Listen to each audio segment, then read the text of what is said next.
Berlin is a city known for reinvention. Home to the Brandenburg Gate and one of Europe's most vibrant creative scenes, it's a place where people from all over the world come together to make something memorable. That feels fitting for the 2026 World Cup. 12 teams have arrived in the capital of Germany, but only one will be crowned champion. And this is what they're fighting for.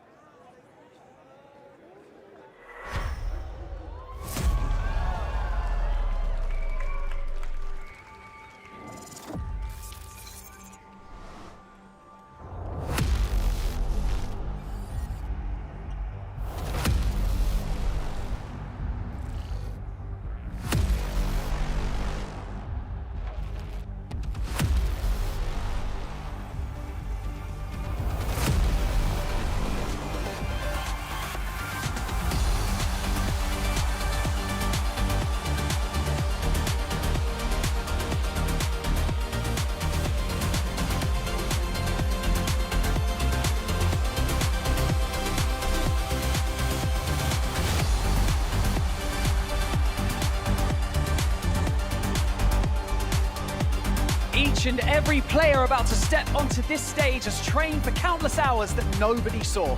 Missed parties, missed sleep, missed comfort to get to this point. Muhammad Ali famously said, "Don't count the days, make the days count." My name is Barney Banks and I am your host, coming to you live from the Uber Eats Music Hall in the heart of Berlin, Germany. And welcome to the Brawl Cup! This tournament gives you the chance to secure a better future for your region, so make that count. And to the players, you've made it this far. Now the real work begins. So viele wunderschöne Menschen sitzen hier in der Menge. Mach mal ein bisschen Lärm, Berlin! I am Sunny, joined by Ark and Uber today. Ark has been buried in the stats analytics all week. Uber's ready to deliver his best performance up to date. And yeah, we're here to celebrate the 12 teams who actually made their way to the capital of Germany today. Gentlemen, with defending tournament winners, world champions, and new contenders stepping up, what do you expect from this day one? Fireworks, absolute fireworks, hopefully some upsets. Great intro, by the way. I love that from you, Sonny. Really solid. You know, Ark Razor Raccoon, still that top team in the world. Will Humble be able to, hold on to that Brawl Cup reigning championship in that regard? And what a pleasure it is to be at such an amazing venue as well, which may or may have not been named after the guy on my right. Oh, that's right. Yeah, no. Don't call it Uber Eats for nothing, folks. I am ready to sink my teeth into some fantastic regional matchups. For me, I might be Australian, but I'm shilling for NA at this event. I really do feel like there's an opportunity here for them to put their mark on international Brawl stars. And also, I think South America, there's something brewing there. There's still that infusion of young blood year after year. They need that international experience, and that's why I'm curious to see how they perform here. It's about time we see something from NA and SA, so I'm super excited for this as well. Brawl Cup is back. This is the second edition already. The huge question is, who will take it all? First up, though, we have a little group stage for you, and we're going to figure out who will even make it through to day 2 and 3. So, for me, I think this is my favorite event that we've ever had into the BSC. You know, I think the prospect of teams that didn't quite make it to this stage, being able to then watch from home, but actually cheer on a team to be able to enhance your prospects as a region. I think that is such an exciting prospect for teams to be able to battle it out for. Yeah, and obviously, it's not just the top seed from each region that gets to compete here, right? So we also get to see, maybe some of these teams that haven't quite been able to scale the same heights in some of these regions still get a crack at it. Also, our Road to Brawl Cup regions as well. We've got SA West representing and SE, SA, these regions that normally don't, necessarily get onto the map in the same way. They've actually had to fight through a much more grueling process, like a very large qualifier into a double elimination bracket. So they've also been put through their paces, Sonny, and I'm curious to see what old favorites Revenant X Spark can do on the stage with a bit of a retooling to the roster. Super exciting day ahead. We are in Group A and B right now, and they're not just playing for honor and glory, they're also playing for some cash. We're gonna look at that in a bit. First up though, all of our viewers can also get something from viewing over at eventosbrawlstars.com. You better lock in your predictions now. You still have a couple of minutes before we kick things off with our first match of the day. And that pin, beautiful, I want it. I'm a collector at heart, always have been, always will be. So if there's anything like that going, you can bet your bottom that I'm going to be getting for it. So let's discuss the group stages today. Going to be focusing primarily on Group A and Group B. That's Bounty Hunters Alu, Humble, and Ace Zero in Group A. And then Group B later on today with Only Realm, Zeta Division, and BC Gaming SA. Group C and Group D feature tomorrow in our matches. We got World Champions Crazy Raccoon in Group C versus a really impressive upstart in Eternal. Looked really good in SA. And then Revenant X Spark with the new look roster. It's Group D, though, that I've got my eye set on. For Esports, don't quite have that same full roster that sort of took them to the high heights in EMEA, but they've got a bit of a legend rejoining them here. So curious to see how that pans out. Tribe Gaming, for me, are a bit of a dark horse in this tournament. I really do feel like they're dangerous.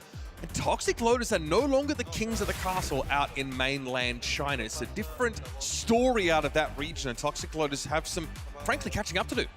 Some new generation of contenders today and then some champions as well. Super excited to see the next few days play out. We're just on the first day, so we have so much Brawl Stars ahead of us. So exciting. And as I said already, they're not just fighting for honor and glory. Big wads of cash for there, and also I'm Just noticing wads of it. It's just falling out of their pockets. Oh, sorry, that's my cash. Yeah, let me just scoot it back up, put it back in there. no chump change. BSC points, by the way. Yeah. Just to put that out there. Importantly as well, it's the extra slots that these regions can earn. One of the reasons why we had 42 EMEA teams at World Finals was because of how well Humble did at that Brawl Cup. Also, SK Gaming earned an extra LCQ spot for EMEA. And that's why we actually got a chance to see deeper than just like the household names in that region when it came to LCQ and World. So that's also something that these regions are fighting for. So once again, they have a World Final slot on the night, LCQ slots, and of course the home region is rooting for the two teams that is playing for the region, so they have that support as well. I will imagine that many people in the crowd are also rooting for our EMEA teams. As you mentioned, Foot Esports, yeah, they unfortunately aren't playing with their full roster this weekend. Yeah, it's going to be potentially, I mean, an incredible storyline. I mean, if Lenan can bring in the goods, I mean, imagine what that will do for his prospects this year. Obviously didn't quite go his way in the early stages of this year.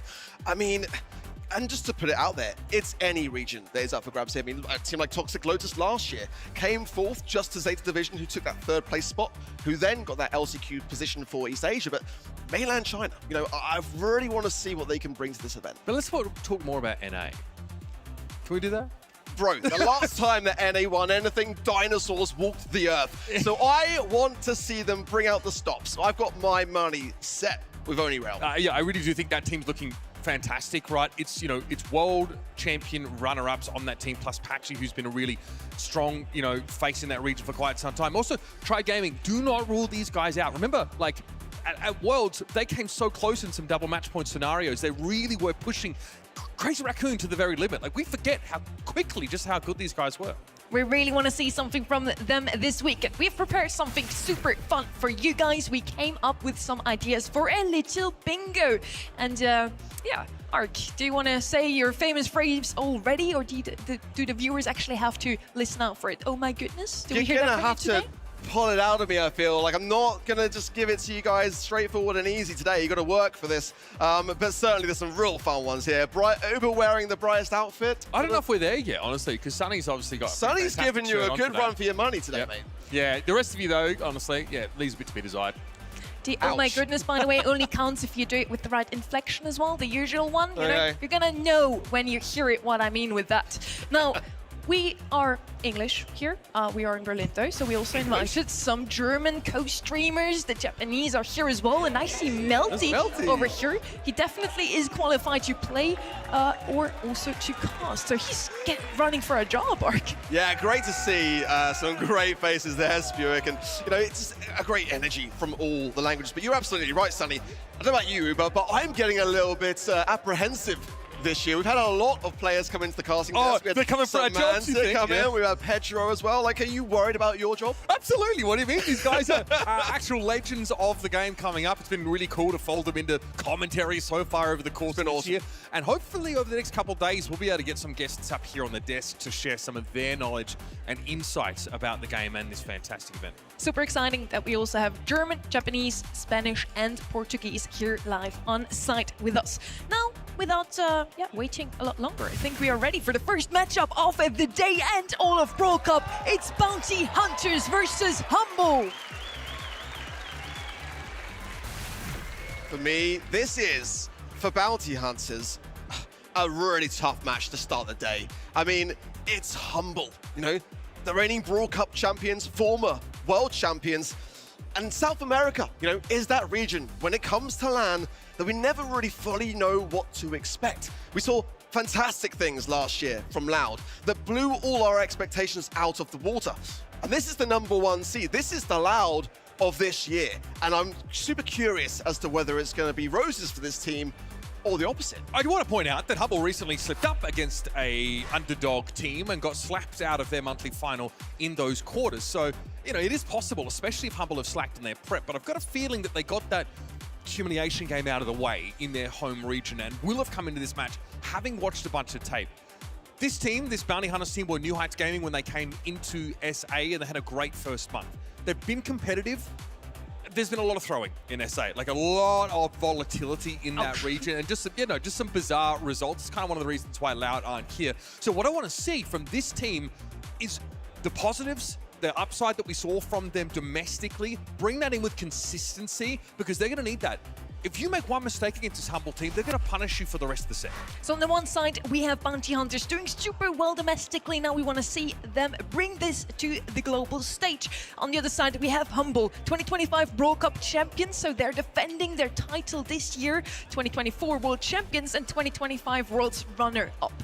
This is not an easy opponent for Bounty Hunters in their first match of the day. Yeah, not by a long shot. And we actually got some global bands coming in as well here. Colette, Naja as well, making an appearance here. Love to see that. Still very, very strong. Lumi and Mortis. So the aggressors going to be out the mix for sure. Lumi's definitely catapulted actually forwards in terms of the meta since her changes. But for Humble, for sure, they've been put through their paces this year. Absolutely so. In the March monthly finals, 2 double match points to eventually earn that win, which they're notorious for having at the very end of the season actually. So this year, grabbing that in March, super important. But the elephant in the room, April. No, exiting in that quarterfinal stage was horrendous for Humble. It happened. It was their worst showing in a monthly final since June of 2025.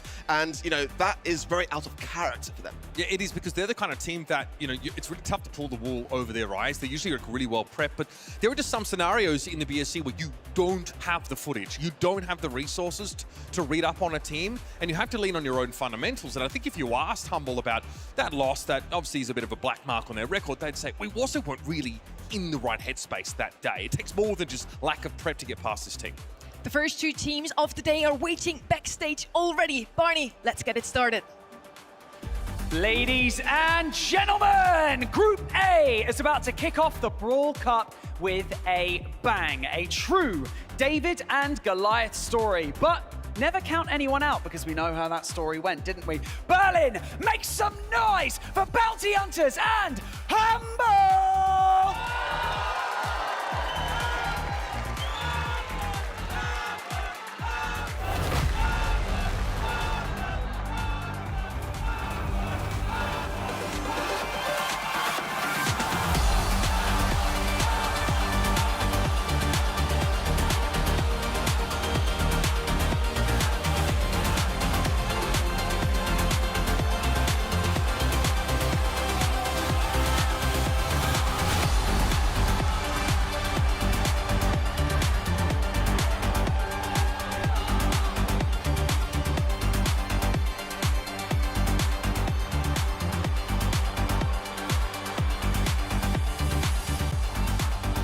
You can hear the crowd chanting. I'm sure you can hear them at home as well. So let's set the stage, shall we? Let's look over to the side of Bounty Hunters. Have we found the new South American sensations to step into the Brawl Stars esports community? Can they bring that same ferocity onto the main stage right here? However, it is their first time at an international LAN event, so who knows? And what a bigger task to ask them than to go up against the Brawl Cup reigning champions of Humble.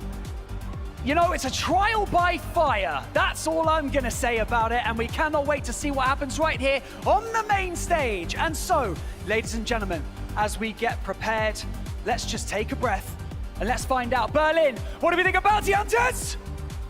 Ooh, look at that. What about Humble? Let's do this.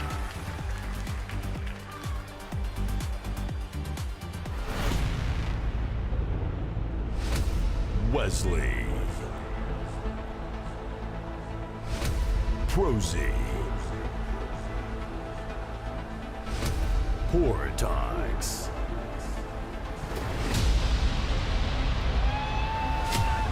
Loki, Cementech, Bars.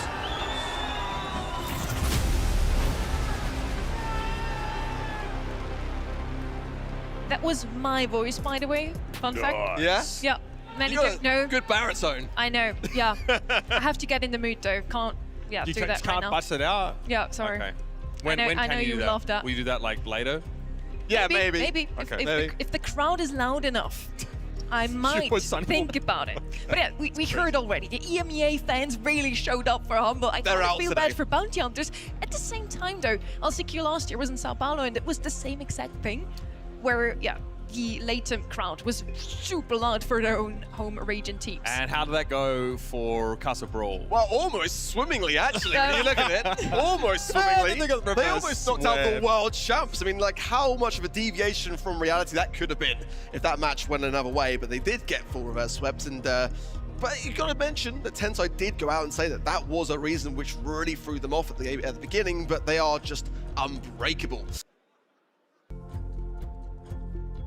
We are on Dueling Beetles for our first map of the day. Now, we want to discuss draft as well with the global bans being in place already. We, of course, see that Sirius, for example, is still left open. And yeah, that's a brawler that just received a nerf on Wednesday. Usually, he was global banned the whole time. And now with that small nerf to his HP, it seems like he's already not as strong anymore to be global banned, but certainly strong enough to be picked, right? Yeah, I mean, in terms of the meta at the moment, it's kind of in a really interesting place. I'm really looking for brawlers like kind of Pierce for me here as well, as like Luki in that capacity is just absolutely disgusting. And it's a brawler that's kind of just beneath those kind of bans too. It's one that will tend to escape through. I think on maps like Dueling Beetles as well, like you can expect to see the Byron make its appearance, right? That is such a classic, humble brawler. Both of these teams, by the way, have been, you know, undefeated using Lumi over the course of the last week in scrims on this map. So having her banned away, that's, you know, just Humble sort of saying, we don't really want to have that first picked against us. We don't have a great answer to it in general.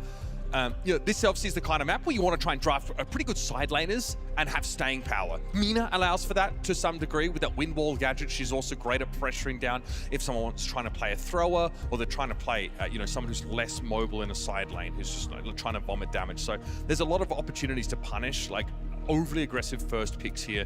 I think that in SA, this Bounty Hunters squad are really good when it comes to their drafts. So my issue has never really been there for them. They've been very, very solid. I don't often see them get outdrafted. I think they outdrafted the pants off Loud last time they actually faced. And that's a team you'd expect with the resources and coaching staff wouldn't have a weakness there. So I wouldn't be worried about that from them. It's really stage jitters and the execution that we're going to be scrutinizing. What I always love about those international events is that we get to see different metas from each of the region. Of course, they've mingled over the last 2 weeks, and the metas have gotten closer together, like East Asia maybe brought in a new idea that EMEA took over, and so on and so forth. At the same time, we did see still in the past some specials, like for example our SA special Juju in the past. I wonder what it's gonna be this weekend. We always know NA as a super aggressive region. EMEA has adapted that as well because the current meta is all about assassins and tanks. Yeah, it really is. I mean, I even posted a meme the other day when it's like a new brawler comes out, make it mythic, make it an assassin. Pretty much kind of like how the how the dev team is these days. But you mentioned experience, Uber, and being calm and collected on stage, and that is for me my little reservation when it comes to Bounty Hunters, because, you know, certainly Prosy is the most experienced player on this squad. You know, didn't have the best of showings at the World Finals last year, went out in the group stages, and similarly at LCQ in 2023, didn't reach it really out of that group stage. And, you know, Wesley, His last showing was at the World Finals in 2022, losing in that first round of the bracket Was it to Zest Tribe Latam? Gaming EU. Pointed at Paris, right? He was on the Zest roster. if I'm Yeah, not mistaken. Zest Latam. So Yeah. this is where I really want to kind of see how bounty hunters approach their headspace. Their drafts, I really, really like. I think for me, it's going to come down to, like you say, those kind of stage jitters and if they're able to keep them at bay. I also think that they are going up against a team that has very talented individuals. And if you allow Humble to, as the series goes on, if you allow Humble to draft like Chester and Ruffs, like two really solid brawlers, it's going to be tough to get the better of them. No surprise here to see the votes are 83% for Humble to 17% for those of you at event.brawlstars.com. If you haven't got your predictions in, got your votes in, or just honestly set up on that site to make sure you earn yourself some rewards over the course of the weekend, I strongly recommend you make that your home base for all things Brawl Cup. Take the hints, guys. Take the hints. We strongly recommend that you stay glued to that site. You'll thank us for it later. So far, EMEA and East Asia has had the greatest success from all of the regions in any global event. We have 3 world winners of EMEA, 3 world winners of East Asia. Now, you already kind of set that up today. We want to see NA and SA take over, and this would be the first chance. If Bounty Hunters truly fell a giant like Humble, that's going to be huge. Yeah, it will resonate for sure. And, you know, I kind of mean, but I also do have a lot of high hopes for Only Realm. But we've got to talk about Tribe Gaming a little bit too, because as a team from North America that have been a bit of a sleeper, the competition has been getting so increasingly difficult in that region specifically. Last year at Brawl Cup, it was abysmal for Tribe Gaming. It was like their worst performance to date. So that is going to be in the back of their minds too as an organization. They do need to put those demons at rest. And I've got a lot of faith in Killer's abilities when it comes to draft and how Tribe are experimenting. I think in just the right amounts too. Not too much, not too crazy and wacky, but enough to take teams by surprise. I feel like they've been building up ahead of steam coming into this tournament. Kenny as well, like he put like a video up. He was talking about his predictions, right? He had his teams in like S tier, A tier, whatever. He also had Tribe in that S tier. Felt like this is probably the time for them to really show up and show out. Because remember how their World Finals ended? It was 2 double match point scenarios that they lost that ended up having them knocked out of the tournament up against what was Humble and Crazy Raccoon. Yeah. And so like you are going up against the very best and you are almost getting there. I really felt like they were just on the outside looking in. Now last Brawl Cup, it was Loud. Yeah. Unfortunately, Loud fell on the wrong side of the narrative because they were the team that got beat by Toxic Lotus on their Cinderella run to finally propel themselves into a top 4. So they're the ones that, you know, kind of look bad in that scenario, but it was a really close series. It went to all 5 sets. That was a team I feel like that is, you know, it's been a long time since, was it 2021 finals run from INTZ? Yeah. I mean, yeah, so it's... Bucharest, baby. We have, I was in a TV box. I was at You that were. event at the time. So that's going back a long time. It's been, you know, ages since we've really seen, you know, South America stand up. And last year we got to see some of the younger blood, right? We also saw, you know, the same torchbearers, the Loud guys, you know, Adinho and stuff like that. We also saw like, you know, Pekka and Jubileo, Motep on that, I think it was Pioneers, I think with that event, or Elevate, I'm not sure. They're still around, right? Still good to see some of those over the course of this year, but this is the roster of like the non-Brazilian players out of South America, the youngsters that are really hungry, and I expect to see them deliver. Just maybe not in this particular game. This is just very tough. We're going to find out very, very soon as the players are getting ready to start the draft. Yeah, but I would definitely advise all the viewers here in this hall and also at home to keep an eye out for the Chinese rosters, the SA West, and of course NA and SA. These are the regions that we still want to see perform super, super well also on a global level. By the way, we're here in the Uber Eats hall, 4,500 seats at max capacity, and we are completely sold out. That is insane. Yeah, maybe. I mean, I'd love to see that. It's kind of awesome to come to a pretty like iconic venue here in Berlin. We're like right in the heart of it. We're across from the you know, Uber Arena as well. We're on Uber Platz. It's all about me this weekend, guys. So It is. You are the main character Sure. energy That's right it. now. That's it. It was Sorry, a lot guys. better when he was on TV, and you can always just turn off the TV. That was a You good had- time. Talking smack. She was in the audience. She wasn't even on 2021. Well, That's we crazy. were all there. I That's was what on site, matters. though. In one way or another, right? They wouldn't let me out of the country, guys. All right, they needed me. My people needed me. It was Yeah. better time, you're sure. You're right. Looks like we are getting our draft ready, and we're kicking things off Straight off the with bat. Ruffs. Such a solid pick. You can never go wrong with this brawler, especially not dueling beetles, where you might want to break open the map. Because I see Pierce is left open. We have Luki on Humble. That is a must pick for them, especially, yeah, if they can break open the map now. Let's see if Humble will pick up that Pierce on their side. Yeah, with Lumi out of the picture here, you might be forced to go in like a Pam direction if you're, bounty hunters. Obviously, we've got the team logos flipped here, so we'll get them fixed for you in just a moment. Red side is bounty hunters, blue side is Humble. So the series is picked up here. They have only managed to sort of win 1 in 4 of their scrims on this map with Sirius. Sirius obviously is a lot squishier than he used to be. A drastic reduction in health, actually very similar to how Lumi first got nerfed when she was in the game. She used to have like close to 10k health and was putting out this amount of damage. They brought that down by like 40% or so. And we get the Kenji mixed in amidst this. So bit of an all-in.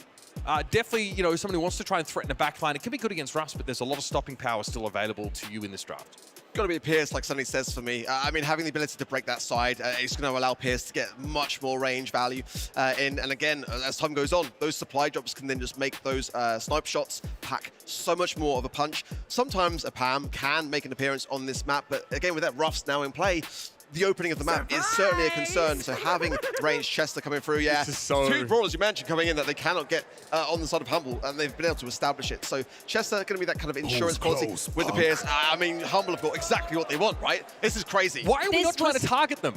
This was a must pick for the side of Humble, and Chester can also break open the map, of course, if he gets his right super. Wild. Now, I hope Bounty Hunters on the right side did their homework and they know Humble must have wanted to pick up that brawler. I'm so surprised that they didn't pick up hers themselves to make sure that Humble doesn't get their hands on it. It looks like they have another plan. Now, what is that plan, I wonder? Bo is gonna come in. He's all right, he's bringing in that range that they were lacking so far, especially on a wide open map with Sirius and Kenji. You usually want those walls to stay. Might allow Sirius to get off the mark a bit better as well, but I just kind of worry. You got to hope that Bounty Hunters are intending for this to be the case for Humble to get their picks, but we're going to head over to the casting desk and see how the match plays out.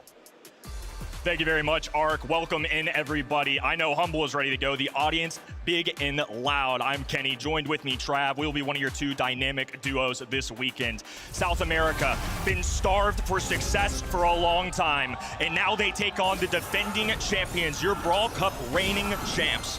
Humble versus Bounty Hunters, and right off the middle, Prosy going up a takedown immediately. Luki playing one of his most iconic brawlers. This man is fierce with the Pierce. Yeah, very early Pierce super and finds a connection on Prosy, which is going to keep him low in the meantime and keep this percentage ticking for Humble. Power up already provided as well, and Portox not having the best of times in this long-ranged affair on the right. Chester through the mid, still getting the desired percentage. That early wall break's going to let Luki have a lot of space to operate, and now Portox is trying to branch out, do anything he can, but he's outranged, outgunned.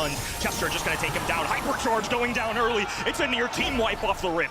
I mean, this is exactly how we expect it to go. The guys on the analyst desk touched on it. This is the 3 brawlers that Humble want, and you've given it to them in the first set. A big break coming down from Boss as well. Hypercharge drop provided, and Semantic is going to be thanking him for that. No shocker whatsoever in terms of team composition. Nobody seems to be able to encroach, move up the middle of the map. Now Rocket Rain terrorizing the right-hand side as Wesley. Portox try and migrate, but the distance just can't be met. Pierce is so good from these long terms. Semantic has enough to gun him down. Portox finally starting to be an issue, but immediately eradicated. Just nothing from Bounty Hunters right now. Yeah, Prosy forced to use those shadows as well to tank the Pierce super and stay alive. But Humble, as soon as they get pushed back, they bounce back just as fast, straight back onto the mid, and only 15% needed now.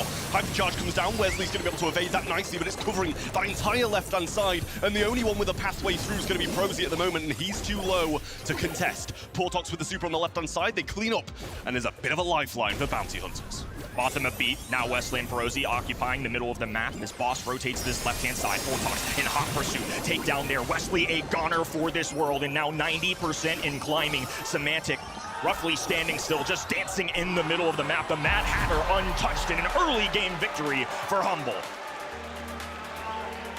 Just the start they'll have wanted, and the crowd support already behind them on home field. A couple of German players here as well, going to be having the support. Bit of a taste of their own medicine as to what we saw in LCQ last year with some of the South American fans. Into game number 2. I'm expecting this to be just as easy for Humble. They started so strong, and you expect them to carry on. It's just a great composition. They've got the long range, they've got the wall break option, an early gadget for pressure. They send Semantic up the middle of the map. If Kenji dares to go at them, they can just rotate this brawler onto them. Brozy, though, doing a great job. Until this wall break goes through, if they feed Boss, that's where the real issue starts. So until then, Bounty Hunters have to give themselves as much of a head start as possible.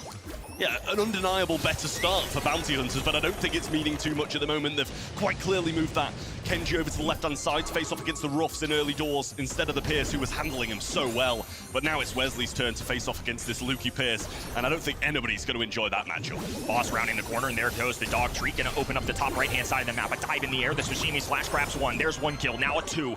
Brozy has assistance from the extra spawner, so they're going to occupy the middle of this map for now. Significantly better, I would say, Bounty Hunters in terms of adjustments. They didn't let Boss get that super early, but this is where it's going to be the ultimate test. Oh, and an immediate reversal of a team wipe. Crowd already on its feet. I mean, percentage-wise, it's looking great for Humble now. Just taking the lead, full control to them as well. 3 members of Bounty Hunters pinned back in spawn, and a hypercharge ready to go for Lukey. Just popping it for the raw stats now. Can't be too far off super, but hasn't managed to find it just yet. There's another hypercharge drop being placed as well, and Semantic already has one in hand. He's probably going to wait until he can get a super and use that before going for it. Brawl starts good as boy, just providing so many dog treats for his allies. Wesley going to be sucked onto this right-hand side, not going to be able to move a muscle. I mean, Humble hardly moving a muscle at all. It's just Lukey tip-tapping down South America's finest. Another hypercharge for good measure, and the defending champions of Brawl Cup suck hot. Humble doing their best to right the wrongs of the April monthly final. Bounty Hunters, a huge mountain to climb in front of them here, and I don't think that's the way they'll have wanted to started this international competition here in Berlin. Real tough for them, and I think the majority of them going to have to put down to the draft, but they were outplayed too. It just from start to finish was all Humble, and I think the analyst desk, us caught on immediately. There's just so many pluses for this Humble composition. It's a very stereotypical look to Humble, and just in terms of 1v1 matchups, I mean, look at this. We've got Chester, immediately can take on a Kenji. The burst damage, that's why he's an anti-tank. That's why you're going to see him be drafted so early. This 6-pick Pierce outranges every single one of the enemies, especially when this wall break goes down. It's just open season for Lukey, and you all know what this guy can do on the Pierce. He's unbelievable, one of the best in the world. I just didn't love the gameplay, and obviously the execution's a lot harder to make happen when you don't have a draft to set yourself up. I mean, it's worrying where you kind of forced to swap lanes in something you don't want to do. Yes, it worked a tiny bit better. Game 2 was, I think they had a little bit more of a foot in the door compared to Game 1, but stat-wise, it speaks for itself. The result, 6-3-8. Obviously, Lukey popping off on what seems to be his favorite brawler. Over the other side, Prosy, Portox, and Wesley not looking too good. 0 on that bow. And I mean, in the second game, who can blame him? He's being forced onto that Pierce matchup, which he's not going to be enjoying.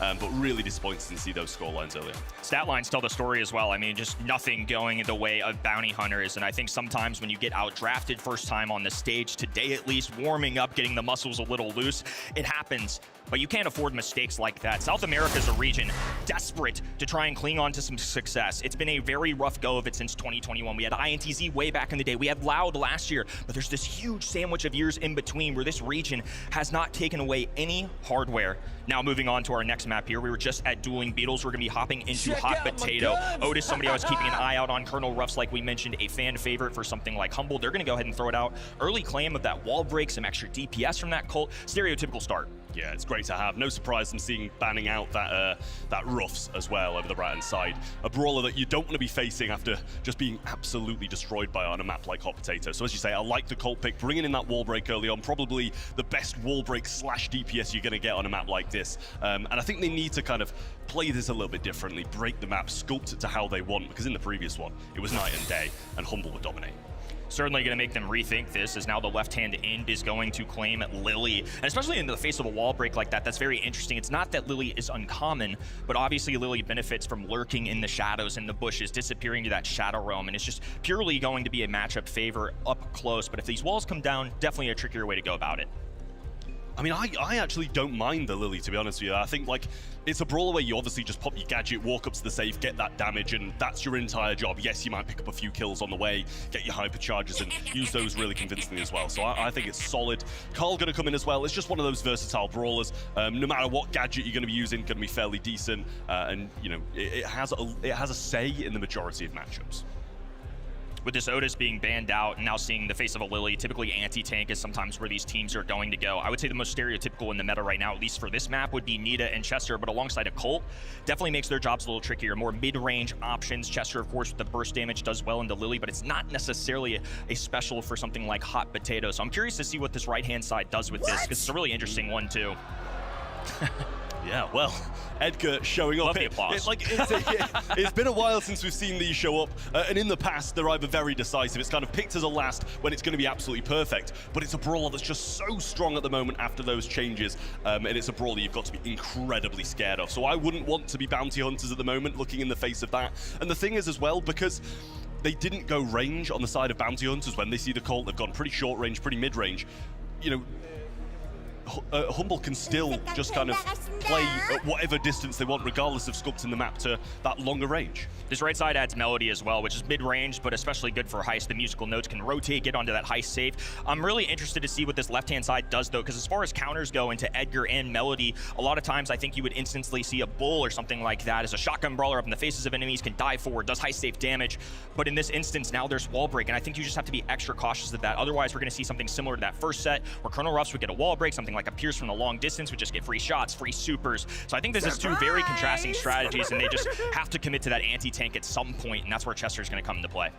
Yeah, I mean, for me, Chester's a brawler, as you say, that's going to be good against those tanks, that more aggression, but still is going to have a bit of a say in a lot of matchups at mid, longer range. If you're going to be able to, you know, evade some shots and get in the face of the Colt, you're going to be doing just fine. With Edgar and Melody, they're both going to be coming directly towards you anyway, so you've just got to make sure that you've got the desired supers and those heavier hitting shots when they do come towards you. Two very different strategies. Bounty Hunters already on the back heels. Humble, to be expected, are coming out swinging. They may have flopped in the previous month, but this is a team that shows up on the land stage. Perosi, Wesley, and Portox got their hands full. It's now Semantic straight up the middle of the map. He's going to disappear, pop up. They're not even going to worry about him on defense. They're just going to fully commit this 3v2. I mean, to be honest, a base race is probably the best of their ideas against a team like Humble, but a great defense so far. Luki's going to be able to clean up too, and it leaves just Portox alone. Bomb comes through, and I think he probably was trying to get the hit there, but a bit of wall break along that portion of the map. It's not going to be the worst thing when you're against the Edgars and the Melodies. Luki coming through has the nice little rage Chester. He'll get a couple of shots in, and Boss back into this aggressive stance once more. Semantic might be forced to defend, but a hypercharge from Boss and a bit more damage from the Gadget too.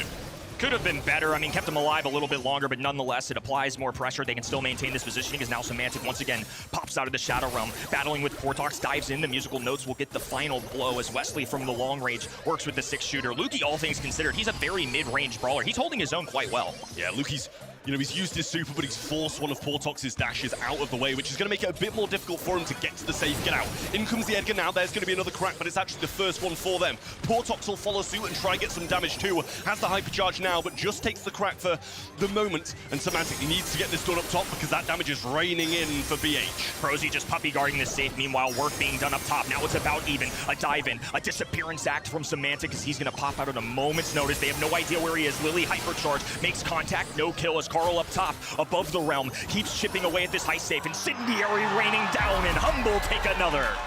I mean, yet again, goes as expected, but I really like what Bounty Hunters are doing. 100%. You're not better than Humble. We know this coming into this competition. Humble are the reigning champions. They have won a world championship. Like, you're not going to be the better team coming into this one. You've got to pick some questionable brawlers, well, not questionable, really aggressive ones, something that's going to throw a spanner in the works, and just go for a base race at this point. Operating on pure chaos as we see the exact same strategy from Semantic, right up the gut. Chester fully operational on defense, an insta-kill there. I would say that certainly favors Humble. At the bottom of your screens here, off screen, it's going to be about 75%. One more tap, they will penetrate that 25% threshold, which is huge for the Humble side. Yeah, a little slow comes through there from Boss as Wesley will pop that Gadget. He's just going to keep him here for now. Luki will go around and pick that one up, but through the middle, Prosy comes jumping on in and finds a kill. Little Gadget there as well from the Carl before he went down, and pretty much even Stevens at the moment in terms of percentage. A narrow 1% lead for Humble, but it's pretty much a 50-50 of who's going aggressive and who's not.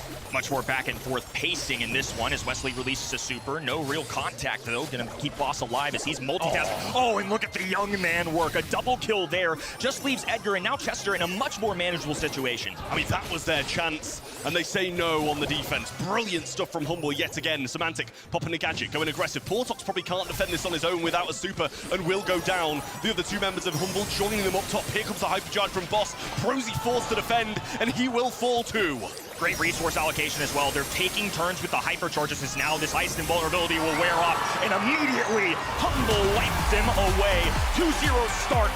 SA has to wake up, otherwise they're going to be down to their final life on just day number 1 for this squad. I mean, this is the thing. As I said, they're expected to come here and lose, right? They're playing for this other group stage match. That's going to be the big decider in this group. So I like what they're doing. Go Edgar, go these melodies, the more unpredictable brawlers who can just go towards that safe base race them.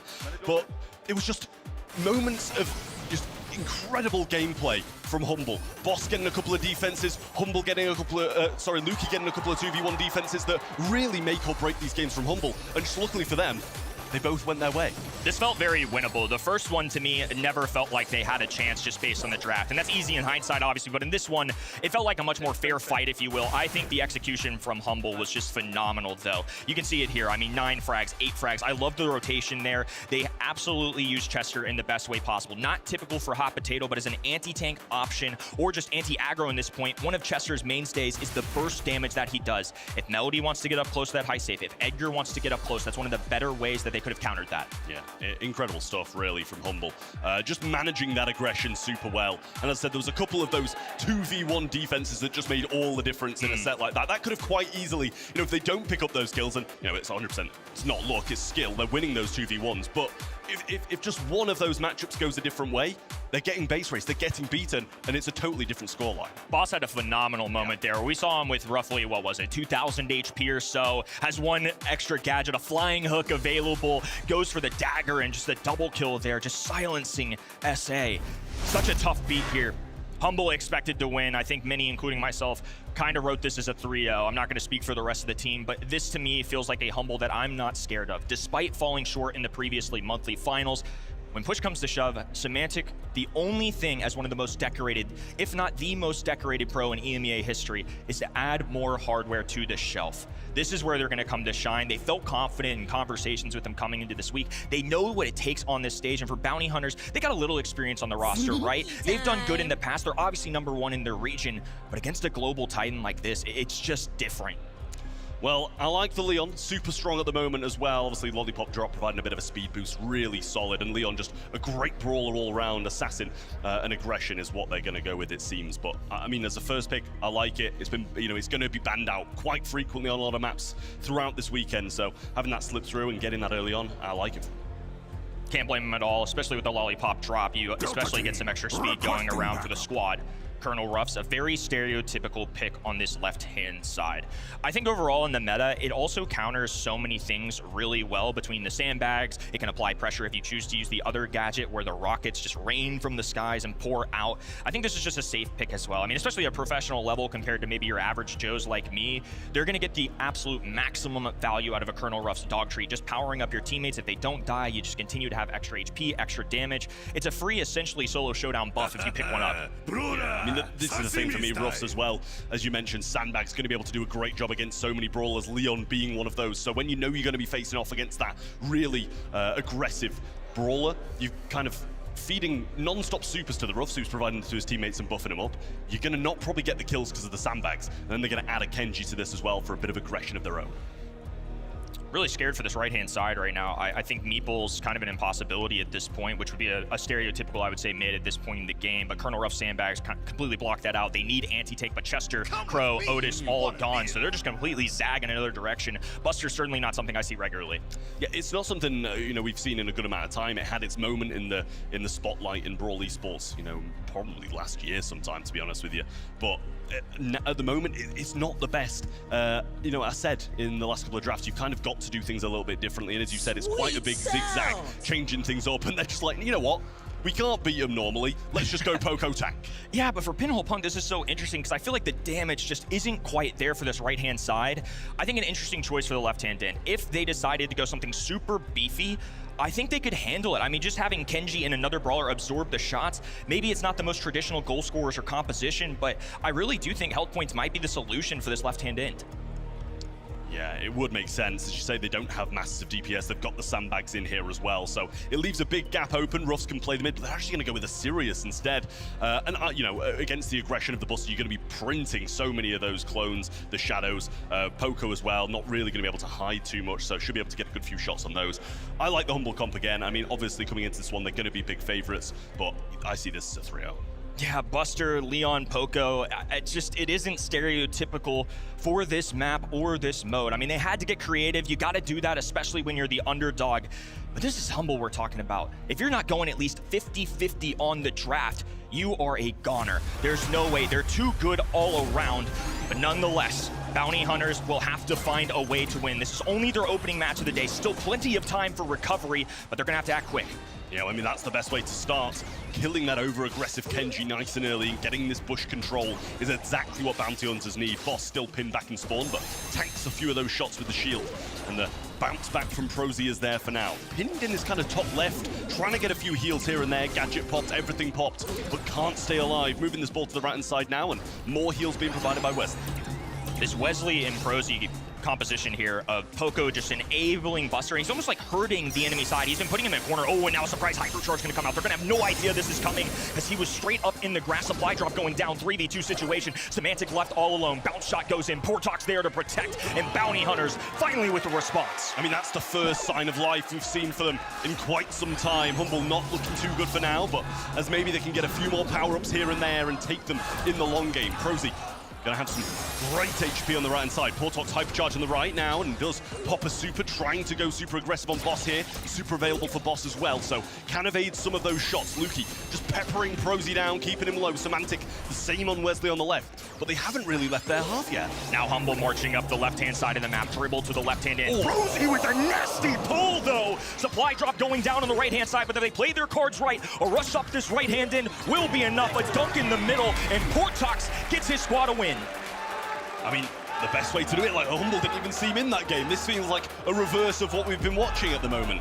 Really good stuff from Bounty Hunters here. Just overwhelming amounts of HP and aggression is really proving difficult for this Humble composition to deal with. Reflecting on this as well, they don't really have a lot to punish the Leon invisibility. There wasn't something like a Crow available to them, and it's not like they're going to pick a Gene or something that is fanning shots on this map. So Leon kind of gets away scot-free. Kenji's going to have to just get right up in his face if he wants a chance to tag him. Semantic's going to have to get a lucky bounce. Once again, left-hand in, Boss goes down immediately. The trade goes through. Wesley has a super available. He's debating this, though. Looking at this ball, going to leave it be for now. Semantic goes for the wall break, an extra spawner, and Humble's defense will hold firm.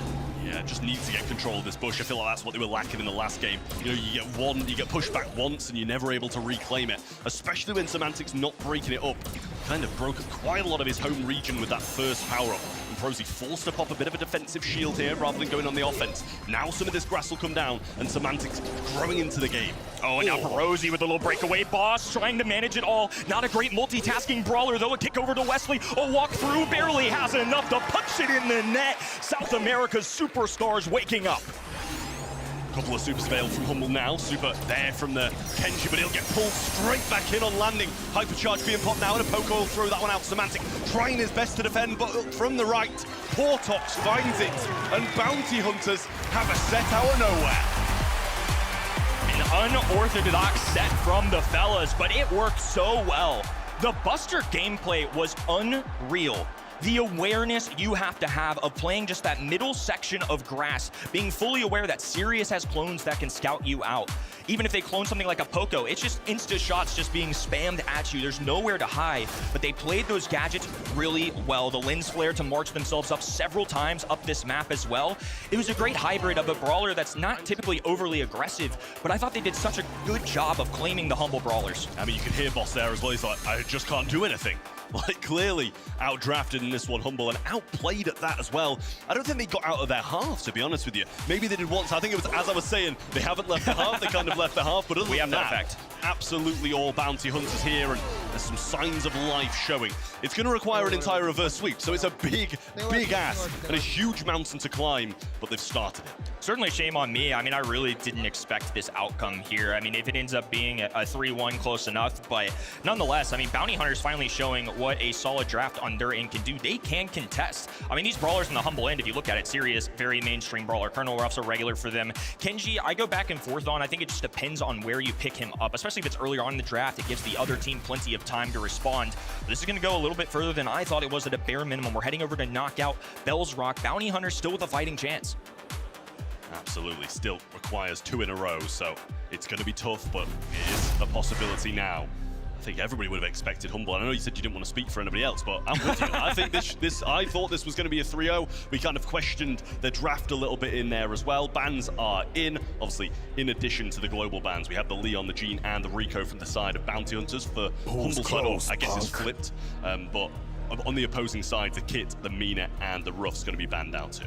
Free square for the right-hand end. I mean, Pierce is going to be a natural brawler that I think comes up at the top here, especially the first overall, given the bans. But I will say, especially considering the global ones that we've got, they're really going to have to dig deep. I think it's been one of the biggest traits of what we've gotten from this global ban stage change. I mean, there can be up to 10 brawlers from the pool. I mean, a little less than around 10%, if you will, given our total brawler count at this point. Goodness gracious, we're well over 100, aren't we, Trav? That's a crazy thought to have. But at this point, they're really going to have to go for some more unusual picks, I would say, and that's where the scrims come in handy. Brock, one of those that I think they just want to have the wall break control in their hands if they elect to use it, and if not, they can go with rocket laces, bounce away if they've got an overly aggressive brawler. Plenty of combinations left. Yeah, it's something you think about towards the later stage of the game, you know, with those gadgets, depending on what kind of route you need to take, or you need to get away from some more aggressive brawlers that the Bounty Hunters side could bring in. So I like that.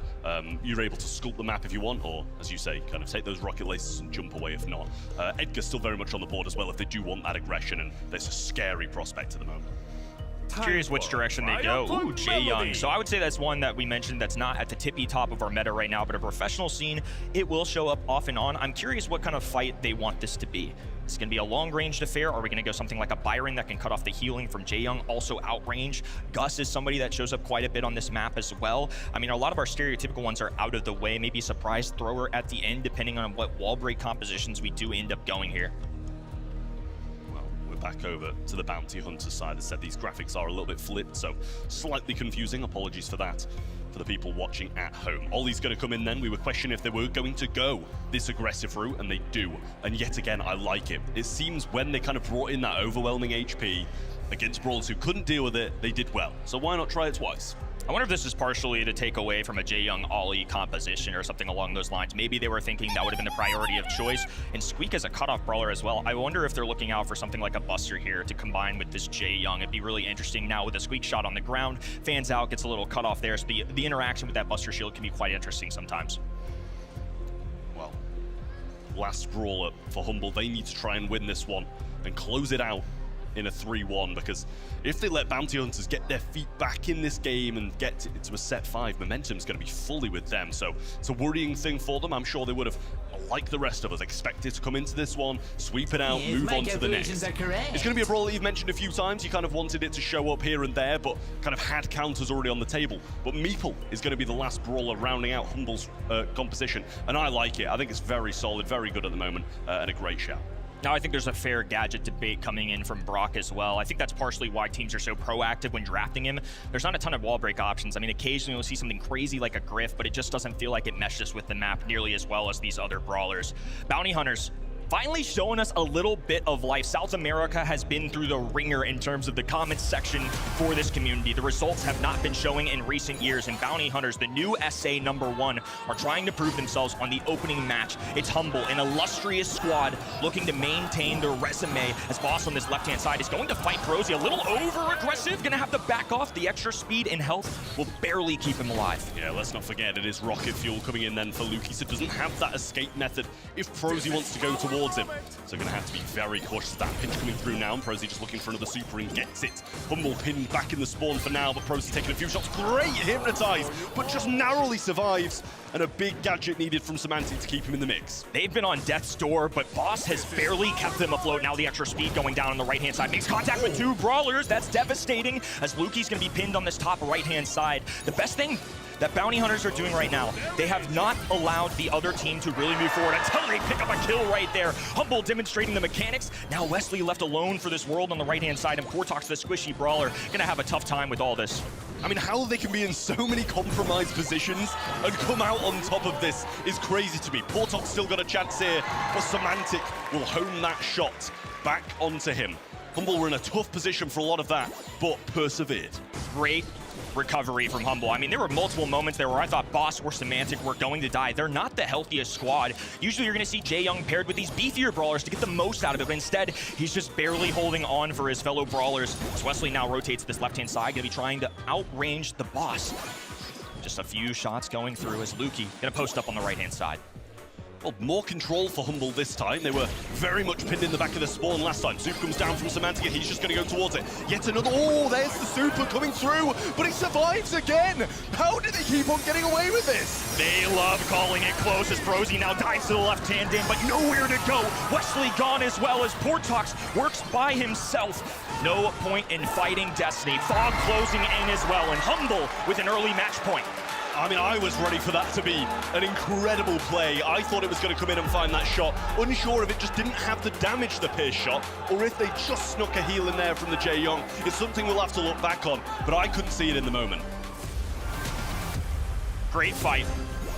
But Bounty Hunters certainly down. This is a set that looks like they're not doing nearly as hot as we saw over in Brawl Ball as Perosi works the wall on this left-hand side. Semantic getting rather aggressive. Be careful, brother. They have that gadget. You've seen them use it multiple times, but somehow Boss just continues to keep his teammates alive. Jaeyoung certainly not a meta brawler, but Boss working it to perfection. Yeah, I mean, on the right-hand side, too, you're looking at Lukey against Wesley, and, you know, it's a sharpshooter matchup that Lukey's, you know, probably brawler-wise, maybe not favored him, but he really is good on these longer range brawlers. Little break coming through there as well, getting rid of some of the grass. Nowhere for Ollie to hide. They know where he is now. And Semantic getting hit hard, forcing a few heals out of Boss, which means they won't be fast for a while. Boss has been exhausting shots left and right. Once again, preserves the life of Meeple, who's on the run right now. Perosi barely makes enough of a connection. It's going to keep Meeple alive for now as Wesley starts multitasking here. Here comes all the shells on the ground as Lukey goes down. 3v2 situation. Boss clinging to the wall, activating gadget, gets the trade. This could be a close call, folks. 2v1 situation as Semantic is going for this. Activates the super, but it's a complete waste. Perosi had gadget in the back pocket.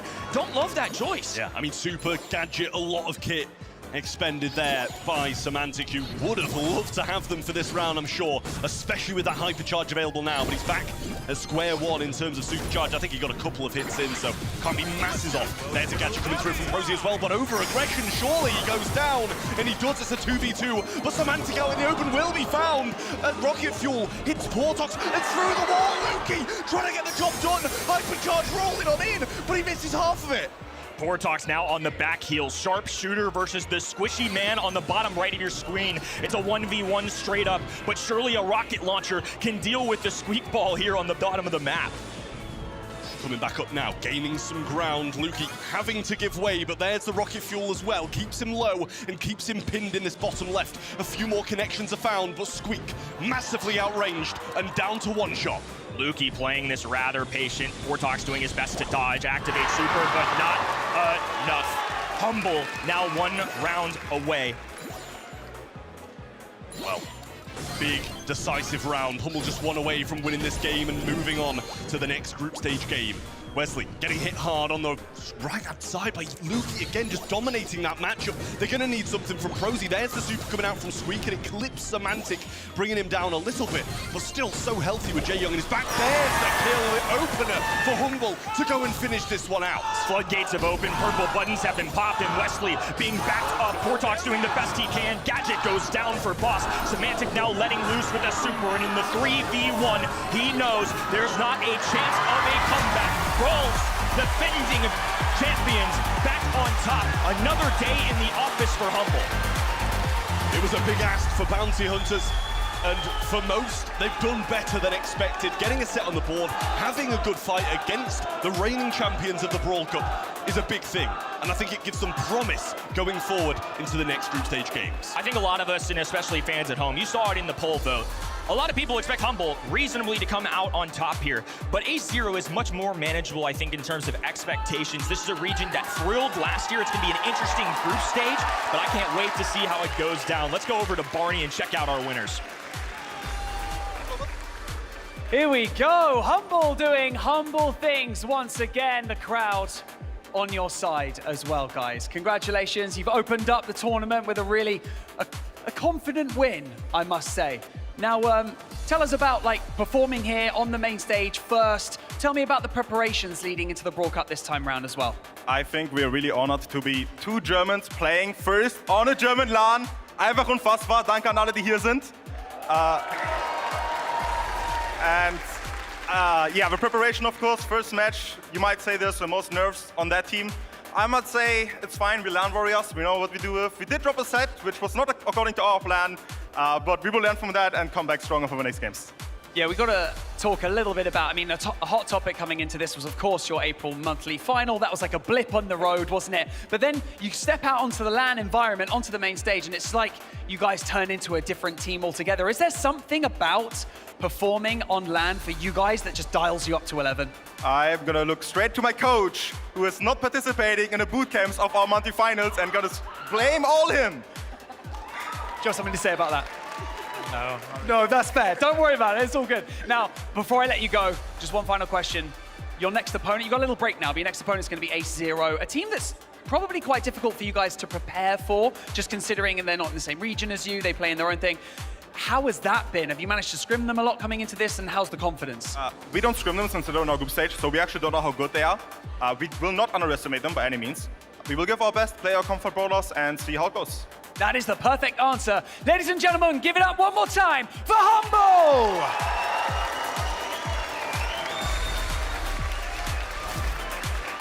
Thank you, Barney, and thank you for this beautiful applause from the home crowd. Humble looked super confident here. We had Kenny during his cast even saying, just another day at the office for them. Well, they did lose a set though, Kenny. I think it's still fine. Look, it's the opening match of the day, the weekend. These guys dropped 2 sets in total at last Brawl Cup. That's one, folks, so now I'm going to be on the lookout. They only get one more. What stood out to you specifically? I think for me, the flaws in Bounty Hunter's approach to the draft, because we were saying on the desk going into that first matchup, this is the comp that Humble want, and they cannot allow that to happen inside of Bounty Hunters, and every single brawler was one that we discussed. I said going into that match that they kind of had to have been hoping for that to be the case and have a plan in the back pocket. They did, but they did show up. It was just a little bit too late going into the match. So going into this match against Ace Zero, they need to kick things off faster. They cannot afford to be behind and playing into the wind. We even discussed it during the draft that Ruff's first pick was a dead giveaway, that they wanted to pick up Pierce for Loki once again. Then the next set that followed, Humble won again. In Brawl Ball, they looked a bit shaky, Kenny. What happened there? It was a bit shaky, and honestly, it caught me off guard. A very unorthodox go there, but the Buster gameplay was unbelievable. It was a composition I didn't really feel like was going to work, but it was a surprise pick, and I think that's what you got to do if you're Bounty Hunters. When we get to this later down the road of Bounty Hunters in Ace Zero, expect this to be just crazy. I have no idea what to expect. 2 contrasting regions, 2 very different styles of gameplay in a brawler pool that is not the same. For the underdog team, you usually want to surprise your opponent so they are not ready for it. Now, in our next match, we have a bit of a dark horse, maybe. We don't really know what they like to draft because China usually plays on their own version of the game. This is really hard also for us casters to prepare. We don't have too many stats of their monthly finals. We just know they won 3 times despite never having played on a global stage. Ace Zero actually beat the favorite of that region, Toxic Lotus, that we've seen absolutely pop off last year. Yeah, not once, not twice, but 3 times. Every single monthly final, Ace Zero laid down the gauntlet against the team that have been dominating the Chinese mainland region for years, literally years. And, it's been really interesting to watch how this squad fare because, again, as Sunny says, we don't know necessarily how they're preparing going in terms of their draft and their playstyle, but they said on record that what gives them the edge is that they've got a really strong mental. Well, bringing that to the world stage has never been more important as far as that's concerned. And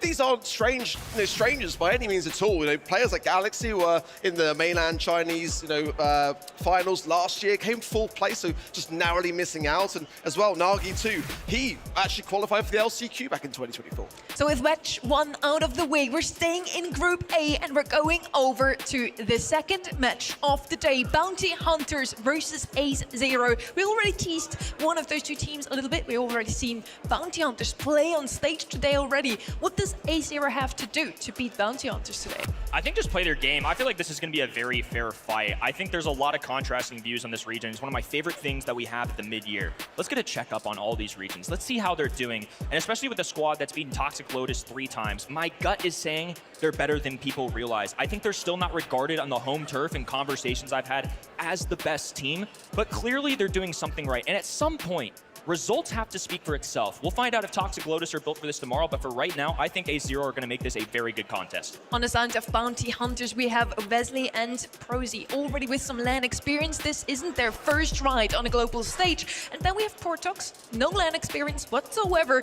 Now looking at the other side, Ace Zero, I don't see any LAN experience from any of these players. Nope, none at all. And that is going to be a real testament to how they approach this here today. And for Bounty Hunters, though, especially, the pressure is on them now. Having lost that game, this is make or break now. Of course, the big announcement for Bounty Hunters was Sebas joining them, which now is going to have to really prove its value in gold, right? He's going to bring all that draft knowledge to ensure the survivability of South America in Group A. You talked about the mental for a team like Ace Zero, and I think it's interesting because I could see this going one of two ways. Either they're going to be dealing with a lot of pressure, or they're going to treat it like their monthly finals.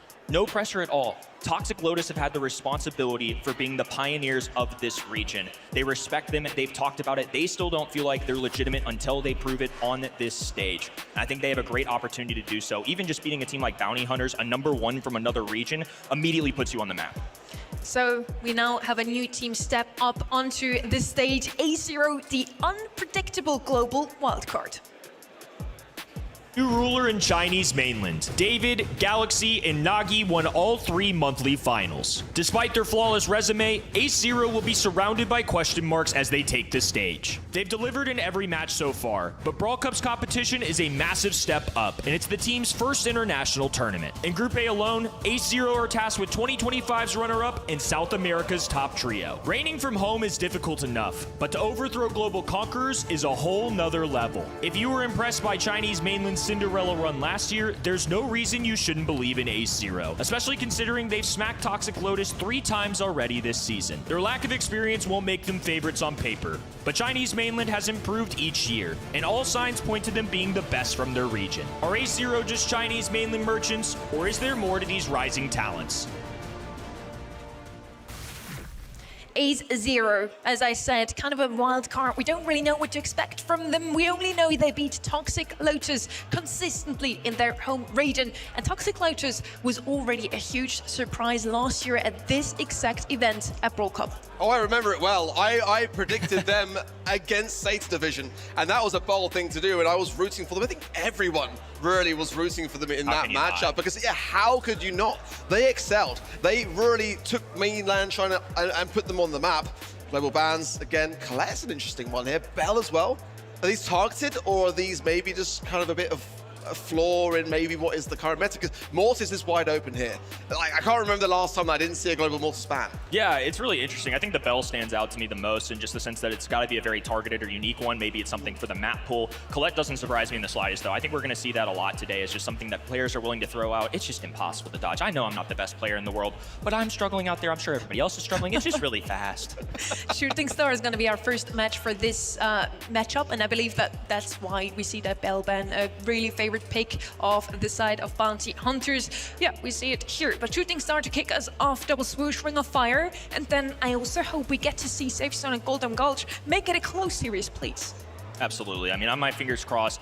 I really am taking a bit of a bold, jump with this Ace Zero composition. And just in general, I think people don't realize the history that they have in this region. Just because we haven't seen them on the LAN stage, they've still got plenty of tenure. They've had some good results. It's just Toxic Lotus have been a step above. And now they finally, in 2026, get them at 3 straight times.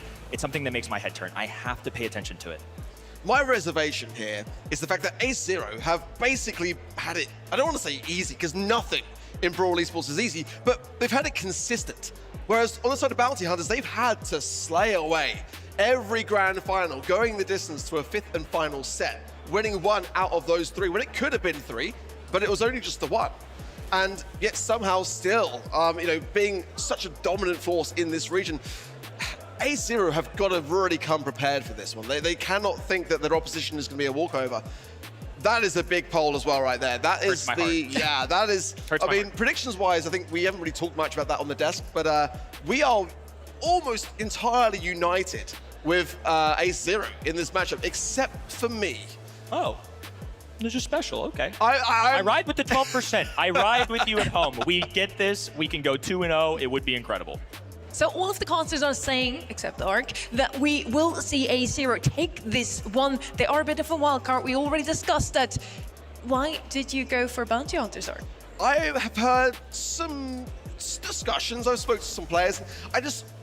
Although A0 have been consistent against Toxic Lotus, is that because they are better than Toxic Lotus, so we can expect better than last year in terms of results? Or is that maybe just the region maybe not keeping up with the rest of the world? Is this that year when the Chinese mainland start to drag slightly behind? And if that is the case, we'll find out soon enough. Is that because they're slightly behind in terms of the build? These new brawlers that are coming out are so suppressive. And they kind of get their hands on those brawlers a lot later than the rest of the world. So that is, for me, a little bit of a theory out there, a bit of a conspiracy for me personally. But we'll see. Case you're wondering, by the way, where all these polls come from, they're from you out there watching this right now over at eventofbrawlstars.com. You can lock in your predictions as well. The teams are ready backstage, so Barney, take it away. Group A continues with a match that no one can really predict. But one thing is for sure, that when you are fighting for something more than yourselves, the stakes are just that little bit higher. Berlin, make some noise for Bounty Hunters and Ace0!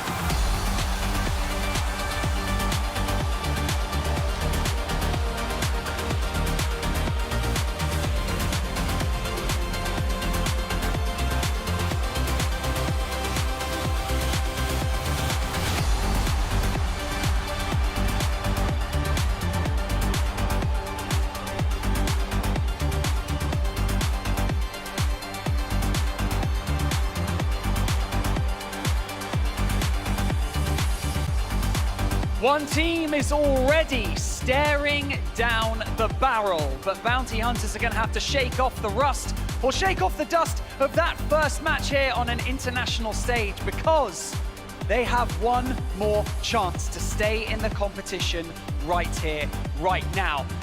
It looks like it's possible, but that's just it. We don't know if we can predict this one. And so, the team who have dominated mainland China in the monthly finals are up here to show everybody what they can do. And let's face it, if they absolutely dominate, we could be looking at an extremely exciting third match in Group A. But that's just right, there's only 2 matches in your group, and that decides your fate. So, it is time for A0 to go up against Bounty Hunters. Let's do it.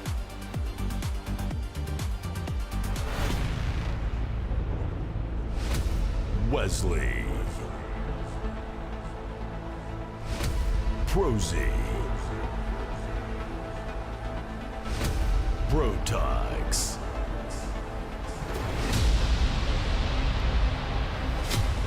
Galaxy,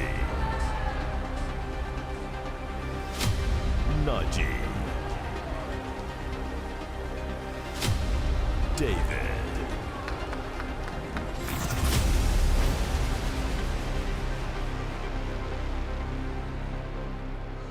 4 groups of 3 teams, and only the top 2 will advance. Bounty Hunters have one more chance to stay in the race, to make it through to day 3 and stay in contention to be crowned champion 2026 Brawl Cup. Yeah, it's going to be a very interesting thing with these global bans, like I said before, because there's going to be some brawlers that are left wide open. I'm glad to see the Mortis is banned out for that very reason, but the more I think of it, the more I realize that actually A0 are playing a really smart game here. Banning out the Bell is a direct dig at Portox, who on Bow and Bell is very much a sleeper pick on the side of Bounty Hunters here.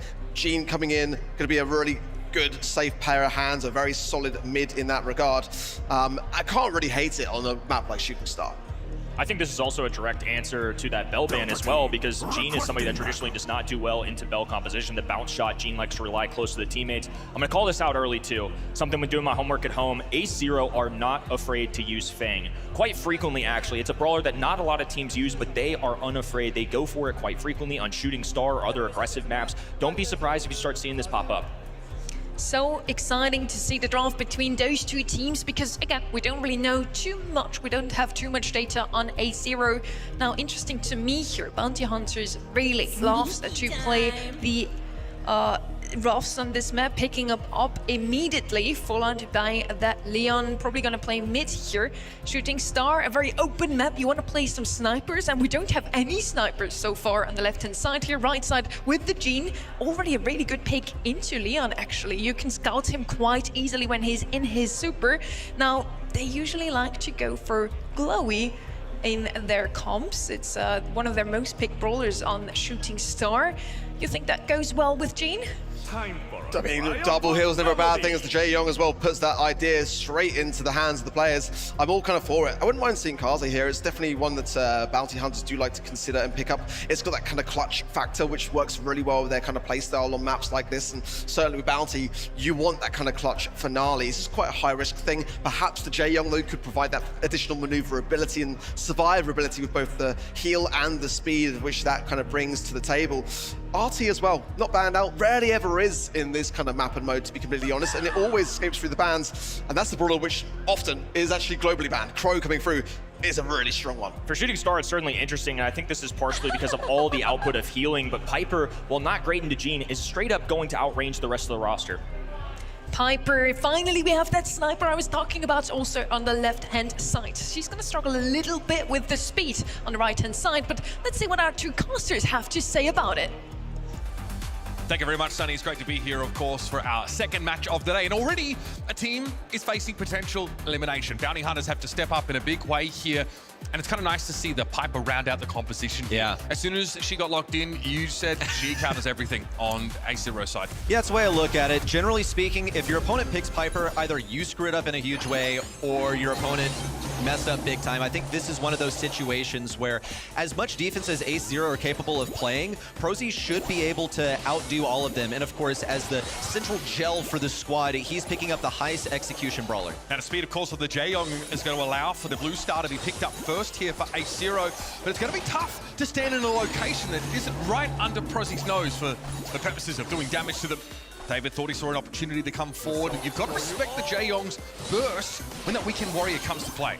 Pretty much. It's their defensive capability here, right? But once Naji has that super, then they're going to be seriously capable. David going extremely aggressive. Good thing he had Galaxy to body block for him. Otherwise, they would have completely handed over this lead to Bounty Hunters for no reason at all. Yeah, poison tick there on Wesley. He went down to 17 in the end. I thought he was cooked from the Crow damage. Bounty Hunter's going to have to give some ground and basically start this whole process again. What they're playing for here is a big play from Prosy. They're going to pop the hypercharge, get additional damage. Whoa, that was an ugly gadget from Prosy. They'll at least still get the kill with the assistance of Wesley throwing down the sandbags to back away slowly. Now A0 are in a very undesirable position. Basically, their best potential here for aggro is what Galaxy is able to display. Also, Naji with his pull should be able to enforce a radius around him, but that's mostly what they're working with right now. That could be kited though by Prosy's super, which wasn't used when the hypercharge was active, because it's being fed by the Ruffs, and there it is, connection onto the Crow. That's a bit of a problem now, but A0 don't want to give up this ground. They want to play sort of east to west here, but it's a dangerous game, and Portox is ready to throw these shurikens if they get too close. I'm looking around, and I just don't see good targets for a pull. Maybe you catch Wesley off cycle of the gadget. You're going to have to go for it now. That's one kill on the right side. David down, same for Naji. That's two pickups for Prosy, and a final kill on the Galaxy. Gets a 9-star lead for Bounty Hunters, and they're not even wasting any energy on the thumbsticks this time. They had this one in the bag already.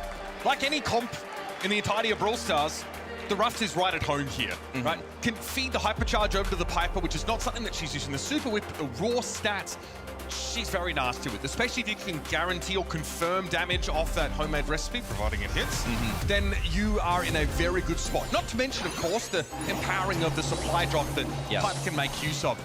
I do feel like, you know, Prosy is the centerpiece of this comp, but Portox is going to facilitate with these lollipop drops, and he's dangerous in his own right. Yeah, gets them into mid and also offers some long-range control. There's the looming threat of having a Leon Hypercharge that will take an entire game to fire up, but can get them back in the final moments. Of course, they didn't need it last time. They managed to snag that lead quite early on, and they're looking to threaten that once again. David's going to push forward. Ideally, they don't get backed all the way up, but they're supposed to be comfortable back there. Really, what they're buying time for here is for Naji to get that Gene Super and then be able to play defensively as a result. Yeah, but their neutral gameplay is pretty weak is the issue. It really depends on supers to find value. Prosy's able to go over the wall here with that super. Back to safety now as another lollipop drop is deployed. Look how heavily they are outranged. David has to try and threaten a potential gadget activation of his own key to force bounty hunters away. It's understood, right? It's invisible, but this is the pressure that he exerts as this brawler. Into the healing mode, he'll be able to offer some healing to his teammates, but really he's just going for a bit more damage here if anyone gets too close. Still, outrange, going for the speed and a push in. Some Vengeful Spirits will help, and that's a nice tank for David. But Ace0 have their backs against the wall. Naji on desperately low HP. Have to duck into this corner on the right side. On the left side, Galaxy completely boxed in. That's the kill that Bounty Hunters needed, and now they can slowly back away. That's all they have to do. Push up the map, put Ace0 in a compromising position, apply enough pressure to get a single elimination, and then move into a defensive stance. Now they got themselves the lead. Blue Star still rests with Ace0, but they've got to go and find some stars of their own. Anybody on Bounty Hunters would be enough to put them into the lead. Here's a Hypercharge Super coming out. Portox is going to have his now generated by the Ruff. He's looking dangerous. Oh, but two Hypercharges popped at once. Is getting expired just before the game. Lead taken back. We've got to be one kill for Portox. Make it one. No, traded out onto Wesley. A desperate jump forward for Prosy as his teammate expires. Pulled and set equalized. And a very unexpected outcome here for Ace0. But the mechanism is exactly as you described it. Get a gene pull on a key target and then give that space up. That's all they really had to do. Eventually they found it on Prosy and were able to at least take trades as they retreated across the map there. So well played by Ace0 in the dying seconds of the round. Bounty Hunters have ample ways to escape this gene pull though, so for Ace0, they're basically trying to exert enough pressure to bait those abilities out and then go for the gene pull. Of course, ideally though, they're going to be using it on defense. Naji just needs time to farm this up. Prosy's also hitting some pretty serious shots here, but the healing, the reliable stuff from David is going to be keeping them alive and healthy. Still, that doesn't change that they've been backed up against the wall, and this is where they've lost the lead every single game so far. Prosy here looks pretty strong in this position, but the healing is really annoying to try and get through. You've got to connect so many consecutive shots here from the Piper to actually apply kill pressure when the Jaeon can simply just hit that super switch over towards the healing song and have that burst. Ace0 looking to push out. They just activated the speed. Prosy with a missed homemade recipe. It's just going to go back in cycle. Ace0 still holding on to this lead. No super for Naji is an important consideration. He's got to be close to getting it at this point. But Bounty Hunters have been carefully staying out of range to best avoid feeding it. Here comes a supply drop for Prosy. Combined with the Hypercharge is going to be lethal. Has to bail. Don't know whether he entirely needed to. And now he's vulnerable to a pull. But nothing so far from Ace0. Would have kept Prosy out of the fight because they would have taken a couple hits from those Crow kunais, and the tick damage would have meant they'd have to wait longer until they got healed. Okay, homemade recipe does connect. This is all well and good, but this is only just keeping Ace0 back on the map. They have the lead. Bounty Hunters have to generate some kill pressure, and they're going to do it without threatening to give up a trade.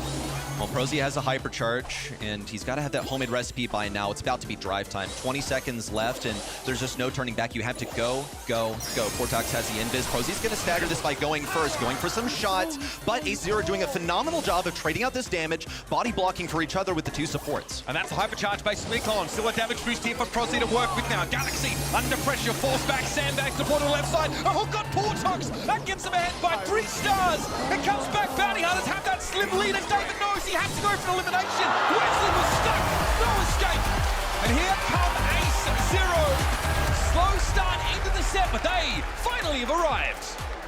Number 1 from mainland China is turning up the heat here. They managed to best Toxic Lotus. We remember how they did at LAN last year, how they showed up to Brawl Cup and completely flipped everyone's expectations on their heads.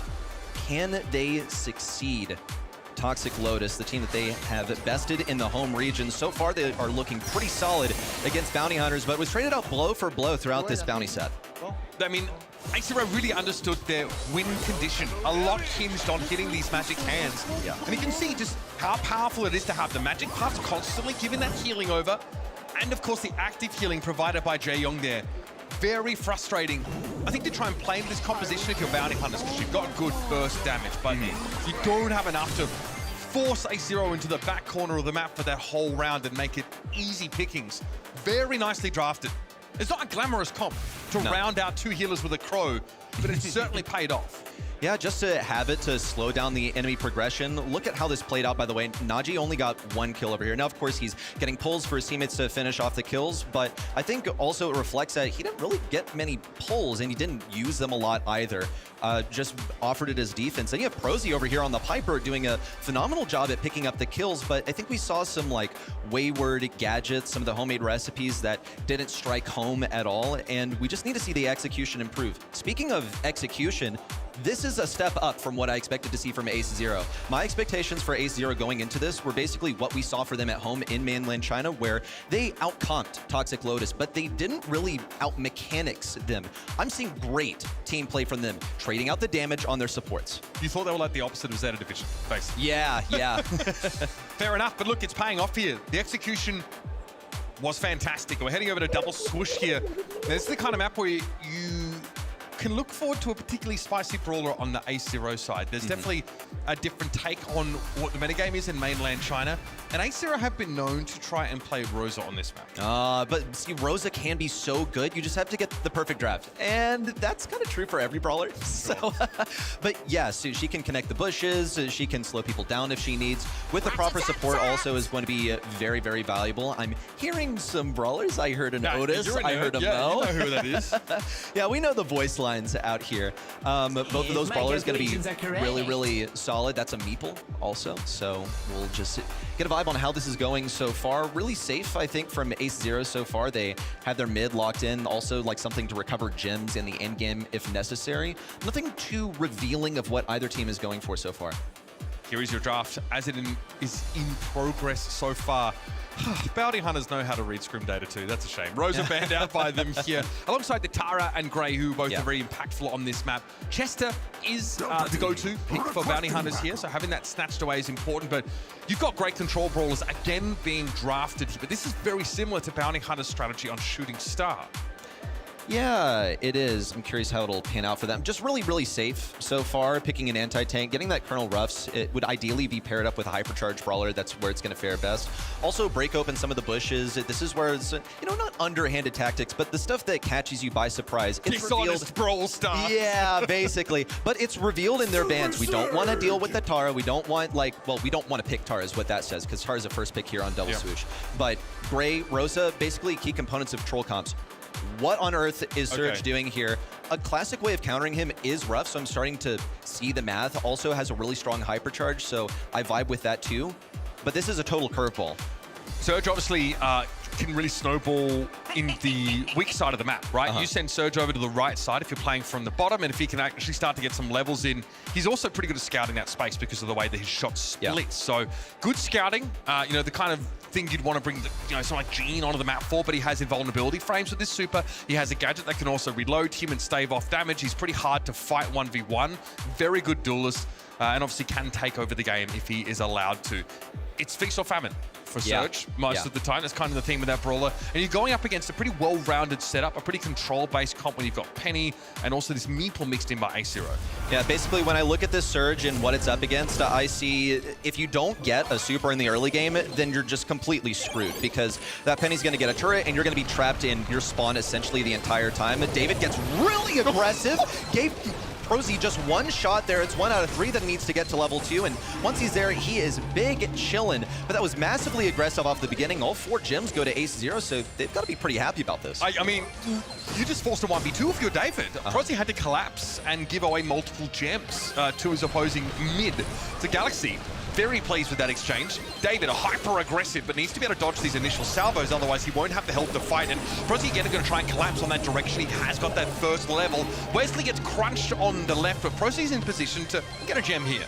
Yeah, he gets some gems, also has his level 2. He's exactly where he wants to be, basically. It was going to be very tough for him to rotate lanes also, so it's fortunate for him that David was left to fight a 1v2 on the right side, then expired and gave that bush to Portox. We see Wesley having to retreat around the left side, but he doesn't mind. That's going to be a super to break open the bushes and keep better tabs on where the enemy is. Really what we're waiting for is for Galaxy to get that super. That is when the control is going to ensue, but the interactions have been so amazing for Bounty Hunters so far. Leading in terms of gems, in terms of kills, Prosy has level 3. It's just what they need. Nice collapse here from Prosy yet again to help Portox, who ran headlong into all of A0. There's a hypercharge ready though for the Mo. Wasn't used earlier for David just to secure that elimination, but it's something you've got to keep an eye out for. These sandbags are pretty effective against the Mo, but Wesley's had to play passive for much of this game. And it's a 2-gem lead here, with Prosy sitting on that level 3 upgrade. And here comes the hypercharge for Prosy. That is what he wanted to see. Naji wins that interaction on the right side, a shrewd lane swap, and the Shrew himself will move over to the left side where he's just hoping to get a super versus Wesley. Prosy will get boxed out, but there's not going to be a positive interaction on the left side as Mo cannot get through those sandbags reliably. They just knew what they had to do. However, it's 10 gems for Bounty Hunters. Either a kill on Wesley or Prosy would reset. Portox stands strong on the right side, 10 seconds to go, and possibly interrupt with one more gem acquired for Ace0. Prosy mindful of the fact that he might have to just throw down and fight with his hypercharge here. Pops the super, gets that level up. Now it's a matter of clearing the salty barrel and getting that countdown going yet again. That's 21 gems and counting. Nachi going to be picked up on the right-hand side. David, though, with the hypercharge super goes in. Prosy doesn't have a super, but he's able to walk away somehow. David pulls up short. Wesley was there to help out his gem carrier, but it's even in terms of those gems. A0 now get ahead, but Nachi's instantly blown up, and it's Galaxy simply ceasing to exist. David, all the way behind, gets battered by a supply drop and now has to run away, but he's pinched between a rock and a hard place. It's 7 seconds to go. Ace0 with no utility in sight should not be able to interrupt this. Prosy can just jump away, and Bounty Hunters have taken this one. The Surge strat is viable. I think we need to see a major course correction from Ace0. They cannot be sentencing the Mo to be alone on the right lane early game, facing the 1v2 and giving the Surge a level, his first level, his first 3 shots, basically without any problem. The longer that they can draw this out, the better that they can have a chance of getting that penny turret and locking Bounty Hunters into their spawn for most of this game.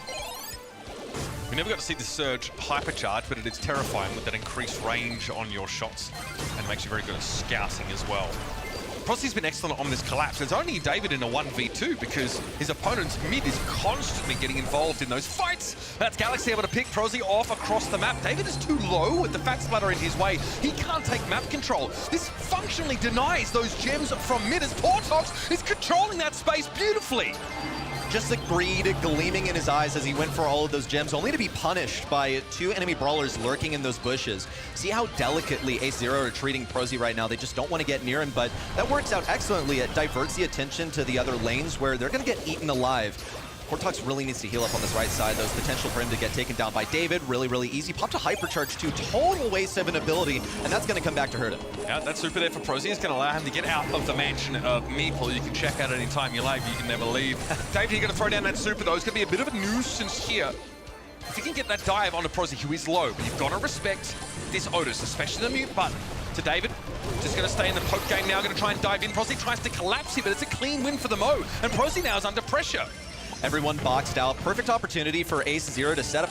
Whoa, that's an extremely aggressive turret. They worked so long to get in. Prosy should be able to tap it, but he's focused on Galaxy and getting his hypercharge. Wesley is also able to break down a wall if he so desires. It'll be a takedown on Galaxy, and now they've surrendered a lot of control with this hyper-aggressive turret, and it didn't really do too much for them. Little bitty mistakes now from Ace0 are going to start to catch up to them. Portox in trouble, though. That Meeple super means it's a deterministic result on the right of the map. Prosy forced to give a little bit of space now. That is going to put Ace0 up 2 more gems now. It's only a 1 gem game. Prosy trying to put some pressure down, but it's a gem carry and it's loose. Portox has to step up in his stead. He's got a super ready, but this is not necessarily who Bounty Hunters want to be carrying the Horde. No, this one should be in Ace0's back pocket. They have the hypercharge for Penny. That's the win condition right there. David has a hypercharge as well. And Bounty Hunters are so weak on utility, they don't have anything. 10 seconds to go. It's going to take a miracle at this point. David gets one. Portox has the mute, but can't hit it, in fact, onto David. Can't even get the kill either. Wesley, the one-man army on the left side, not even close to Naji. Yet another tied set. That's 2 games in which we can see the strengths of these compositions shine, albeit at pretty different times. You can see how dangerous it is if the Surge just can't really run away with the game, can't be fed supers by the Roughs, can't use that jump to escape from every mansion and meeple. I'm going to say Portox looked incredible early in the round, getting his team up 6 gems to 0, but they could not maintain that lead. Well, maybe Portox rotating over to the left side should help. He's been on the right side most of this time. Fat Splatter is really useful for scouting out the kind of bad side, the harder side of the map to play, but he'll be using it to get pressure on the gem carrier early on. Could not have worked worse, but I guess you just got to try some things sometimes. And he's coming up on a pretty uncontested right side. Hasn't found David just yet. Here comes the Mansions of Meeple, also going to box out Prosy and break some of those bushes. That's very useful for seeing when those lane rotations are happening. Get a good visual on when the gem carrier is pushing forward. Really easy take for David without giving too much supercharge to Surge. Meanwhile, pay attention to Galaxy, who's working very hard to get his turret since that was the win condition for them in game 2. It is huge. Nagi hasn't actually opted to pick up any of these gems, so Prosy rather brazenly just steps up into mid, and this will put Bounty Hunters up by a significant amount. If Portox gets more space here, there's a chance for Prosy to take some of the red side gems too. It's possible. He's going to have to wrap around the right side, basically, and fighting a 1v2 over here will be tough. David, at least, doesn't have any utility right now, doesn't have a super, so it should be made easier. They're going to double team him on the right side. That's a mute, but David still remains alive. Just going to have to lay low on the right side so he can heal up. They catch Prosy, who is as vulnerable as can be. All 7 gems and no jump to speak of. If there's a solid Mo super in here, that could be all of the gems headed over to Ace Zero. He is slow, he is short-ranged. He at least had the gadget to stave off some of that damage, but the reload doesn't do much for you when your shots are pretty unconvincing in terms of impact. Still, it's a 3-gem lead. Despite this, Prosy's been able to just eke out those small advantages over the course of the game, but this is where it might get blown open. David with another super, wins that right side lane. Now, he's determined not to let Bounty Hunters back in the map, and even Galaxy's taking space on the left. Okay, Ace Zero on these bushes. Here comes a hypercharge. Wesley just walking forward, holding W and moving, shooting at the same time. On the right side, won't really get that much. Has a bit of a foothold of control thanks to some of these sandbags. Prosy rotating backwards with all 10 gems and still only level 1. He's incredibly vulnerable, but thankfully his team has completely surrounded Ace Zero. They managed to tie up 10 to 10 right now, but still just not looking good on utility. They need a moat forward. Naji is super low on HP, and he's gonna have to hang back and heal up. Okay, we have the map opened up a little bit on the right-hand side. Early warning now as Ace Zero will be shown, trying to move it down the right. Naji's got a super at the ready, can help with that mid control. That 1 gem here, Prosy knows he needs to take it, but he's done no damage this round at all. And he's stuck inside this mansion without a super. This could be dangerous. Use the gadget to get rid of the early damage, and Portox forces Naji back. It's a stay of execution for Prosy, and David is dangerously low.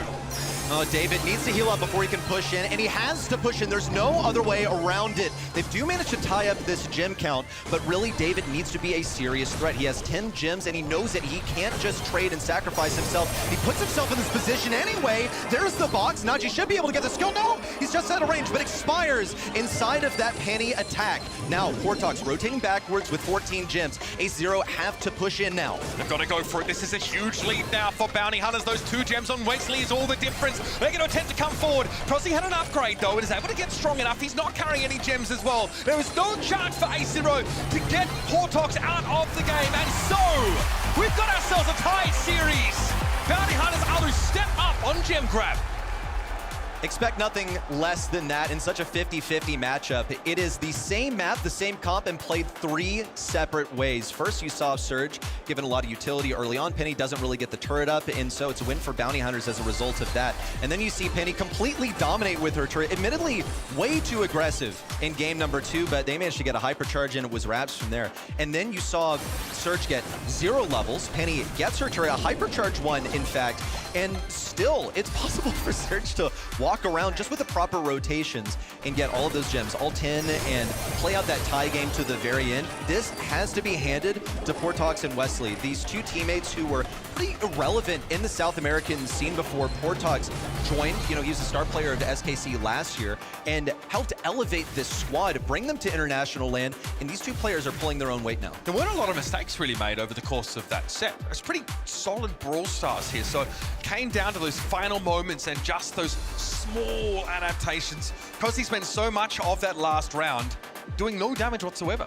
Honestly, just not being very strong. Stuck at level 1 because A0 were able to keep him quiet. But I couldn't say the same for Portox, who sometimes was just running it down. Bro was just empty on that right side of the map, hitting the mute. It's very hard to tell if you're about to be put in a 1v2 scenario with the enemy mid because they're hidden at the top of the map a lot of the time. So it's a difficult role to play, that quote-unquote weak side of the map, but Otis is one of the best at it. He's a safe brawler. He's just good in the meta right now. He is worthy of being picked early on in the draft and safe for these guys to lean on in such a close match where the stakes are remarkably high. But this is where I'd expect both teams to put the majority of their preparation. I mean, your other opponent is Humble, okay? You kind of, you know, the hot take here, kind of a waste of time to prep against them. You should basically accept that you're probably going to lose to Humble and that you have a better chance of advancing on to day 3. You just hedge your bets on this game, really, right? Basically, yeah, this one match right here, put all of your prep here. Early picks here on Ring of Fire, Crow reigns supreme. I see that Finks is wide open and has not been selected, so a curious one for me and a very viable option. Really powerful brawler on this map, but actually in the hands of A0, they've not had the best win rate over the last week with Brawly. It's like a 40% with Finks, so it's a bit of a no-brainer. This is obviously the kind of map where Finks' super overlays perfectly. You know, we should talk about the Mina being banned out here. I think Ems is also really frequently targeted. But there's that Finks getting snapped up relatively early on.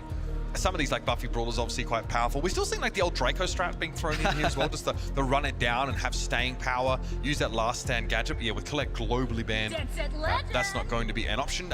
I love the alley here. This really does, this hedges you into a pretty aggressive approach. Your alley player has to be constantly trying to target the back bushes of your opponents.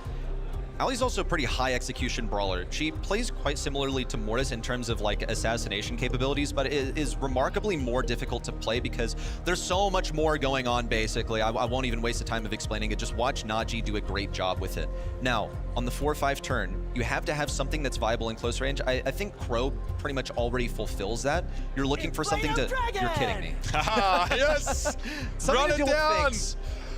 I mean, I like this look here as well. I also think that at the end of the day, like, it's not a glamorous role to play as the Draco, but with that hypercharge, you can clear the hot zone straight away. So that's a really important power play moment. You can also dive into those enemy bushes and try and at least go like 1-for-1, like trade, use that last stand to push on in. There were times where like we used to see Draco used in order to like counter like Hank on this map with the other star power, the knock-up one that makes it vulnerable, but I think rounding out here with Chester makes a lot of sense. It gives you that anti-tank just in case that 5-6 turn sees a tank randomly drafted, but Sirius is the round out here for A0. And the insta-lock too. I feel like this is a pretty straightforward selection where, look, you're gonna have a Draco running at you constantly, and you gotta think about which shadows you're getting also. Something that's healthy and does a bunch of damage at like, you know, not really mid-range, but not exactly short range either for Draco, is a good shadow to have on your side. No piercing brawlers here. Just Stuff, whose shots expire as soon as they hit a target. Ace0, I trust in this series last selection, but I see the Draco mentality has a unique interaction into Finks with his super, where you're basically able to spam all your like dragon projectiles into there, and you don't get as much value out of the Finks. It's an early victory for the trio on Bounty Hunters over mid. Galaxy isn't able to isolate a target, and that really hurts as an assassin. Yeah, the grouping is nice. We can see how scary these shadows are. That is a real pain. David, though, ends up having to overextend in order to do this, but here's the alley. Galaxy is looking pretty scary, but Bounty Hunters have spent most of this round sat out on the point. Ace0 backed all the way up into their spawn. I don't really get why Naji decided to walk all the way down mid and basically die for no reason away from his team. Hopefully they're able to course correct here with a kill for Galaxy on the left side in the 1v1. That's what they need, really. That's what they need Ali to be able to do, is isolate these side lanes. Portox is going to kind of hang out on the left side now, sort of also rotate over towards Galaxy. He's thinking about it, basically, but he's such a threat here. Look at the dodges from Portox. Eventually he does die at the hands of this Finks, but he's been a pretty solid stronghold of sustain over here. These Crow shadows are really annoying for Bounty Hunters because they do carry the on-hits that Crow himself does, which is the ticking poison damage, the delay in healing. It's really hard to have that staying power if you can't regenerate. It's true. We'll see if they're able to manifest some more control off of it. For now, it belongs to Bounty Hunters. Prosy exactly in that nook that he wants it. David seizing an opportunity to get some more Draco Shadows fired up.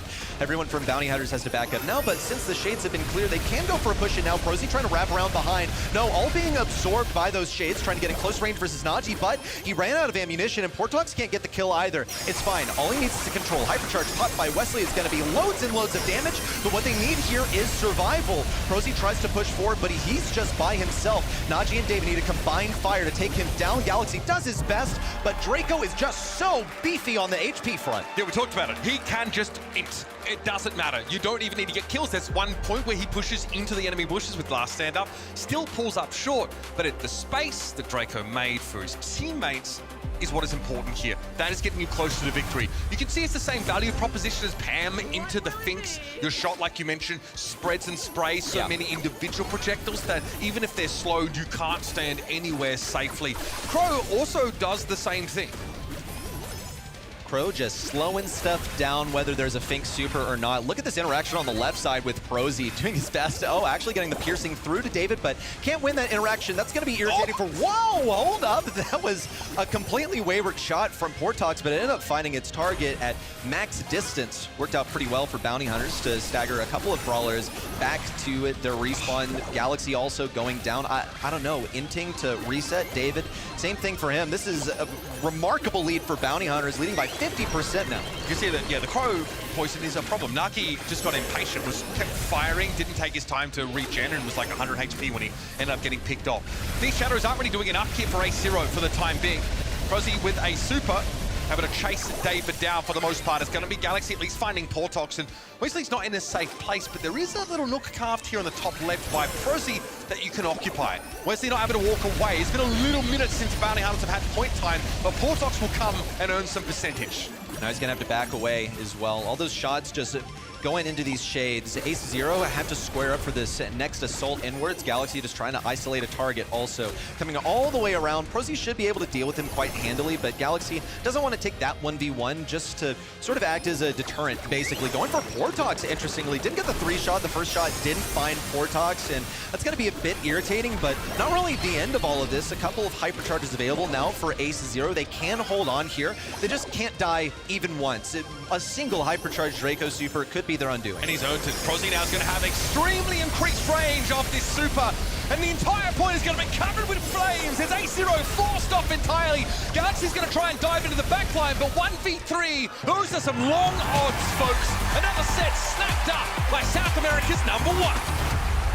This is so back and forth between Bounty Hunters and Ace0 because in one moment it looks like Ace0, wow, you know, this is why they beat Toxic Lotus every single time they faced in mainland China, because they're just better, and whoa, they've corrected the whole mechanics thing. But now we come to Ring of Fire, and I see a lot of running down mid solo. I see Finks running down mid solo. I see Galaxy inting instead of retreating back to spawn, and I just don't really get it so much. Also, you have to acknowledge that the strength that Ace0 really boasts is their draft, and I see them being out-drafted here. You're given this Finks that Bounty Hunters are really cool with because they're just going to run a Draco into it.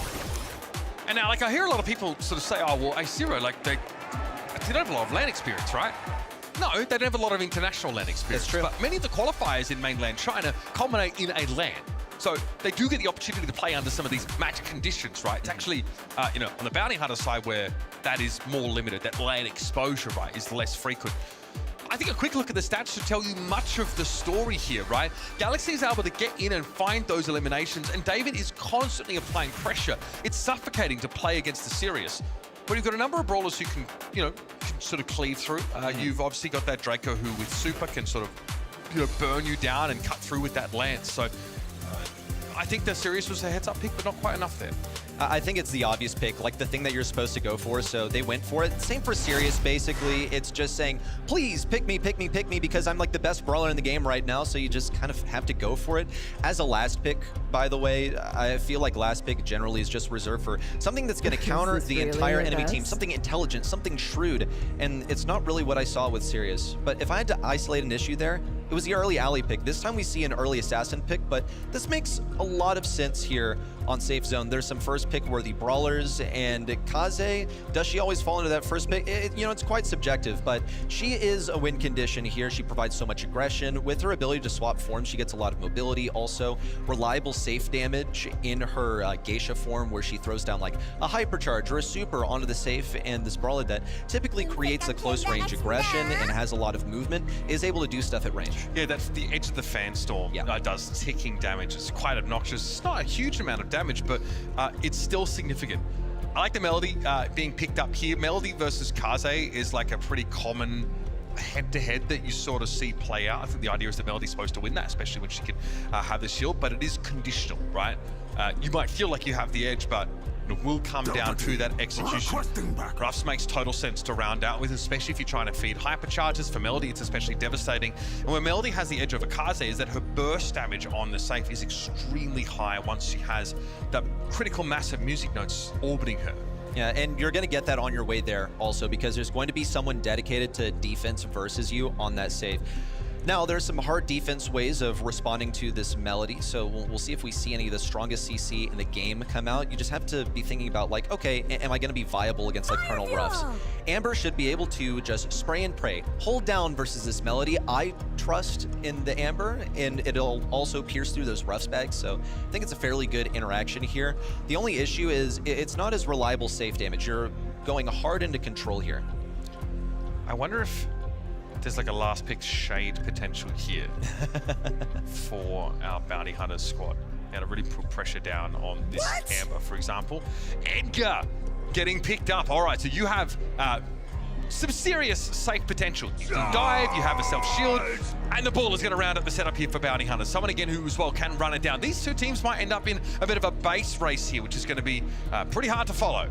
I anticipate it. I think Colonel Ruffs may struggle on the damage front when it comes to defense, because he's going to be fighting against a couple of brawlers that both have piercing, so the sandbags aren't going to do that much, unless like maybe Kaze's in the assassin form, but you're going to have a two-pronged push here. Edgar with like incredible mobility, now that he's gotten sort of the rework to his gadget with the buffies coming in for him, he will be using that scarf to catapult himself across the entire map. Now, there are defensive capabilities for these brawlers, so Bull is able to play as a defender, but ideally he gets to the enemy side where he's going to overwhelm this Amber 100%. He'll get a super for free, then heal up with the T-Bone Injector, easy peasy. What do you think about the Edge versus Melody matchup? Warthog's is able to win that pretty comfortably here and find some very good damage going 2-for-1.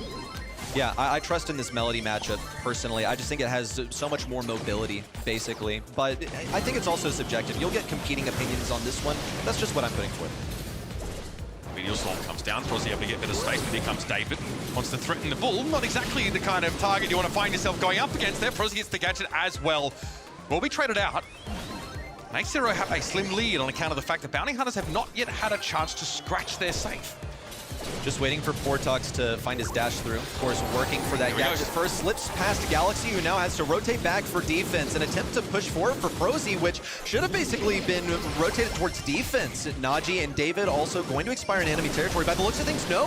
Najee actually goes back to mid to try and survive. Really intelligent plays here for Ace Zero, where they're not full committing on this push in and trying to go one stage at a time. Survive at mid, make that their line of scrimmage, and then launch their attacks from there. A lot of hype is being popped here, and in comes David. Portox has to respect this amount of damage, and he just vaporizes. Big damage on the safe here from the Edgar. And Nachi also turns up to assist. Second knock here for Ace Zero. And now we see the Melody trying to die, trying to match this level of damage with that hypercharge. That is a lot of music notes going, and that safe is getting chunked down bit by bit. But bounty hunters are on their last knock.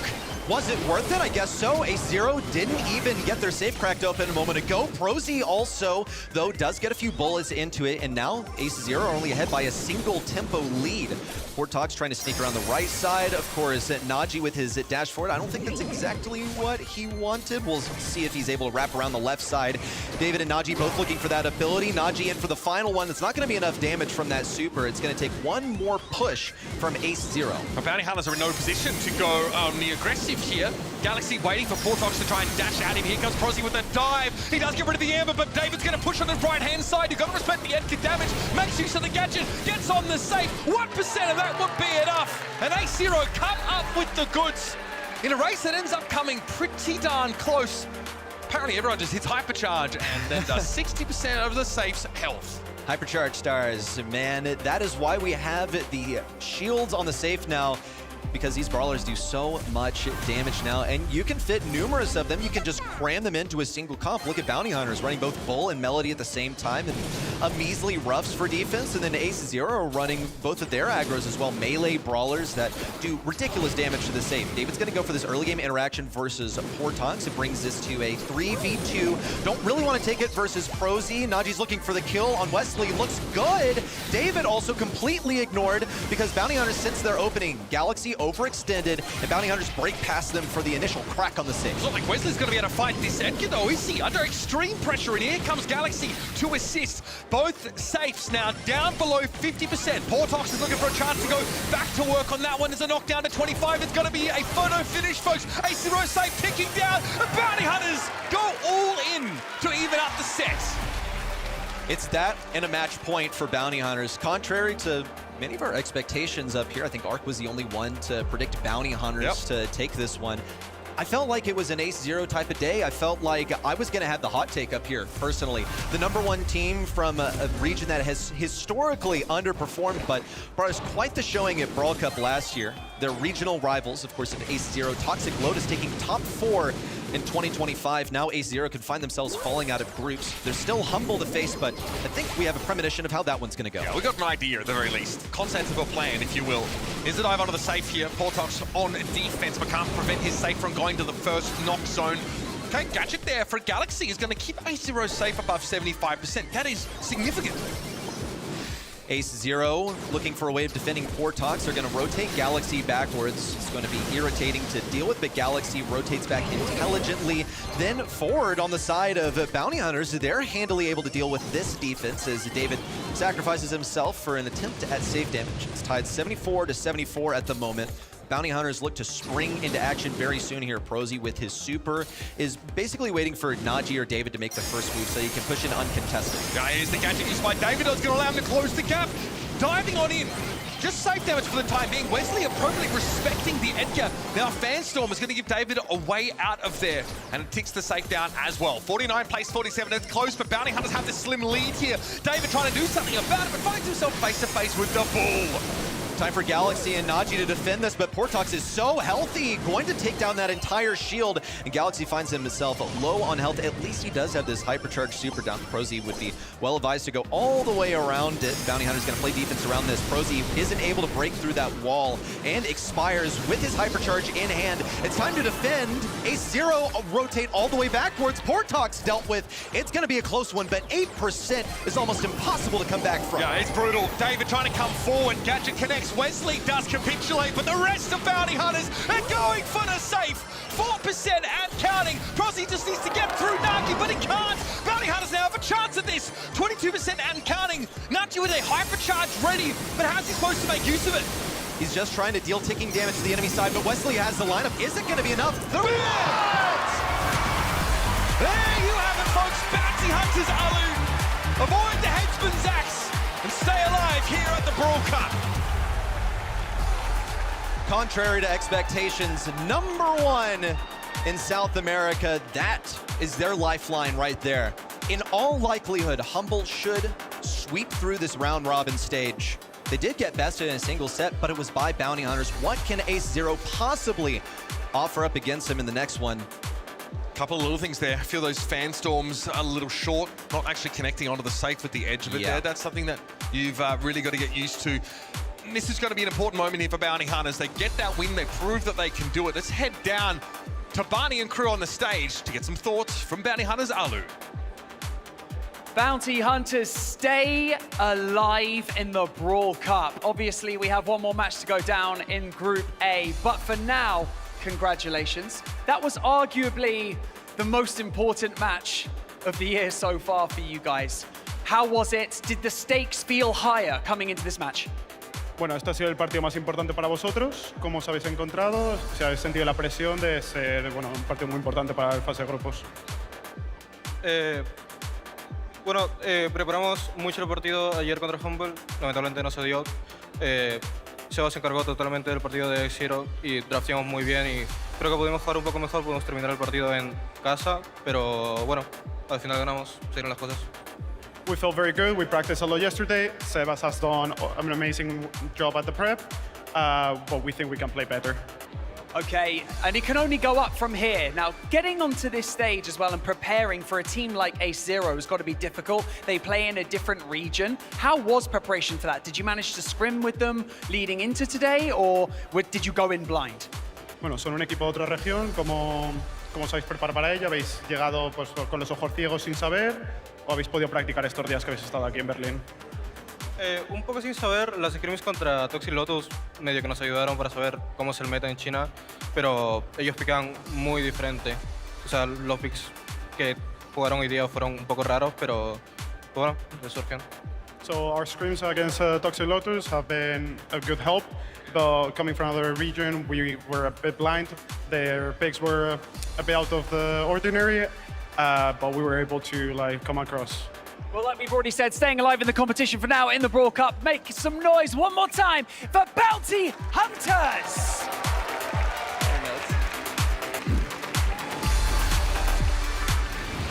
Such an intense match, super close in the end. And Bounty Hunters make it a 1-1 situation. ACR's draft, honestly, I liked it a tad bit better. Is that just because it looked closer to an EMEA draft, or? We were discussing that, and there were some very familiar ideas from EMEA, and that's what we've been so impressed with the Chinese mainland region over the years, is how they kind of adapted when draft became more prevalent in Brawl Esports, and they have been taking a lot of hints from some of the best regions around. Yeah, there's no question about it. You can see Ace Zero being inspired, also having to come into the international game, right, rather than the different version that they play in mainland China, and they had to borrow the ideas, right, because they're just like, a little bit behind on terms of the meta. So I love to see them drawing from the region that is sort of leading the world right now alongside East Asia. But the mechanics need to be applied differently, basically. That is where we see them trailing behind. They're fresher faces, so it only comes naturally. Now we see the stats from the last set as well. Wesley and Galaxy, the two MVPs for their respective teams. Anything that sticks out to you, Ark, in this specific draft or in the entire series? Well, in that final set, we were chatting about that final moment where actually, Ace Zero could have got that damage of which they needed, but they kind of didn't use the Fist of the Brawl Star, and they had the Hypercharge. I mean, that's like an ability which can secure a double kill. There was 25% left in that save to be able to obtain. So I kind of questioned that Fanstorm towards the end, but going back a step, double swoosh, that surge pick, I really wish I'd mentioned it going into the match, but that is a sleeper pick, big time for Portox. But looking back at the draft, the problem was they were picking it into the meeple that was already predefined. You can't pick comfort picks into the problem. And Portox was like on that surge, on that third game, into the final 5 seconds.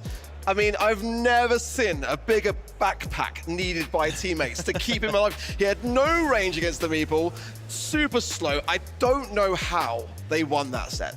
Props to A0 there to adapt to the playstyle of their opponents and just make it so the Surge never even gets his second stage. Really well played by them, and it still wasn't enough. Bounty Hunters somehow turned around the set and won that one in the end. Yeah, that was really, really interesting to witness. I think I mentioned that, look, this is Wesley and Portox, the players that have been basically picked up here, the ones that in the past have not had such decorated records, providing the support from mid, which I feel like has been a major level up for these individual players and reflective of that this is truly a new stage of their careers in Brawl Stars. Overall, it was really close. We had some back and forth in gem grab, both of them reaching the 10 gem count. Also now in Heist, quite close. A0 doesn't quite manage to beat Bounty Hunters, and now if they want to stay in contention to make it through to day 3, they need to beat Humble. Yeah, and let's be honest, that's no easy feat, but we know that Humble can bleed. And we know that they can bleed at a time that you are least expecting it. That would be kind of poetic to happen in the group stages of Brawl Cup, considering that this time last year, they were there winning the whole thing. So we were discussing about how A0 have got some EMEA-style drafts up their sleeve. This would be the perfect time to bring them out. I think so. When I look also at just like how Humble approached that very first match, they're playing extremely safe. I think that is a big part of why Bounty Hunters were able to take that match right there, because it's so predictable. You're going to play roughs and like something very consistent, basically. That is, I think, quite straightforward to outdraft. The question is there, though, what is the approach to preparation? Have we decided that it's a complete waste of time to even try to take down Humble, and their best shot is against Bounty Hunters? I mean, it's not a waste of time. It's actually a huge upset and the storyline that we could follow along for the next few days. Let's see if Humble is going to do it again. They already beat Bounty Hunters. Now they're up against Ace Zero, and they really need to beat Humble now. They're already 0-1 down. If they beat Humble, we actually have a three-way tie in this group. An interesting situation, but let's not get ahead of ourselves. We already discussed Humble. Again, 2025 Brawl Cup champions. They're the defenders of that title, and they really want to take it away as well. Also, look in the crowd here.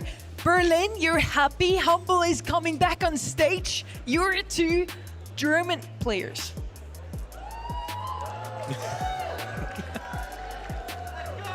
Biased crowd, for sure. Ihr seid ein bisschen voreingenommen, habe ich das Gefühl, für Humble, aber das ist schon okay.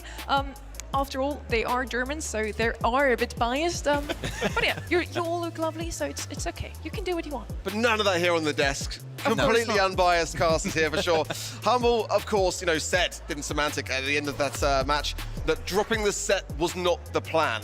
Well, I think at this stage of the competition, they can't afford to drop many more. I think that, you know, as Kenny rightly said when he came onto the desk, that, you know, in the Brawl Cup last year, they dropped 2 sets throughout the entirety of that event, which is absolutely insane. But I feel like, to be honest, Ace Zero put up a fantastic showing at this stage for a team that we didn't necessarily know what to expect coming in, and their decision making in terms of drafts. They've really impressed me so far. I think there is a world in which this could be possible. Last year, we talked a lot about Toxic Lotus coming in as a dark horse, taking down some really insane good teams, and we didn't really know what to expect from the region. Now, in the same position here, Ace Zero, are they better than 2025 Toxic Lotus ready? It depends on what aspect you're talking about, because even like in their home region, you can tell what the strengths of these individual teams are. For Toxic Lotus, it is their mechanics. Last year, they were really impressive on the drafts, but then you look at Ace Zero and they just outdrafted, like brutally. I'm not joking. It was not pretty to watch. Outdrafted Toxic Lotus every single time. So that is their strength. Now you come up on stage. Do you have ice? Do you have the mechanics to back everything up? If I put you in a 50-50 matchup, will you be able to win it? My money is 100% on Humble in that regard. Just in their match now against Bounty Hunters, I actually preferred their draft more often than not, honestly. But as you said, the mechanics need to be right as well. And they're also, for the first time on a stage like this one, so the nerves probably got to them. We want to have a quick look also at our bingo. A few of those fields are already filled in.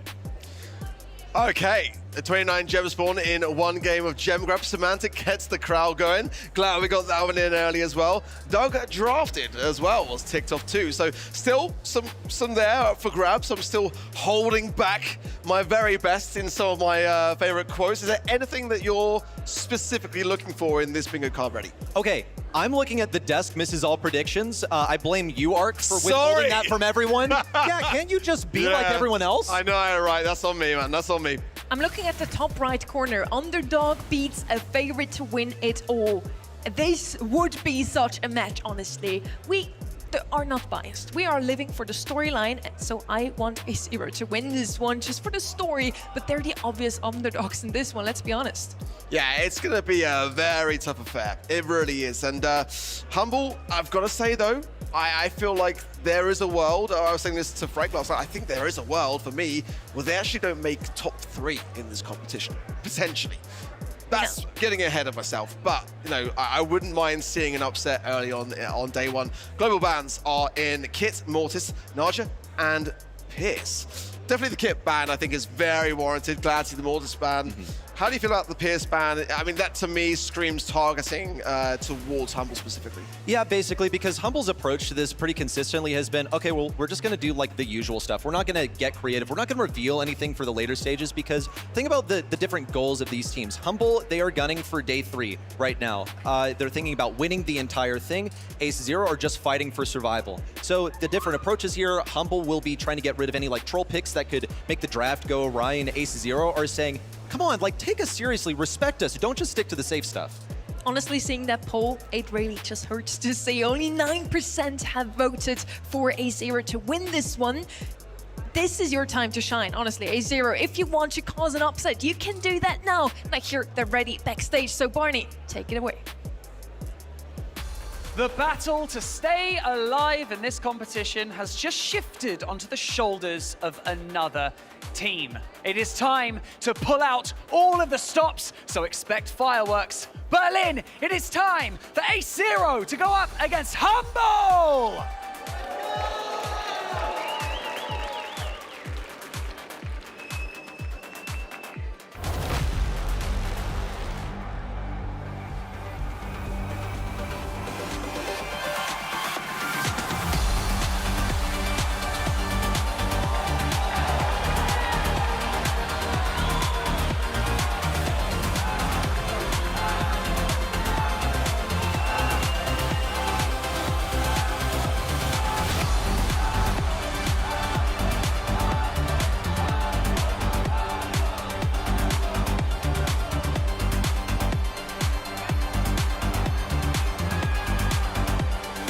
One match remaining in Group A. One team seeks to dominate while the other is fighting for survival.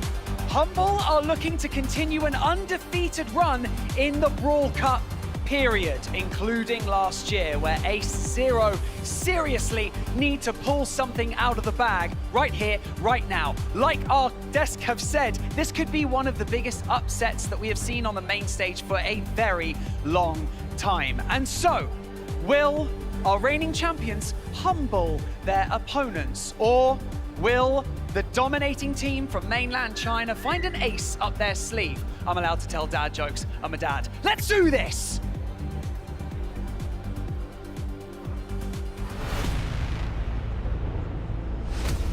Boss. Cementech. Luki.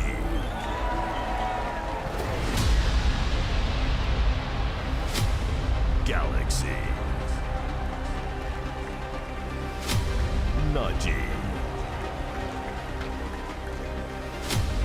David.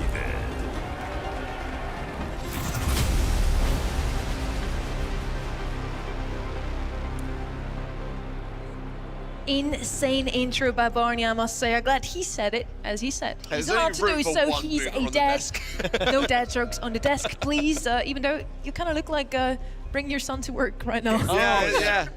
Hey, son. Cheers. We're heading straight into the draft of our very first map here.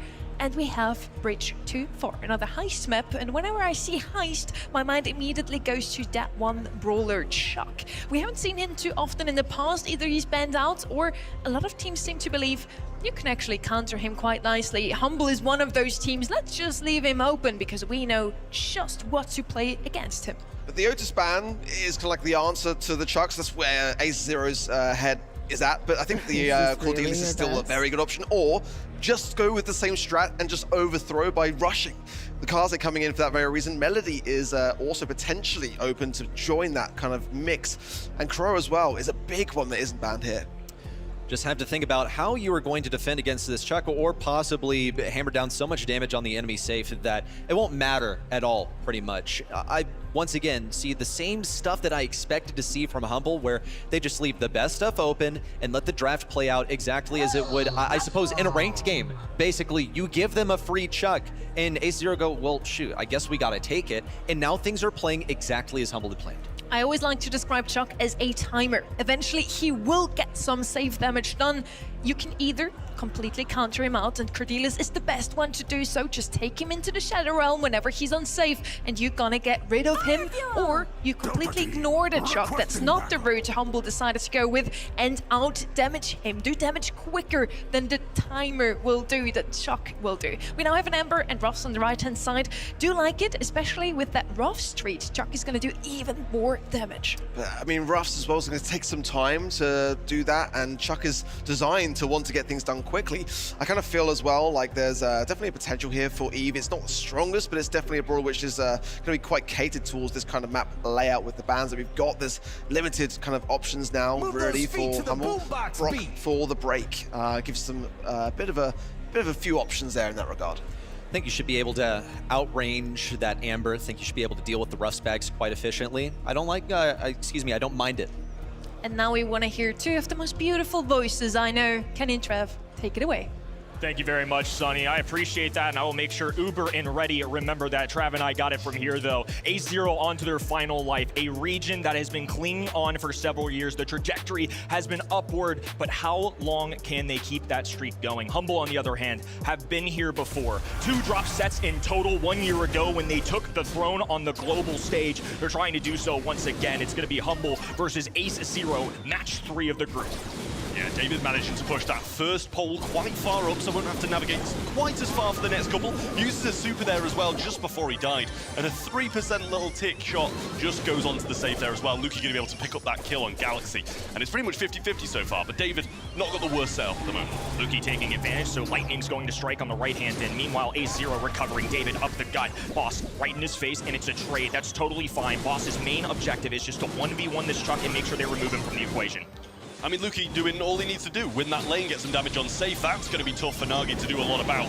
And he places some sandbags up. He still gets the shot round it. I don't know how he's getting those kills. 1% done here by A0, and Luki will get the first crack. Oh, and some unbelievable mechanics overall, like you alluded to. The little corner peek out of Luki to get around these sandbags, and then Semantic just popping off in the middle. Kaze, especially from this distance, should be rendered useless, but instead, it's Amber just trying to fire fuel her way up the map. Semantic just taking him head on and still winning this. 2 extra shots coming in from Luki too. I mean, this has been a one-way train. It's all Humble. I mean, Boss walking in the straight line too, getting that 50%. Unfortunately, not there for the defense, so a bit of chuck damage comes along the way. Nagi gonna throw down that super on top of himself, does make a connection with Semantic, and that allows Galaxy to come up through this mid. Chuck back again. This is what he's gonna be doing for the rest of the game now. But Luki's gotta get that damage output down and match what the Chuck's doing.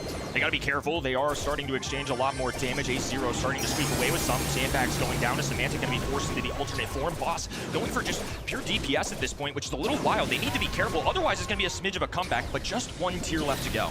I mean, Luki's back up the map. Nobody's even contested him because Boss stayed alive for so long. Luki finds the final kill, and the first game goes convincingly Humble's way. Chuck back and forwards, just being dealt with by the Cordelias time and time again, and Luki popping off on the right. I'd be lying to you if I said I wasn't nervous for A0 coming into this. I mean, regardless of what that previous match result was, Humble were going to be my pick.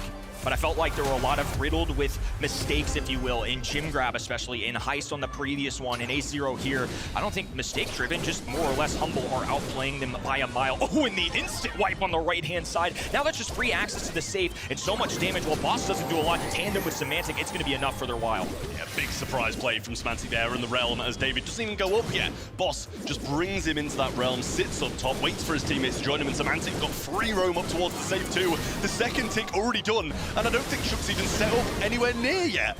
Humble masterclass. David getting some chip dimension, but it's just not enough in the faces of something like Semantic, who's dancing his way around Colonel Ruffs. Finally, a shutdown.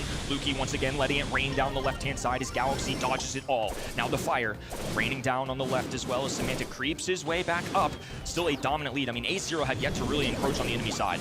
I mean, they just sat back. Nagi there didn't even try to take the right-hand lane. I feel like no matter which lane they take now, they'll just double another if they're not kind of switched onto it. Galaxy actually putting up a good fight against Luki, which is the first time we've seen this all set long, as it has just been him dominating. But I think the Chuck's still waiting for this opportunity, and Cordelius just isn't giving it. I think Galaxy can hold. I don't know if Galaxy can win this lane, and that's a concern, especially when you're facing a deficit this large. Now David right down the gut once again, charging his way up the middle, gets the chip of damage, but Semantic sees this, and they're just going to go right back up the same exact lane. David's still lurking on this bottom side, though, but over on the top is where all the action is at.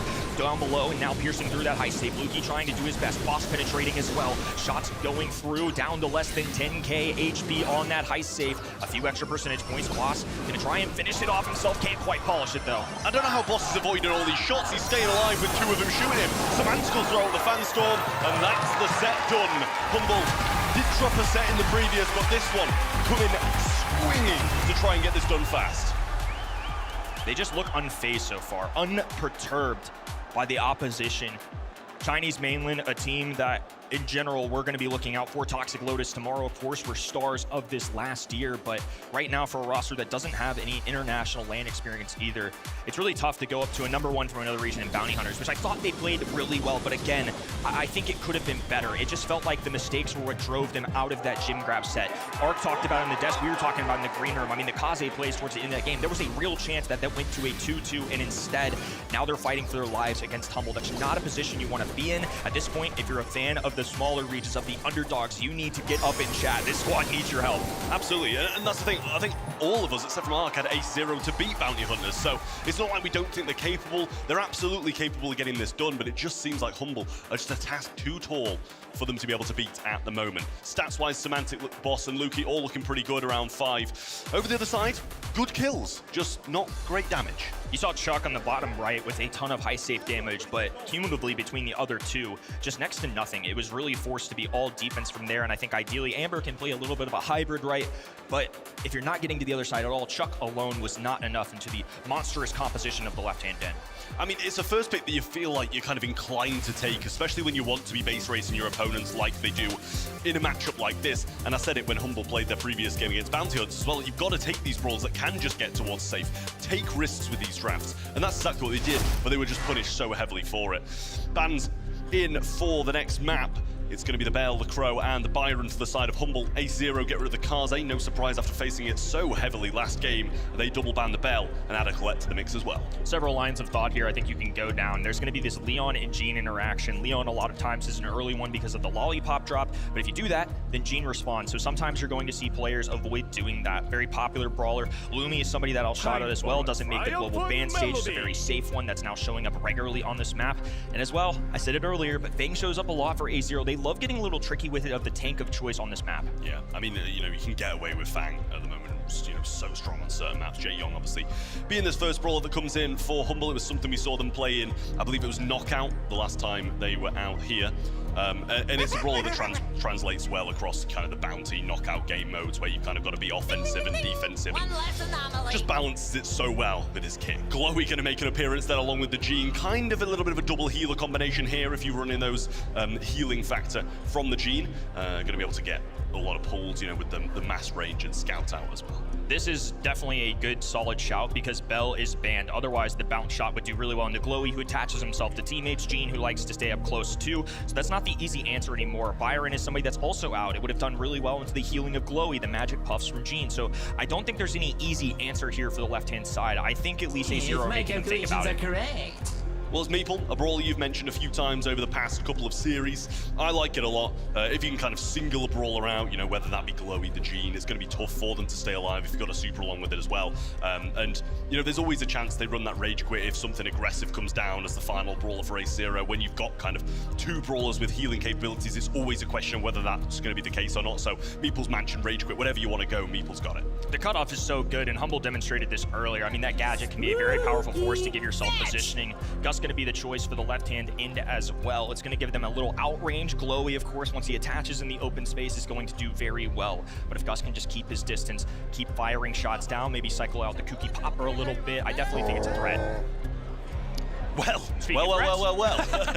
Frank gonna come in there as the final pick for Ace0, and I've said it so many times. You've got to bring in these unpredictable brawlers, and I said, you know, it's likely we're gonna see something aggressive coming down when you've got the Jean and the Glowy, who are so capable of healing, and they have that range covered as well.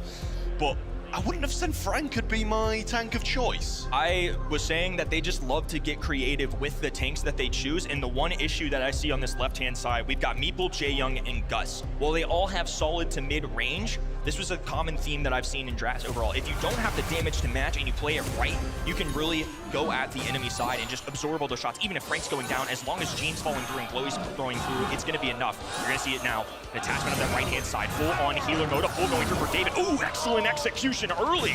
Can't keep him alive there, no matter what heals you've got with Jae Young. David, Galaxy, and Nagi all just going to sit on this right-hand side and have a wonderful time healing each other. Going to be tough to pitch this one in, but they're trying to do their best with Boss round the top, throwing out these slipstreams, getting his speed going. And Nagi falling fairly low, but David still sitting quite nicely. And Oh, just about gets the rage quit, and Semantic might be able to stay alive here. I was about to say he got 2, and there's the pull, but wall broken, which I feel gives Humble a better chance. Fun strategy coming out of A0. It's just barbaric. Now they're going to be going at Boss, who uses the hypercharge just to stay alive. What attack from Lukey, the sharpshooter on Pierce Gus. It does not matter. Put it in his hands.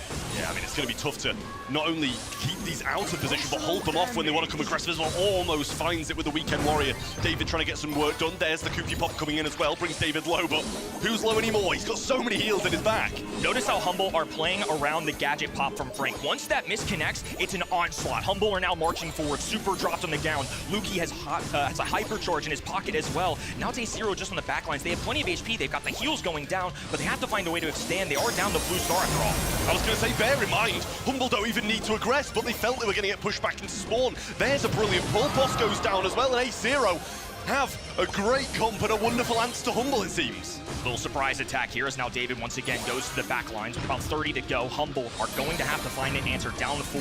Nothing to slouch at, but 1 kill on Frank would be enough. It's close, they're getting low. There's the hype charger on the right side. Massive pinch coming in. Semantic gets 1, but there's still 2 down. There's the Frank super as well, but the rage quit stops it in his tracks. Nagi low, but David's tanking. There's the pull in. Semantic gets another super down. They're going to be able to shoot through. Frank solo and falls. Blue Stars Humble's way, and they'll find another one too. 14 to Humble as they find the comeback.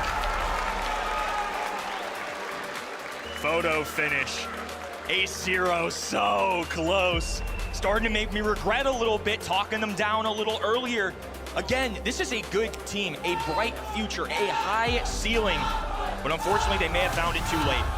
They're now tasked with taking on Humble, who somehow, someway, always find a way to squeeze through on this land stage. Boss early on, grabbing this blue star, right-hand side flank, walking David forward is his teammate, Glowy in the backlines. Not interested in getting kills, just slowly trying to get that supercharge. The tandem of a Frank pull, a chain pull. There's just so many options for comebacks here from A0, or some proactive takes as well.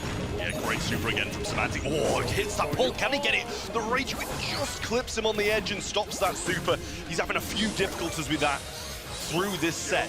David not finding those supers. When he did, it was flying. There's super as well, straight through. Weekend Warrior gets some good damage, but David will survive. Live to fight another day with some big heals in his back once more. Retreat coming out of the red side. A missed pull once again, and Lukey smells the blood in the water. Boss activating speed. Hypercharge going down. A little extra party up the middle of the map as now the pull doesn't go through. They can peek through the walls. David left all alone, and Humble know better. No sense in pushing when they've got the lead.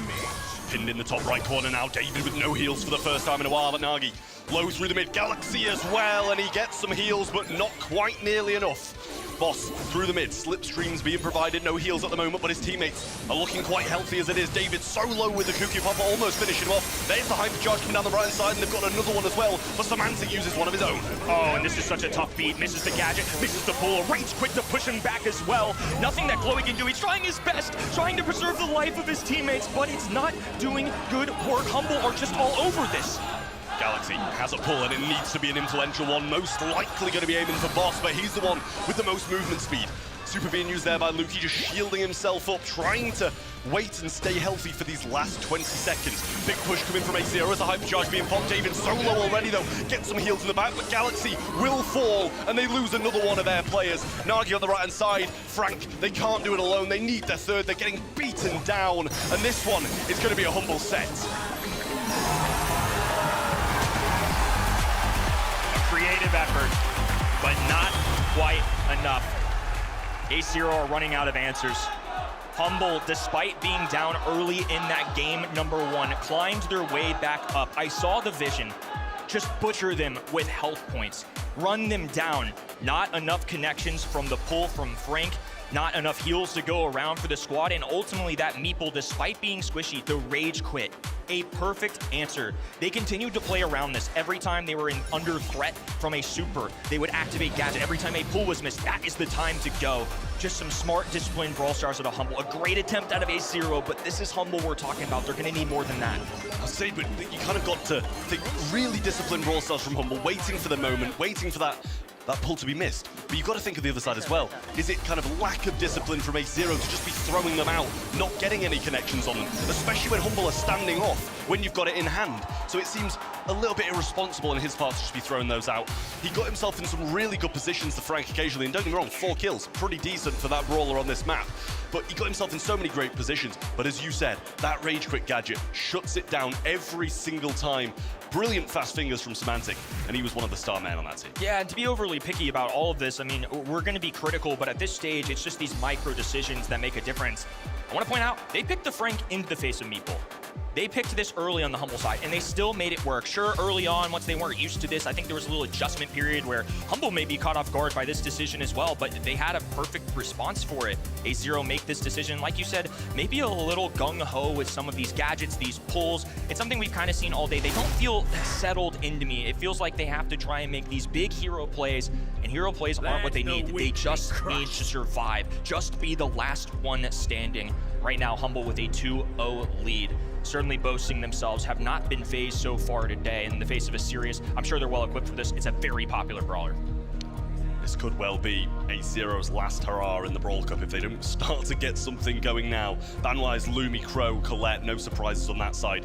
Ali, Lumi, and Ruffs on the opposing side as well. As you said, Sirius is the first pick. It's a good one. You know, it's versatile. It's going to be able to lob over walls, shoot at good range as well, and I think it's very solid first pick to take here. Over the other side, no surprises again. Chester is one of the brawlers they absolutely love to pick up, that and along with the Ruffs, the Pierce. Ruffs being banned out here, obviously, and Pierce being banned out overall, so it kind of takes away a lot of their kind of comfort picks, I feel, as well. Despite spawners being on the ground, possibly from Galaxy, I think you got to grab an anti-tank. So Crow out of the way, Colette out of the way, and eventually you just got to go for what you think's best on the map. And I think that is the ultimate best decision left. Could go Otis and argue that, but instead it's going to be this combination, and Leon in tandem with it as well. I really like this. The Lollipop drop can make him a gym carrier, or if they want to go a more traditional mid or rotate, now they have two, I would say, solid options at that. Yeah, I was going to mention Otis as well. It's still very much on the table for A0 too. It's going to be tough to run, you know, more aggressive brawlers into this now that they already have the Chester, and still the Otis is on the table too. Leon going to be great to aggress some of these brawlers. You've just got to hope that if you choose to go for the series, he doesn't have many of those shadows stored up, or he's going to have a bit of a tough time breaking through those. It's the Stu. Stu's going to come in then. It's a brawl that I actually really like to see on this map. The mobility is really solid, being able to evade, you know, the Chester supers no matter what it is, or if a Leon's coming towards you, you're going to be able to get away. Definitely. Stu are very regular on this map as well. There's their flair of a little extra speed too, or wall break if they really want to, but more than likely I think the speed for now, unless a brawler choice changes things up. Mina and Mo I think still on the table for me, as well as aggressive options that can maybe get up in the face of enemy. You can also drop the windmill gadget to kind of prevent these enemy shots coming in, buy yourself time to get to those gyms. Just one way to be kind of semi-aggressive, and there it is right there. You heard his voice. I was going to say, I loved your shout as well, because we saw David playing it in that previous match against Bounty Hunters, and we were kind of sat in the green room, we were like, oh, David, that's not the super you want to be playing there. So, you know, he had a few mishaps here and there, but hopefully he's going to be able to get something going against Humble here. Yes, it's a difficult team to start a reverse sweep and complete it at that, but Penny rounds out the Humble roster for their brawlers, and I like that as well. The turret is really, really solid. Anytime you see Sirius, we just have to anticipate that Penny is on the table, especially if it doesn't go through the ban stage. It's been the easiest way, I think, to deal with Sirius. Anytime you see spawners, that's where Penny is going to shine. Also, the control factor as well. Penny can very much play as the midline brawler, while Chester and Leon can be more aggressive on the other side. A0.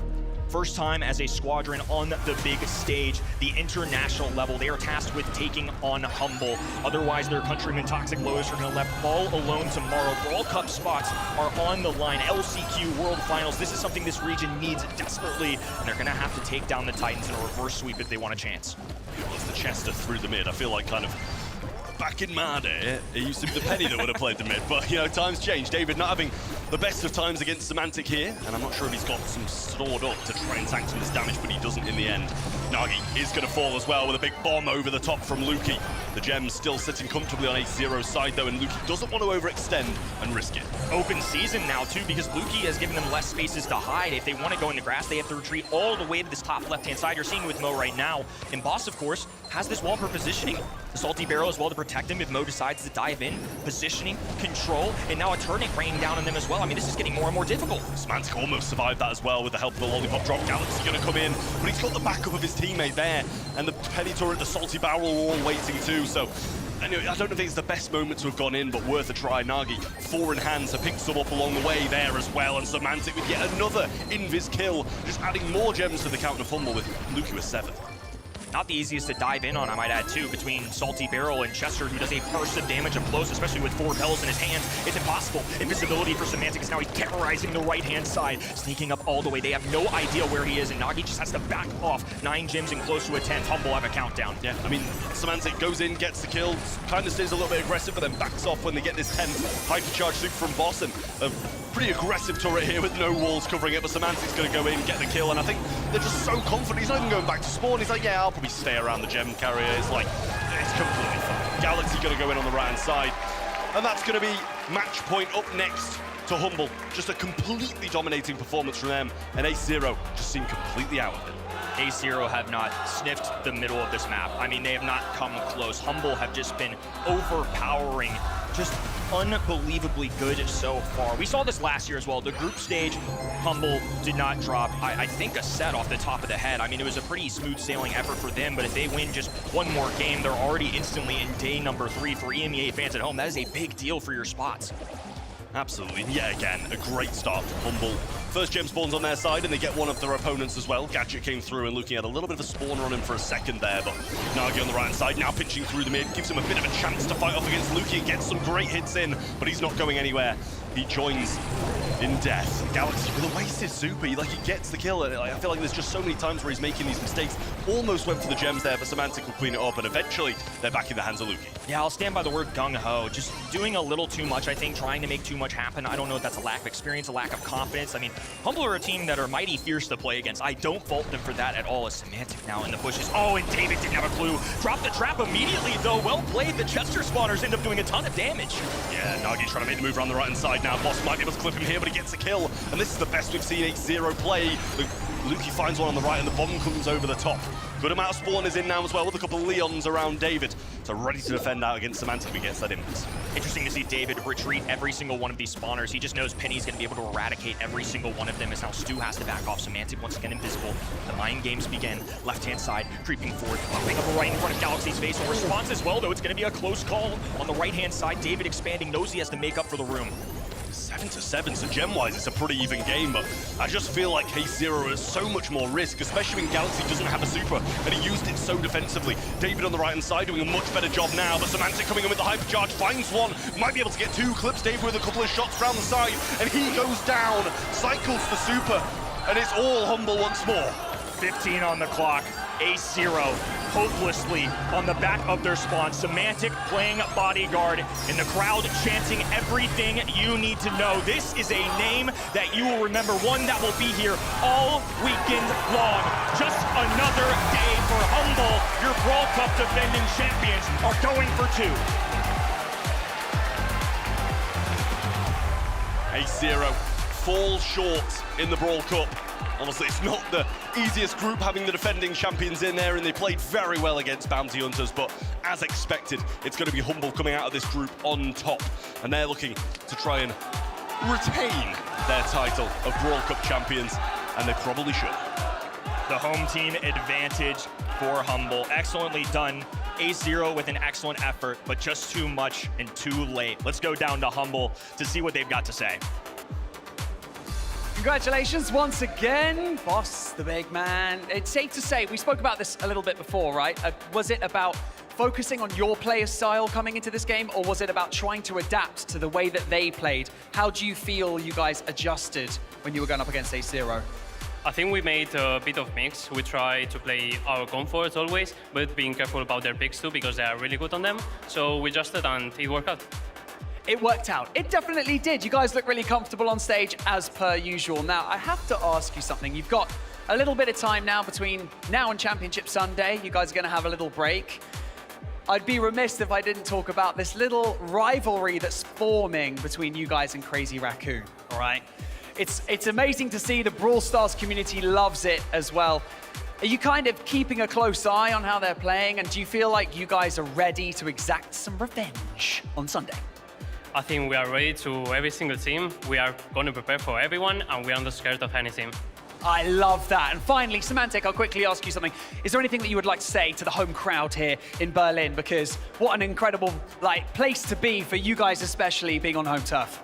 I mean, we literally only see Humble posters, Humble fans screaming everything. It is absolutely amazing to have everyone here. Literally from the bottom to the top area, absolutely amazing. I hope you guys are here on Sunday with all the Humble merch, all the Humble support, and see you guys there. Dankeschön. Awesome. Ladies and gentlemen, give it up one more time for Humble.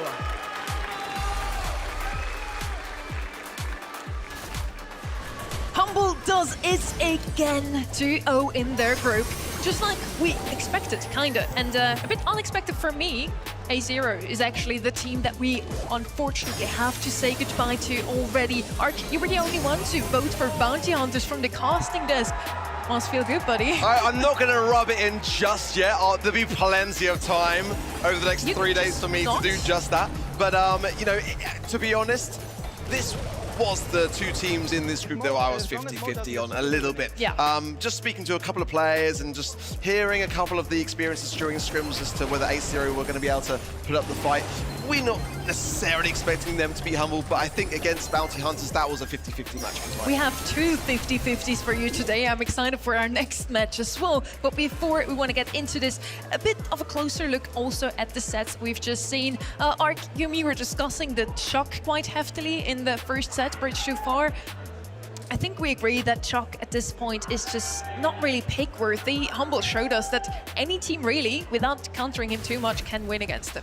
At this level, I do have reservations on it. What I did really like to see was how Boss on that Cordelius was actually going on the aggressive the second he put the Chuck into the realm. Often you'll see teams that will just sit back and play defense the entire way through, but Boss was using that time really nicely, getting up the map, getting the damage of which they needed, and it was really effective. It was insane to see Humble's team play overall. They're just playing together so well.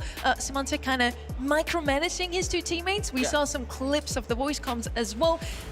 But yeah, really doing well. Humble so far 2-0. We're going to see them again on day 3, so don't fret. You will see them again. Earlier, I saw something super weird around here. What was that? Wakey, wakey! Today is your big day. Are you excited? I'm so excited. Hold the door!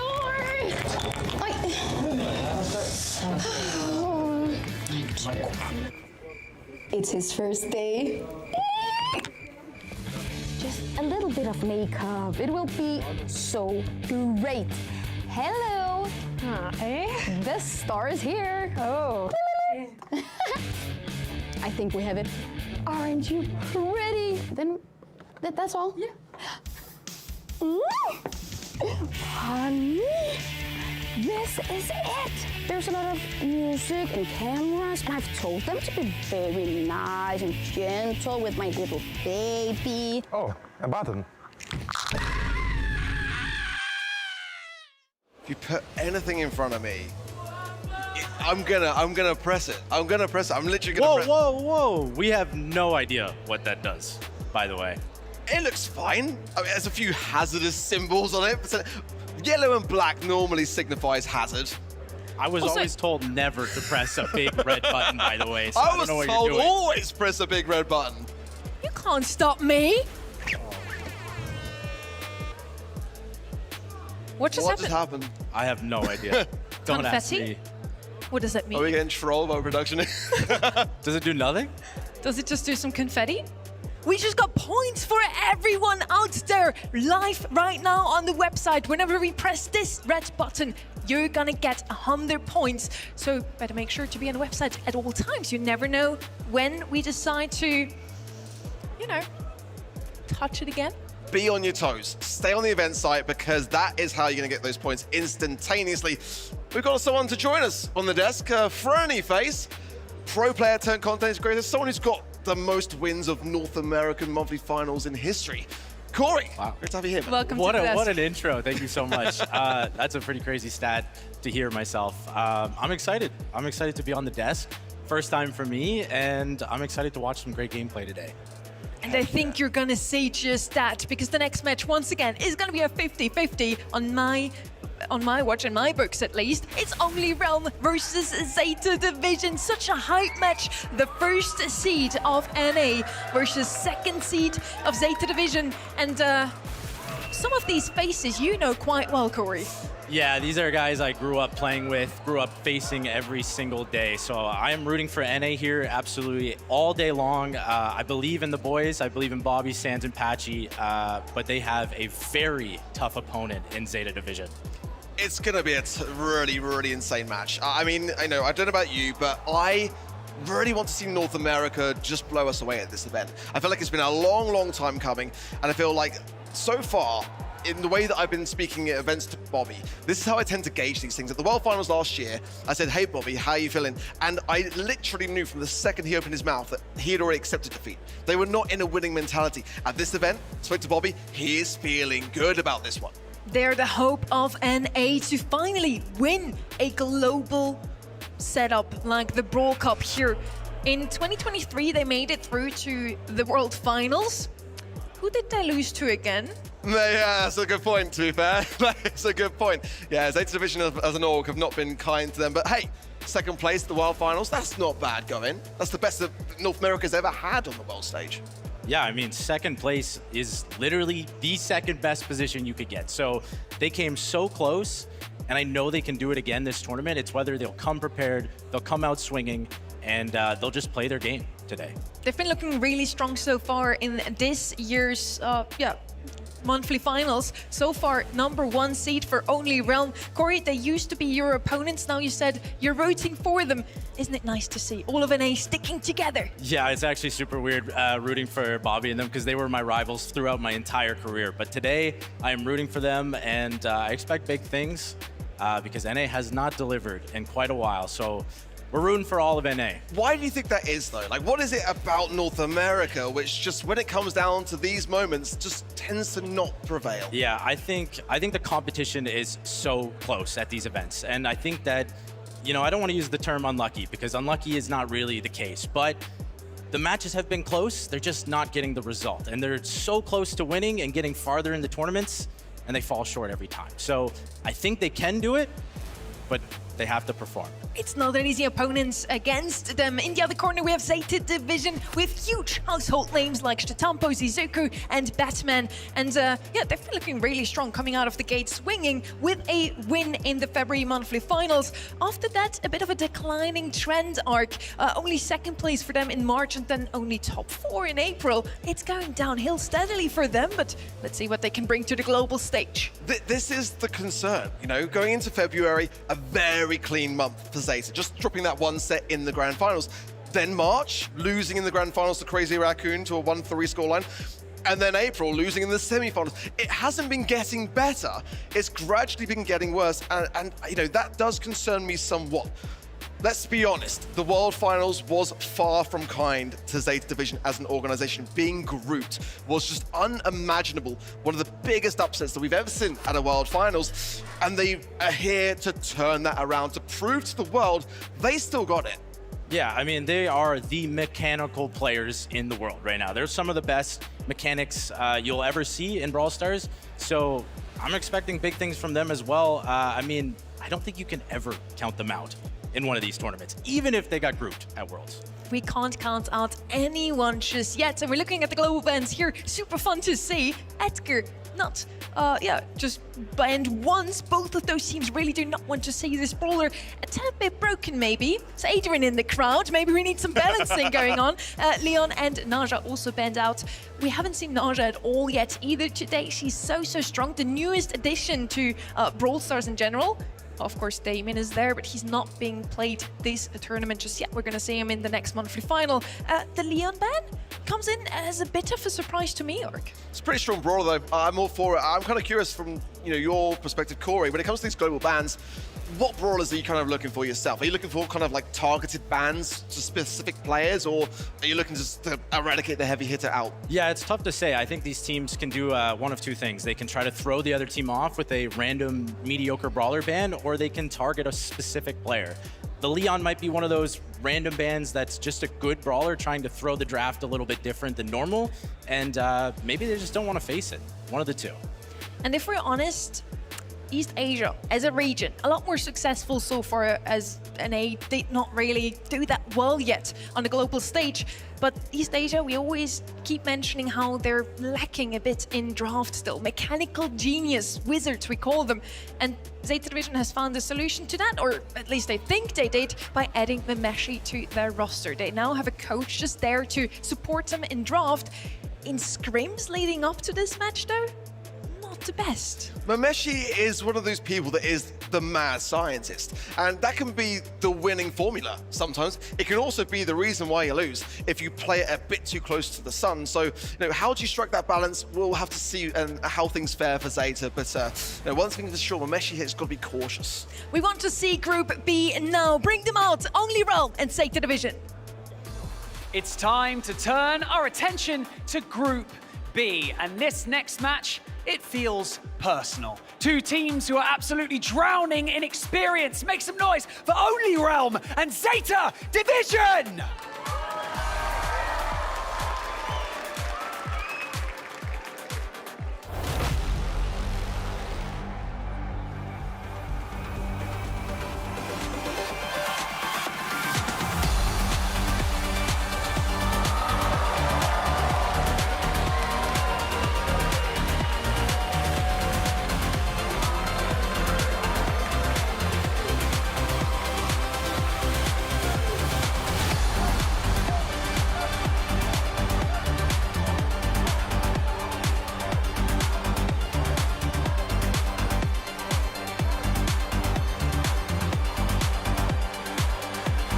One man's revenge arc hangs in the balance here. In Group B, we have a brand new team that are focused all around patchy right now. We've got the finest teams, I think, right now from NA going up against East Asia. And I feel like this one is gonna pop off right here on the main stage. You know what? We've got all of this pressure to overcome to go up against a team like Zeta Division, but if any team from NA can do it, it's Only Realm. So I guess time will tell, but like I've said, both of these teams, they just have so much experience here on the main stage. Anything can happen. It's time to kick off this match.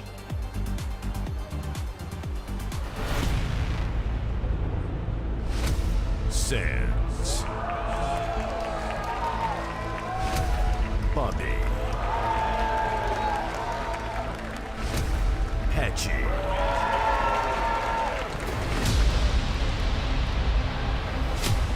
Batman. Suzuku. City Tampo.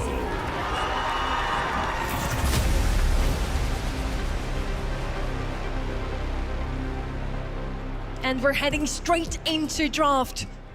The hope of NA lasts on Only Realm's shoulders. The pressure is real. Can they figure it out how to deal with all that pressure? We're gonna find out in the next couple of minutes.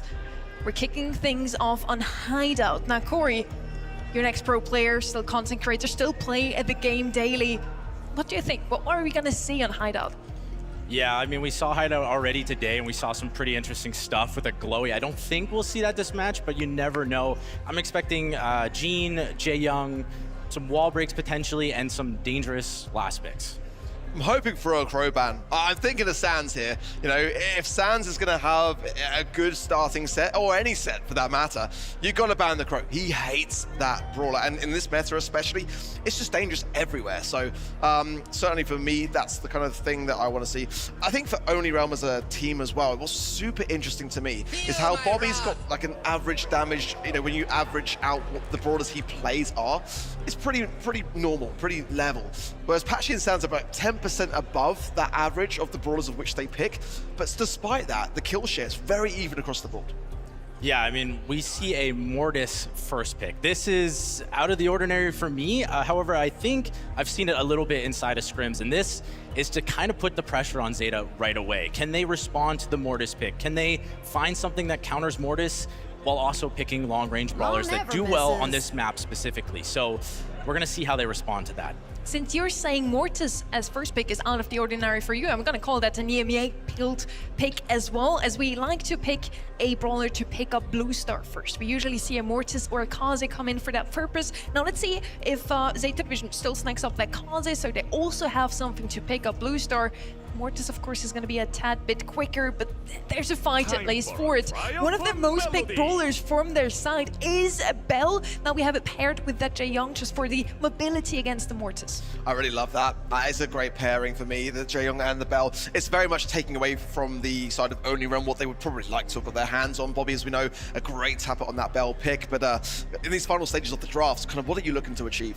Yeah, I mean, Suzuku and Batman, they picked Jaeyoung and Bell together. This is a very solid combo, and they're very safe right now against a lot of the Mortis. However, you might see a Kaze from them later, like you said, for that Blue Star, but you're going to expect to see Only Realm respond with some range of their own, like Gus right here. And the last pick could be a lot of things. They might go with another range brawler just to, you know, say, we're going to match your range, and we're going to have Mortis for our, you know, special pick. Now the Gus one is an interesting one to me, as Only Realm hasn't picked him up even once in scrims, really. Crow now coming in as their last pick, an anti-heal brawler. Makes sense against the Jaeyoung, also to slow him down, of course, thanks to that Crow gadget. Interesting Brawl from both sides. We're a bit squishy on the left-hand side, as long as the Gus, of course, doesn't have his shield. The irony there as well of Only Realm being able to snag that Crow, knowing that it wasn't banned, knowing that Sands just can't stand playing into it. It's quite funny to me. Third and final pick coming in now. Yeah, I mean, RT coming out from Zeta Division, it looks like they're just going to go for the range battle. They say, you know, you have Mortis, but we're not scared. We always love to see a good Mortis draft. Let's see if Only Realm can pull it off and win this first map against Zeta Division. Uben, ready? What do you think of that Mortis? I love the Mortis first pick here. I think even against anti-tank brawlers, he's really hard to bring down on these bounty maps, especially that hypercharged super bro is just unkillable. There's a lot you can work with here as Mortis because you get that Blue Star, then you're able to like get into the back lines, deal with some of these sharpshooters who just have really bad capabilities in close range. All right, let's jump into it. The last time that Bobby took on Shtitampo was 2022 MSI. Much has changed since then, but Only Realm are still looking for that international championship. It's been 4 years since then. After they faced there, Bobby said, you know what? We got a set on them, and they looked vulnerable. They looked beatable. It's been 4 years, but Bobby, put your finger sleeves where your mouth is and show us who's truly the better brawler. It's been unhygienic, really, but I mean, yeah, you got to turn up, show up. Patchy gets picked up by Batman there. A nice return from Bobby. This gives Only Realm that nice little lead, and they will constantly be looking to pressure with this Mortis. Sands is marked up, but will still come forward with confidence. He's just got to be careful, as he has the Blue Star. Just waiting as he is marked, waiting for someone to push onto him. It would be much better if he had his super by now, but it's fine. As long as they're able to trade if he gets taken down, or if he can shove Shtitampo into this right corner. Gonna pursue the kill on Batman, gets it, still trade onto Shtitampo, but Patchy sees an opening. No, not an opening at all. Bobby tries to take advantage. Now he's marked up, has to move away with the super, completely over-aggressive. It's one after the other. Only Realm feeding Zeta Division as they thought they saw a kill, but there was nothing. You gotta respect the RT here. He will just drop legs on you and have burst that you frankly cannot account for. Sands wants to come forward, but took a bunch of damage in doing so. Zeta happened to be defensive because look at all the nest eggs that Shtitampo's been able to set up on the right-hand side, functionally denying that lane from Only Realm entirely. Sands again, this time going for Shtitampo. Positive reinforcement though, positive feedback, excuse me, giving the shield, and Suzuku with a hypercharge. It's almost impossible to counter. At least they don't have to deal with another hypercharge, but they are behind by a significant margin. 7 stars to go and only 10 seconds to get there. Sands with no super. Patchy routes around all the nest eggs on the right side. It's time to push in. 5 seconds to go. Bobby would love to use a super here. Sands gets everyone on low HP. Bobby has to be the hero. 1, 2, hypercharge pop, but still down by 2 stars as the clock ticks to 0. Better in the final moments there by Only Realm, but up until that point it looked a little sloppy. Some jitters maybe from the NA #1 seed, but also some overextensions there midway through the game. I'm sure that's one of the main topics of discussion right now as we head into our next round.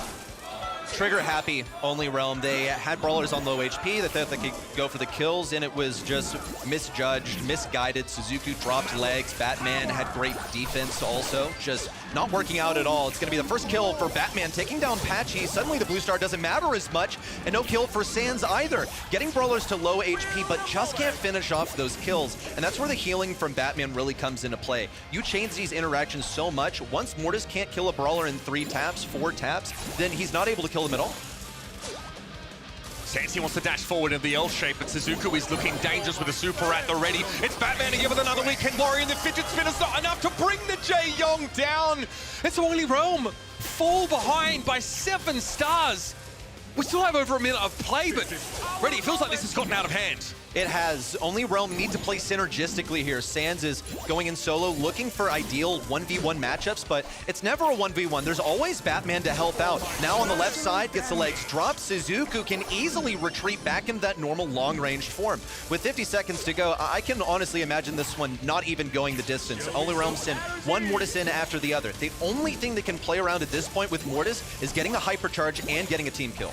That's asking for a lot, especially up against a team like Zeta Division. Here comes Bobby, throws a bubble on himself, not on Sans. Instead it's Chitampu, who would have had a guaranteed hit off that mark, but Sans is close enough to dodge that arcing super. Still, Weekend Warrior dangerous. Sans able to hit the life button, at least get out of the Jae-Young elimination. 4 stars to the good, and 22 seconds remain.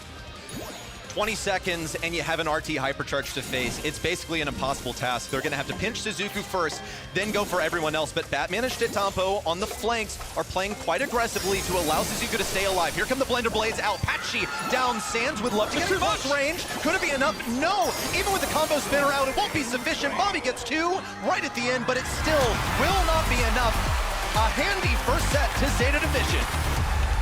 And you know what you get with this Zeta Division squad? They are mechanically brilliant. The narrative for this team, and honestly, East Asia in general, has been questionable drafts. But this one looks pretty solid. Pretty hard to take issue with the brawlers that Zeta Division look to bring in here. Bella's incredible on this map. In general, the nest eggs are amazing. RT, such a powerful defensive brawler. And the fact that Zeta Division start every round behind that blue star, able to fight back in, and honestly put Only Realm in a chokehold towards the end of the set. Mortis is terrifying, but into the RT, I don't fancy it. Yeah, and to the Jae-Young as well. Are you really worried about the amount of damage that Jae-Young can do? Not particularly. Mortis has good sustain once he gets his supers going, but there's just nothing you can do once the interactions are shifted such that you're never going to get a kill. You're never actually fighting 1v1. Jae-Young is just healing his teammates, and they're going to survive with like 100, 200 HP every single time. We saw it happen for the first couple of Mortis interactions in Game 2, where Sans could not pick up the kill as a result of the support. You have to hand it to Only Realm for being inventive so as to pick up that Mortis as a first pick, prioritize it, and play around it in an entertaining way. But I will say, both of the games so far, they did not manage to hold on to that blue star at all, which is half of the battle. When you have Mortis, you are getting that blue star and playing as defensively as possible. They were not able to do that. Off to Death Cap Trap now for our second set. Leon as a global ban, sort of discussed a little bit briefly on the desk. It is by far the most picked brawler by this Zeta Division squad and is actually one of their go-tos on this particular map. So that out of the way sort of clears a potentially problematic brawler up. But if you're Only Realm now, you're thinking a bit more, deeply here. Lumi just double ban. No one wants to deal with it on this map. She's very, very good at controlling a lot of those small chokes. Grim and Frostbite is still a huge problem, and the stopping power that Blast Speed has to lock people down is just not something either squad wants to deal with. But it also means that, this Chester was valued higher than the Lumi by Zeta Division. They go for that first pick. Don't want to face a Mortis, basically. Only Realm have last pick. They're just thinking about what is going to be picked last. And you can see a target ban over here also. Just generally good, but a brawler that Sans really spams hard is Shade. So quite shrewd for Zeta Division to get rid of that one. Do they have to pick Mortis here if you're Only Realm? I don't think so. Okay. No. So, into Chester, it's like basically not a winning matchup. Zeta have a 100% win rate with Mortis and Chester. That duo of brawlers combined. They have won every single set in which they've been able to get both of them over the last week or so in the lead up to this tournament. They have not lost a single set when they've gotten Chester in scrims. It's a little scary. Yeah, you don't want to pick Mortis into it, I get it, but now you're also allowing your opponent to have the option to go for both of them. Ruff's here going to be starting to round out this draft a little bit more. Obviously, we know that the Apache Stews, that would be something to be feared. I think it'll be a comfortable brawler for him. It's not going to be amazing into Chester because Chester should still reliably like hit the spread shots, but should be good against anything on the 4-5 turn that gets aggressive. You sort of need something like this to round out your composition, something that will aggress the enemy gem carrier. Chester should be also outmatched in any like sort of longer range matchup, so it's going to be nice for Colonel Refs to play there. There's the Mortis. This is what you called out. The combination here, but only Realm have to have been expecting this. I mean, it's not like we have any information that they don't. So what do they have in store to stay away from the Mortis? Stu is a preemptive reaction to this, but something to play anti-tank against that Mortis, something with a better hypercharge. Otis, maybe? At least you have some degree. It's a pretty popular pick for this only Realm squad. Need to be able to, put an end to it. Here's the penny to be picked up here. Obviously, something that's going to deny the sandbags pretty effectively, and honestly, just be a real nuisance once that cannon starts to lock on. Just need some like better anti-tank into Mortis, honestly. They could go aggro themselves, something to get into the back lines. That penny turret is going to be quite troublesome. I don't look at a winning matchup for Colonel Ruffs here either, because you run bags here and Penny's gonna pierce right through them like it's no problem at all. So you're missing a lot of stuff. Trunk. You're going for an aggro but high HP last selection. It's going to be able to get over to the enemy side. Also with that radius of attack, you will be able to fire through walls, hit the crit spot. Also should be able to take down the turret in just a couple of shots. So I see the method here. I am not so confident in their ability to keep those back lines alive into the Mortis, however. Now Zeta Division got off to a great start in East Asia this year, winning that first monthly final, and I think Ark pointed it out, their performances, their placings have declined, right? But that could also be a sign of the region itself getting stronger. This is another good draft from a team that we often criticize in that regard. Let's see how it plays out now as we head up to Death Cap Trap at Zeta Division, ahead 1-0. The lanes are set. It's Patchy on mid, Sands on the side lane trying to ricochet these shots around to Suzuku. Meanwhile, Bobby going directly for the enemy lifelines, but Stetampo is able to easily get a super off that, and now it's set up. Is Patchy going to break the wall open to disrupt this stronghold? It would certainly be valuable, but he's holding on to all 4 gems, and it would just be a waste of all that control and all of the progression towards the objective they've already gotten. Suzuku, of course, exactly where he wants to be. Bobby gets serious damage on Stetampo, but isn't able to finish off the kill. And look at the cycle for Stetampo. He's probably a couple of attacks off of his hypercharge. Yeah, Bobby needs to get a little bit of help, I think, when he goes in. Just a slight pinch from Patchy to help him win that 1v2 could be all that's required to get another super used. He's slightly off course there, and it knocks him away. He will just be blown up, and frankly, Sands is instantly dead whenever Suzuku pulls up on him. There's not a whole lot that can be done, and now Batman gets that 5th gem, and Zeta Division have themselves a lead. A hypercharge for Bobby could shift things up. However, Zeta Division with their turret placed over here leaves it pretty vulnerable to Bobby. He's going to attempt to push in, and despite getting pinched quite hard, will not go down. Stetampo not hitting these shots. Bobby's getting expert positioning. Meanwhile, Patchy is on Suzuku duty. Just wants one more gem, and then to get away and attempt at a pinch. Patchy gets away relatively scot-free, and Suzuku over-aggressive will fall. 3v2 now. Zeta Division just back up so they can wait for Mortis to respawn. Got plenty of time to work with, but a couple more gems over to Only Realm will make this impossible for Zeta Division to just pick up a couple more gems and then retreat. It is going to be likely an exchange of the lead as things progressively interrupt. Whoa! That's huge in there from Bobby, and that's going to get the gems nice and loose. Only Realm patient over the lead up to that fight, and Bobby's able to go 1 for 2 and put Patchy at critical mass. Patchy just needs to back up. 5 seconds to go. Stetampo so far away. Suzuku would love to dash in, get onto Patchy, dashes into the corner. Oh, it was pretty close. Suzuku almost got him on the return of those hypercharged bats. Would have been a countdown interruption, but they would have been too low on utility to keep up those interruptions. Still shows you the kind of fire behind their eyes. Even when they are losing, they refuse to give up. Such a close match here. will they be able to do it again? Just a weird interaction where Bobby posthumously took down the gem carrier of Stetampo. This time he's getting Suzuka. It's exactly the lane that he wanted. This time not feeding Stetampo early on. Yeah, he wants to fight the Mortis as early and as often as possible. Trunk is someone who makes use of those raw stats from the hypercharge better than most other brawlers because he's a tank, but it's the damage over time that the Ants deal that got those gems dropped at the end of that last round. You've got to watch out for that Trunk hyper. There's pressure through the backside. Suzuka's about to dive in on Sans, who will be his ideal target. And Patchy doesn't really have anywhere to go. He's caught there by the lifeblood. Suzuka has 2 gems to his name, and Bobby is not really involved.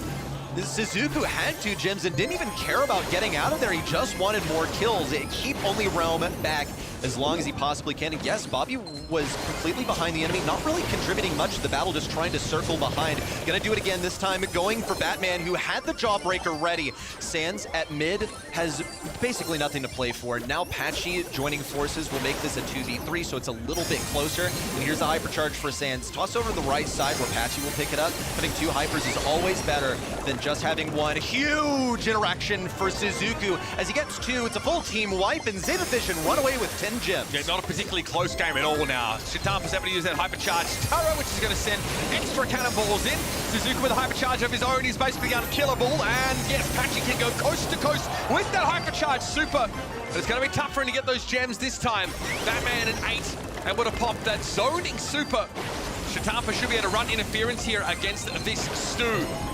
Santa looking for something here. Shitampo taken down. Batman, though, still healthy enough. 4 seconds left. Bobby encroaching, getting closer. And there it is. Batman brought down. Gems handed over, but not all of them. Shitampo still carrying 5. Suzuka also diving deep now, threatening Bobby as he tries to walk away. Bobby with 6 gems. It should be enough for Only Realm to climb up here in terms of the gem count, but he's taking so much damage, trying to get in close range. Batman with yet another Jawbreaker and a whip super for Bobby. At least it pushes Batman on the right side. Gems still to the ground. Patchy just trying to pick up as many as he can, but he knows it's over. It's game 2 to today's Zeta Division and a tied up set. Zeta Division bounce back, and frankly, the game plan really looks like he's executed somewhat flawlessly. Chester dominating in the mid-range. Suzuka actually able to dive on the enemy gem carrier. Felt like it took ages for Patchy to really be able to build up any gems at all, and Bobby was constantly kited by the rest of Zeta. Look at this as Suzuka tries to get into close range versus Bobby. Wasn't able to do it, got hit by the crit in the midst of all of that. But with Bobby being such a huge pool of HP, it means tons of free supercharge from Mortis. Meanwhile, Shitampo's getting extremely aggressive.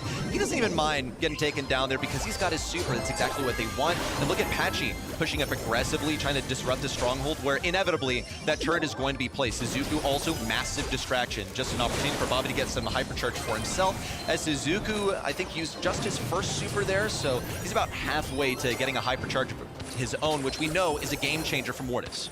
Sans has to take a big risk here going after that turret. Is going to be taken down as a result. Shitampo with a salty barrel deployment, and there's Suzuka ready to clap Bobby. But Patchy, he picked up 6 gems amidst all that chaos and takes him to a safe part of the map. Patchy's been a significant contributor in terms of control. Now he's trying to control this mid lane, rotate around from Shitampo, got away from the salty barrel just in the nick of time. Now Bobby gets to close in, get a kill on Shitampo. Now expires at the hands of Battleman, but it's okay. Patchy and Sans both in position with this hypercharge super over the right side. Watching for Bobby, has that hypercharge of his own. He can cycle forth another one, but he's gonna have to play hyper aggro. We don't know what super Batman has either. Seems like Bobby is just a Jawbreaker magnet. Every single time he pushes forward, there's a stun awaiting him on the other side. So he's been hesitant to use it so far, but it's about to be go time. Bobby knows he's got to clear that hyper turret, and he goes with a hypercharge of his own, but he's blown up pretty instantly. It's traded out. Batman had the damage. Patchy now gets up to 8 gems, so this one could go to the wire.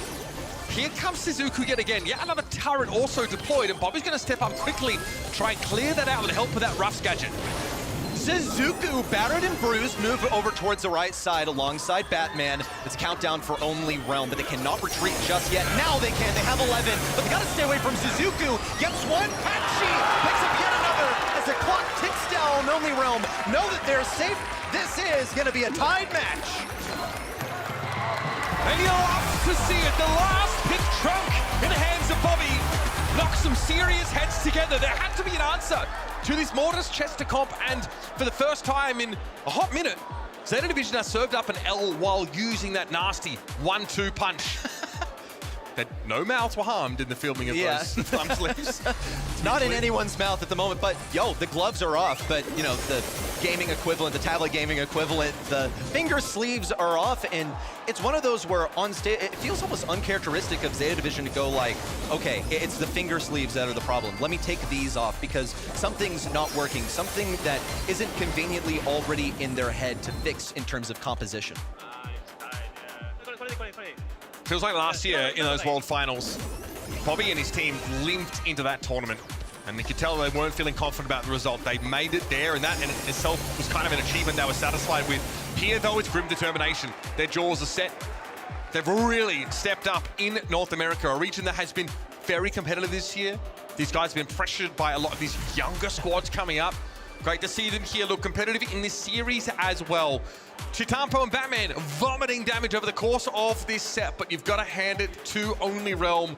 The trunk disruption and Patchy's ability to make sure he snaps up those gems with the utility offered by the Ruffs gets them the dub. I was incredibly impressed by how consistent Patchy was throughout this. Even in game number 2, which they lost, Patchy stayed alive for so long, peppering the enemy with shots while, you know, they stayed relatively healthy. He was getting them ticked down on HP just enough for a potential snag of those gems at the end of the game. Bobby, of course, came in with the Trunk Super and couldn't quite escape and save the game there. But that is the sort of mentality that they're coming at this with. These are the sort of mechanics that Only Realm boast. Are they a real competitor for the players that were marked to be the best in the world mechanically? Yeah, I mean, the core of this team were dead last at those World Finals. Yes. Zeta Division, of course, got grouped as well. It was a less than auspicious showing for them. But regionally, both these squads have looked very strong. We're going to have a PS locked in straight away here on Gold Arm Gulch. Definitely a high priority brawler. You just got to take him, basically. He's the best sniper. There are ways that you can deal with him. You can try and get aggro on him, and then what's going to happen? Well, he's going to swap gadgets, and he'll blast you away. Does it cost him in ammo? Sure, but it costs you your life on a mode like Knockout, where you cannot sacrifice yourself unless it's going to be for a trade, and even then it gets a little messy.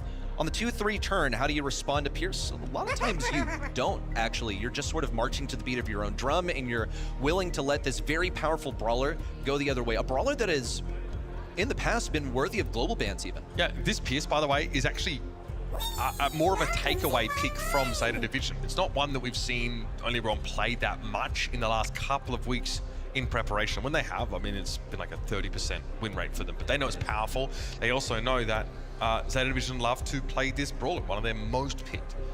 Gene is also one of their most picked. Ironically, hasn't had a great win rate in a lot of their setups here. And one sneaky ban that I think really matters is this kit. Both teams banning that one away.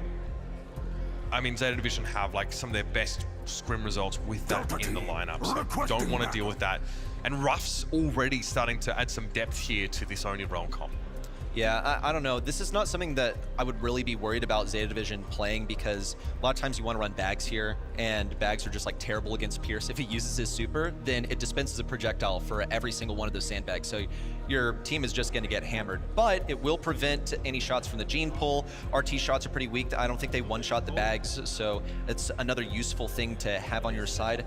Final thing here for Only Realm. I think Pierce is a good enough hypercharge brawler on his own. Here comes the wall break. Very interesting. You have solid DPS. Also, this just oozes confidence in this brawler. Now, compared to how he has been in the past, Colt is pretty skillful, but he basically spams shots now. You have infinite ammo as this brawler. Also, one that Sansa is very good at. And that move speed as well is insane. I'm looking forward to Sansa's skill expression on this brawler, but I think that there's still room for Zeta Division to go for something creative. They don't.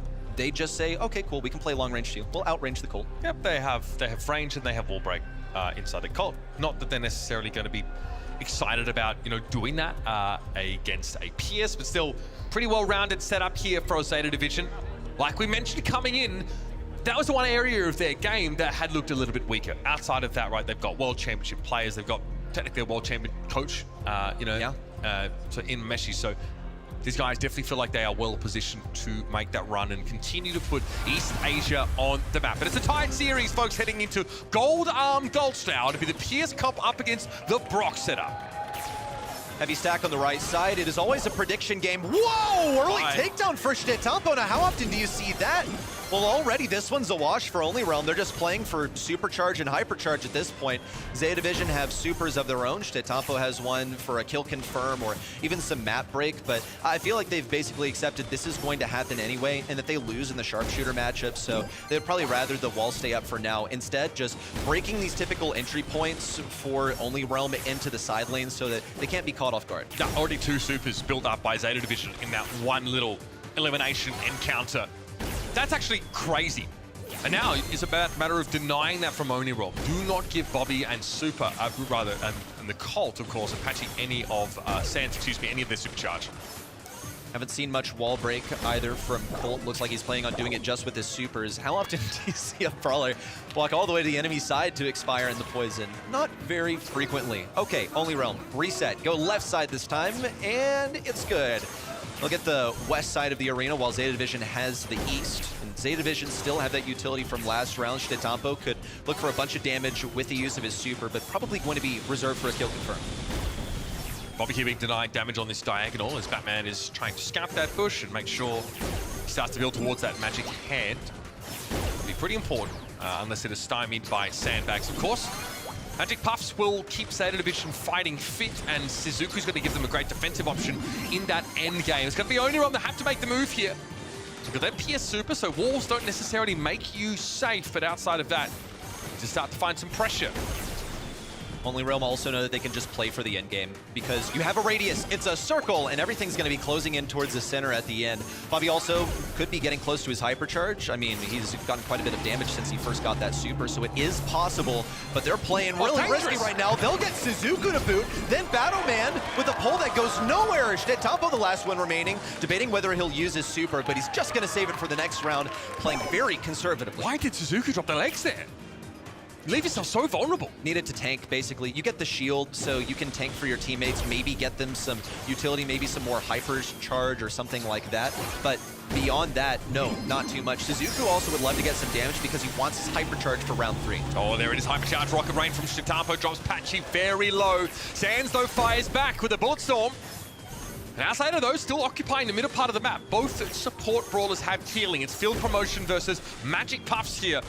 Zeta Division are starting to put their foot on the throat of Only Realm. Bad for Only Realm. It's going to come down to Sans to get them out of here. Meanwhile, he can't feed Suzuku. He's got to be so close to his hypercharge. And if he gets that hypercharge, it is curtains for anyone trapped in the corner. Bobby now has his hypercharge too. So Bobby, Patchy, both hypercharged up. Just going to have to pop it raw. No super, no nothing. Could be a pull. No, nothing from Batman either. On the left side, Sans desperately low on HP. Here comes the hypercharge. It's going to be some damage on Stetampo. One more for Bobby, gets the kill, but Sans is only barely alive. There's no way they come back from Sans this. Is gonna heal. Batman, Suzuku just keeping them away. Sans can't do it, neither can Bobby.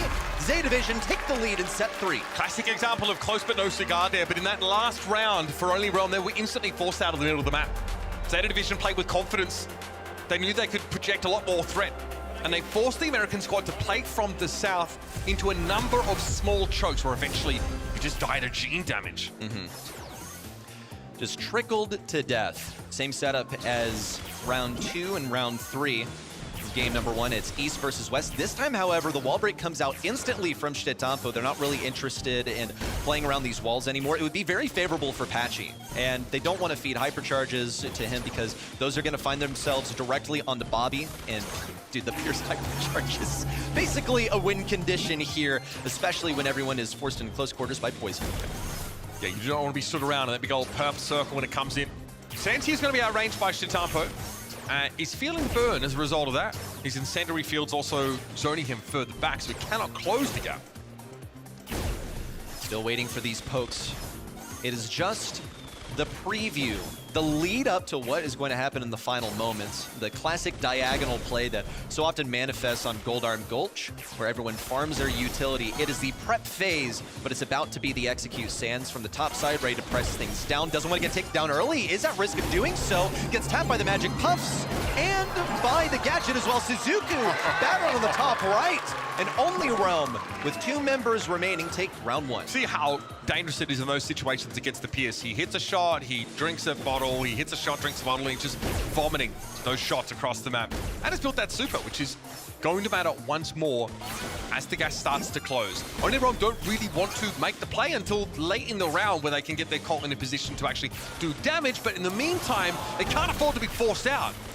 Sands straight lining upwards. You're not going to fake him out. Batman expected him to back dodge, which is why I think he auto-aimed that pull. Now Sands on the top side still alive. He has been so slimy on the lane. He's rotating downwards now. I guess he just really wants to take Batman here, knows that he can dodge some of those shots and get his super as a result. Bobby Patchy also dropped to about half HP. Will have to retreat onto the right side. Sands has a super. He's so low. Oh, he's too low. In fact, expires inside of the incendiary from Brock. 2 members remaining for Zeta Division earn them round number 2. Just 1 away from taking this set. Could be it right here. Set hangs in the balance. Only Realm have to assert themselves now, or it might just be too late. See the Bulletstorm clearing out some of these walls. And yeah, okay, great damage there off Sands. Shitapo forced into a long straightaway, which is exactly the trap Sands was hoping to set. Whoa, what a pull onto Sands!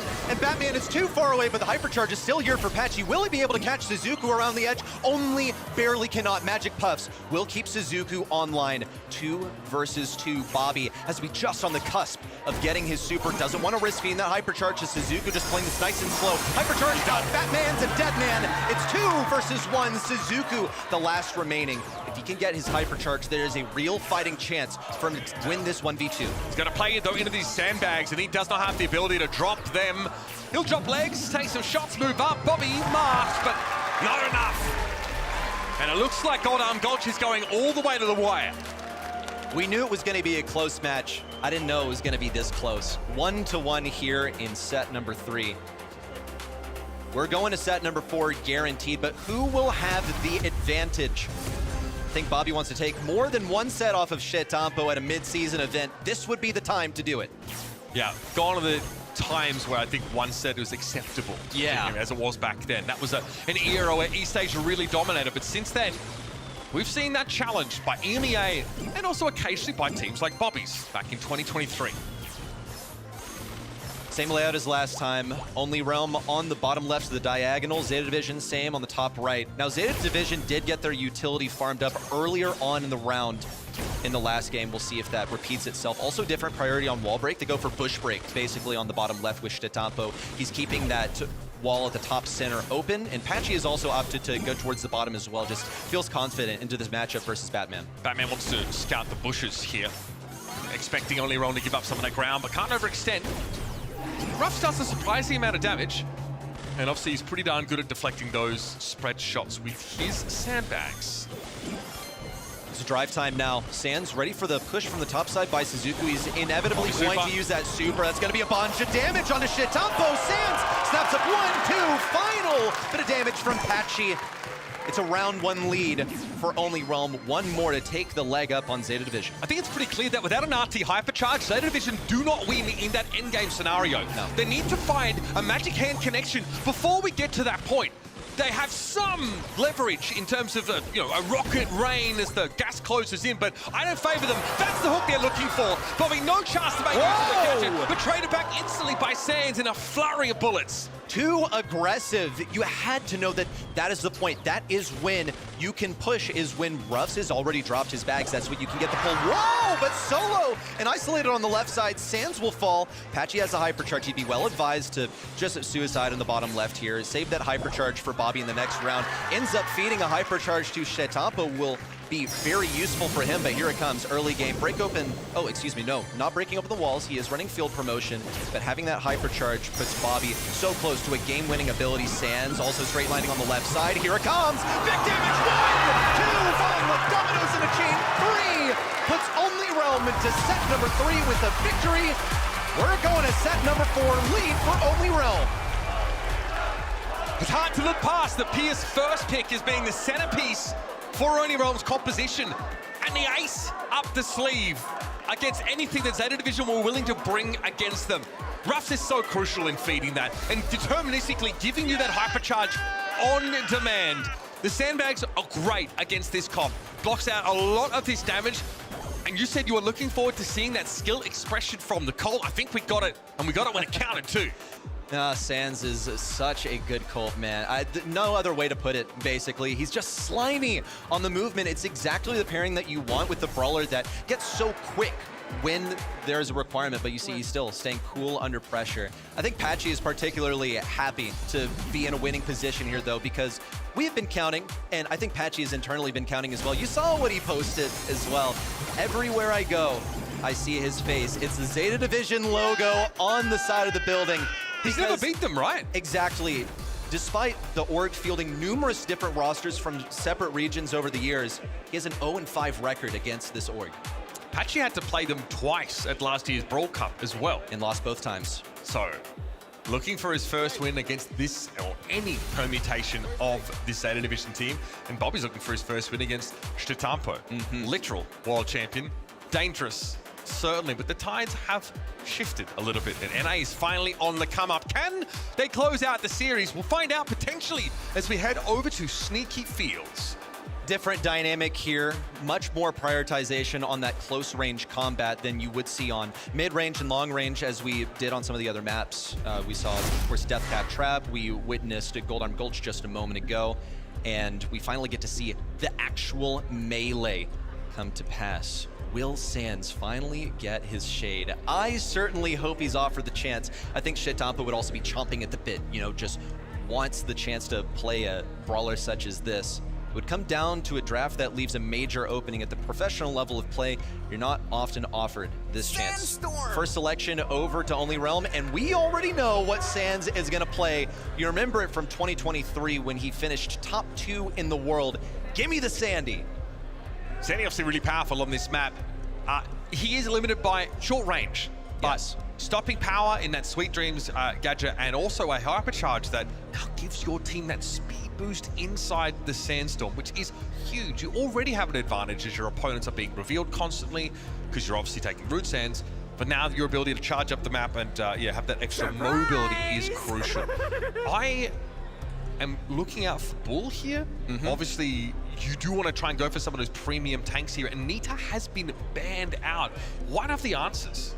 Yeah, Nita being banned out, I think, opens up the Bull in a huge way because this is basically the natural reaction to a Bull pick. And you don't want to pick it too early because then you risk like getting outranged or even worse, play to throw her into. So I think this is a nice one for Only Realm. Also, picking up the Sandy early on makes it more difficult to pick a Mortis. You see the Chester has already been acquired, so that Mortis is still possibly waiting in the wings. You can always skill diff a Sandy as Mortis. He only has one stun to work with his gadget, which, let's face it, that's a gadget you're always running as Sandy is Sweet Dreams. So I still think this is a possibility for Zeta Division to run here. Now, Mo, as a brawler, is going to be fantastic for getting some assassinations for a brawler that's playing mid. I think Sandy is like also possible to play mid, but isn't a great matchup into Chester. I'm looking more at the goal scoring potential of this brawler. You super forward, you self pass, then you have a super ready for you on the other side that you can use to shoot the ball into the goal. You can cross the field and get a pretty cheeky goal off of it.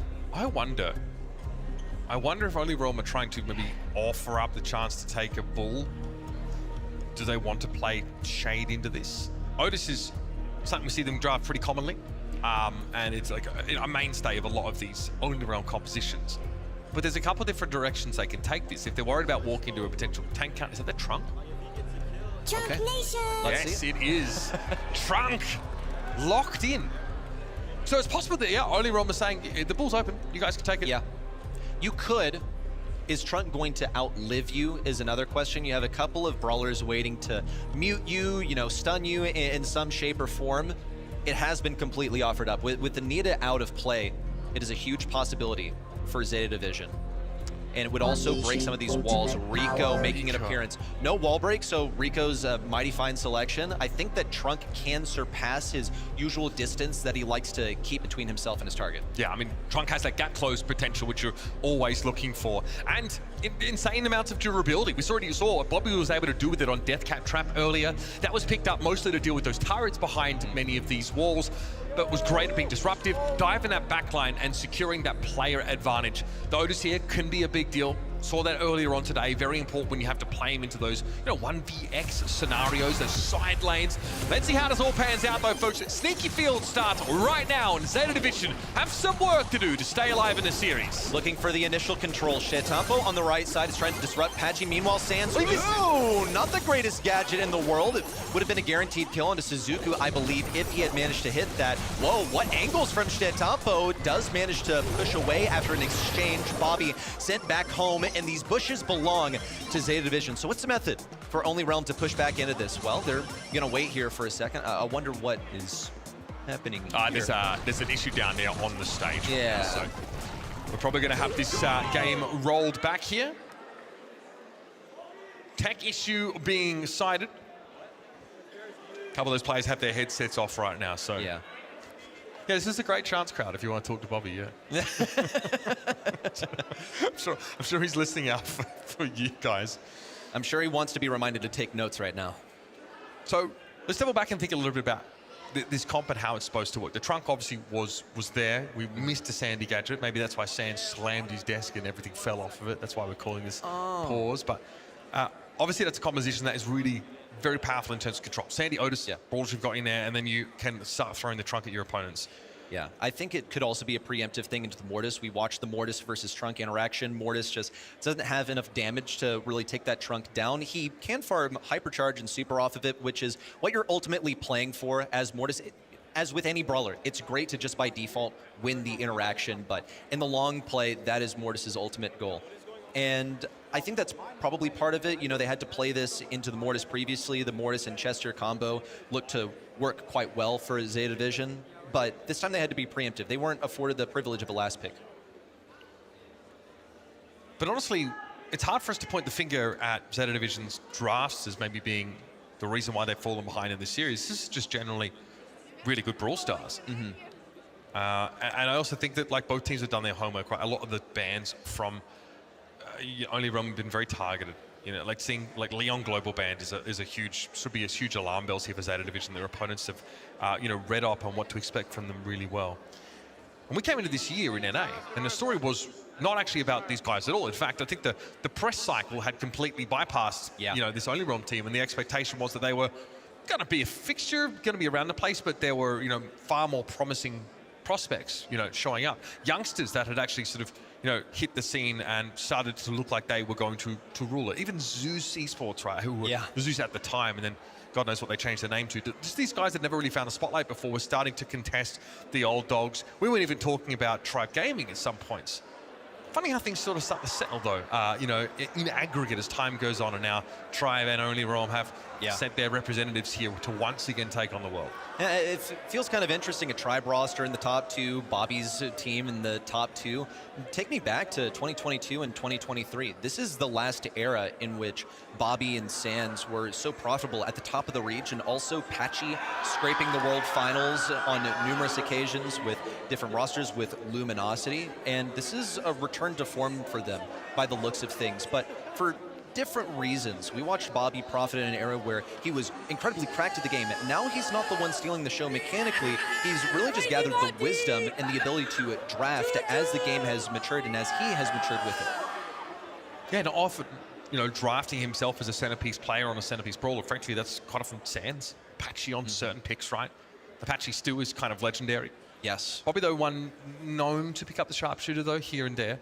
It's just not always been a meta for them outside of the obvious PS pick, which we saw him show us already on Gold Arm Gulch, and that brawler is pretty disgusting. There's definitely a trend towards sharpshooters that have thrower capacity, being quite powerful. One innocuous example of this was Byron, obviously, crept in. A fantastic, utility, great healing, but also a super that is the thrower ability. And I see Pierce in a pretty similar way, right? Being able to bypass those walls is interesting, and it's something that's been dabbled with a little bit with Mandy, and the gadget of Angelo, but then no one wants to truly give these sharpshooters the ability to penetrate rules, because obviously that's kind of busted, but Pierce does that with far more regularity, I think, than his compatriots in that category. It's in the name. His hypercharge is ridiculously strong. It feels like he just does so much.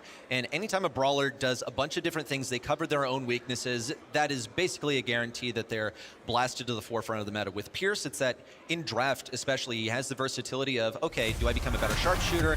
Do I become even more viable at close range by being able to blast things away?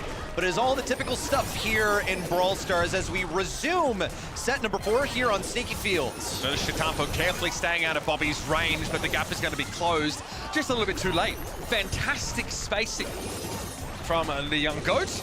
Now Apache very, very low. It's just a complete team wipe here. Only Realm aren't going to give up too much space though, but now they have to defend deep in their own half. Noticing also a switch up on the lanes. We saw Sands go right early on, and now going left, getting taken down by Shitampo. Zeta Division own these bushes, and as long as they're confident in staying here, they can camp out long enough to get their supers and hypercharges and win based off of that. You see what Bobby has to do? He really has no choice but to dive on this Rico. There's no wall break, so there's no good answer to this comp from Zeta Division. Really nice drafting, and so far the execution has been above reproach. Well, here comes the Sandy Super. It's going to expose all these bushes and allow only Realm in. Zeta Division have to fall back. As a result, that's going to be the stun. One more onto Shitampo will take him down. Bobby with the shield active backs everyone in, and he has that hypercharge to work with. Only Realm can take this next one. They can rush all the way forward, but look at the hypercharges for Zeta Division. That's looking pretty lethal right there. Shitampo and Batman both with team-wide potential. Yeah, they're not going to give up this space for free anymore, that's for sure. There's the Chester Super, catches on to Sands. Shitampo brought down. Suzuku slips the net. Egg on the face of Only Realm as they had a legitimate opportunity to win that game. Just out of their grasp. The slight misplay as well. You saw Trunk super forward. He really wanted to clear that ball first, but maybe he was out of ammo or something and didn't get to toss it away. He also didn't get close enough to the ball to pick it up. So teeny tiny misplays will end up giving so much value to Zeta Division, as talented as they are. Here comes the early game interaction once again. This time they put Sands on mid. Bobby starts off on the right, rotates over towards the left. They don't have enough firepower at mid to keep a hold on this. Apache will at least try to get some damage, maybe get a kill, but Suzuki's not going to give this to him for free. Instead looks to stagger his respawn. Apache's been tapping though. Did a good job of forcing Shitampo away. Zeta Division immediately lane swap the Rico out of the Otis lane, and Sands just gets burnt down as soon as he emerges. Bobby also rotating over towards the left side. He's a dead man. Patchy has the mute. A whiffed super for Shitampo's been uncommon. Wait, it rotates all the way back. Bounces hands. Could clear this ball. Will get some damage on Suzuku. That's a successful defense, at least for now. A hypercharge expended. Patchy has a hypercharge of his own. Can he get a mute? Does! Batman easily walks it in. What was the order of that hypercharge? Patchy decided not to use it, but he could have actually saved the goal if he used it. Zeta Division have learned they don't just give up this space just because there's a Sandy Super in play. Bobby knows having to come forward with that Super now. He might just slip this one through, but Shitampo has the damage. Quick pass across to Patchy, and Shitampo takes them all. Now he'll corner the ball, looking for a new challenger, but Sands isn't crazy enough to try. The perfect reaction from Zeta Division, but a complete misplay from Only Realm. Bobby didn't want to risk tossing that ball in. Gave the tip off to Patchy, who didn't get the kill before Shitampo was able to successfully defend him. That was their moment, but Bobby at least does have a hypercharge and super. Suzuku is the first one to strike on the right side. Bobby at least gets a trade, and this ball's all the way on Zeta Division's side. It's going to be difficult for Only Realm to access it. They got actually quite a bit of time to work with here, and but no some utility too. How do they dig this out? They've got to go there in person, which means they need full map control or a team wipe. Yeah, Bobby's going to have to go in and get it done himself. Batman hits the stun. That Jawbreaker is nasty work. Batman not quite able to walk away from Bobby, who now needs the super yet again to avoid this. And oh boy, 24 seconds left. Only Realm no closer to scooping the ball out of the top left than they were before. They already know they've lost. They're walking in a straight line, pushing the buttons. Zeta Division have 15 seconds to pretty much not screw up because Only Realm have accepted defeat. They know that they're going to set number 5. They'll still walk in a straight line. Sands moving forward, auto-aiming. Same to Patchy as he just already knows the way that this one's gonna go. 2-2, it's a win for Zeta Division. in a 5-set series between these teams. I mean, again, you kind of getting what you asked for here. You want a blockbuster game to start off this Group B. The best out of North America and some of the most legendary individuals of Brawl Stars history infused with this younger talent in terms of Batman, right? But Shetampo still on the stage, still commanding attention, still putting his team in with a shot to advance from this group in first place. Pretty nice set here of Brawl Ball. There were so many opportunities for Only Realm to capitalize on, but there's a number of glaring errors that plague the gameplay. Misplays, really. I think that like maybe the brief delay took their heads out of the game, but Zeta Vision were looking really, really good at the beginning of game number 1, you know, before there was a issue on stage. So I think there's a pretty solid argument to be made that they basically won it anyway. Also, stellar defense from them. They played that perfectly. I think really, even if your opponent is making mistakes, you have to be on top of your game. Look how pitiful it was. Like, genuinely pitiful. But you have Rico and Chester playing against a couple of brawlers that are basically trying to walk forward. I'm looking at Sands on the Sandy and Bobby on the Trunk. Bobby had chances, however, to score a goal. I really think he could have slipped one past Shetampo as he was defending, and there was not enough damage from Patchy to take him down, which I think Patchy was fully capable of getting that kill on Shetampo as he was standing at the goal and screwed it up, basically. Not a whole lot of tolerance room for mistakes, but at least they afforded themselves a lead in set number 4, so they get the privilege of going to set number 5 to try and do it right this time. Open business, let's talk draft straight away. Lumi is going to be snapped up. She's very, very good at controlling the space between some of these dispersed walls. But Stu and Finks are great answers. Instantly, we are getting some very powerful brawlers, especially for Only Realm under the wing. You can tell that Only Realm fully expected this Lumi as a first selection. They left it wide open, just got rid of other stuff that they didn't want to play into because really, tell me, how high of a priority do you think Colonel Ruffs is for a first pick? A lot of times you pick it up on the 2-3 turn. It's also a very safe brawler.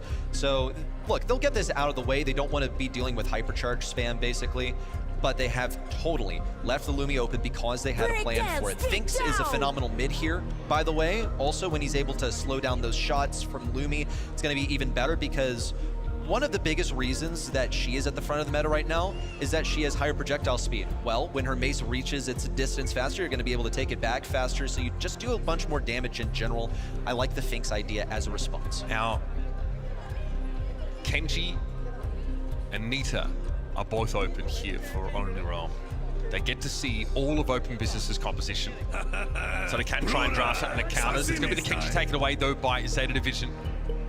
Pretty popular pick on this map, but one that Only Realm have lent on much more over the last couple of weeks in scrims. Also, Hank started to make a resurgence on this map. He started to pop back up. It's been pretty funny, and no pun intended, of course. Yeah.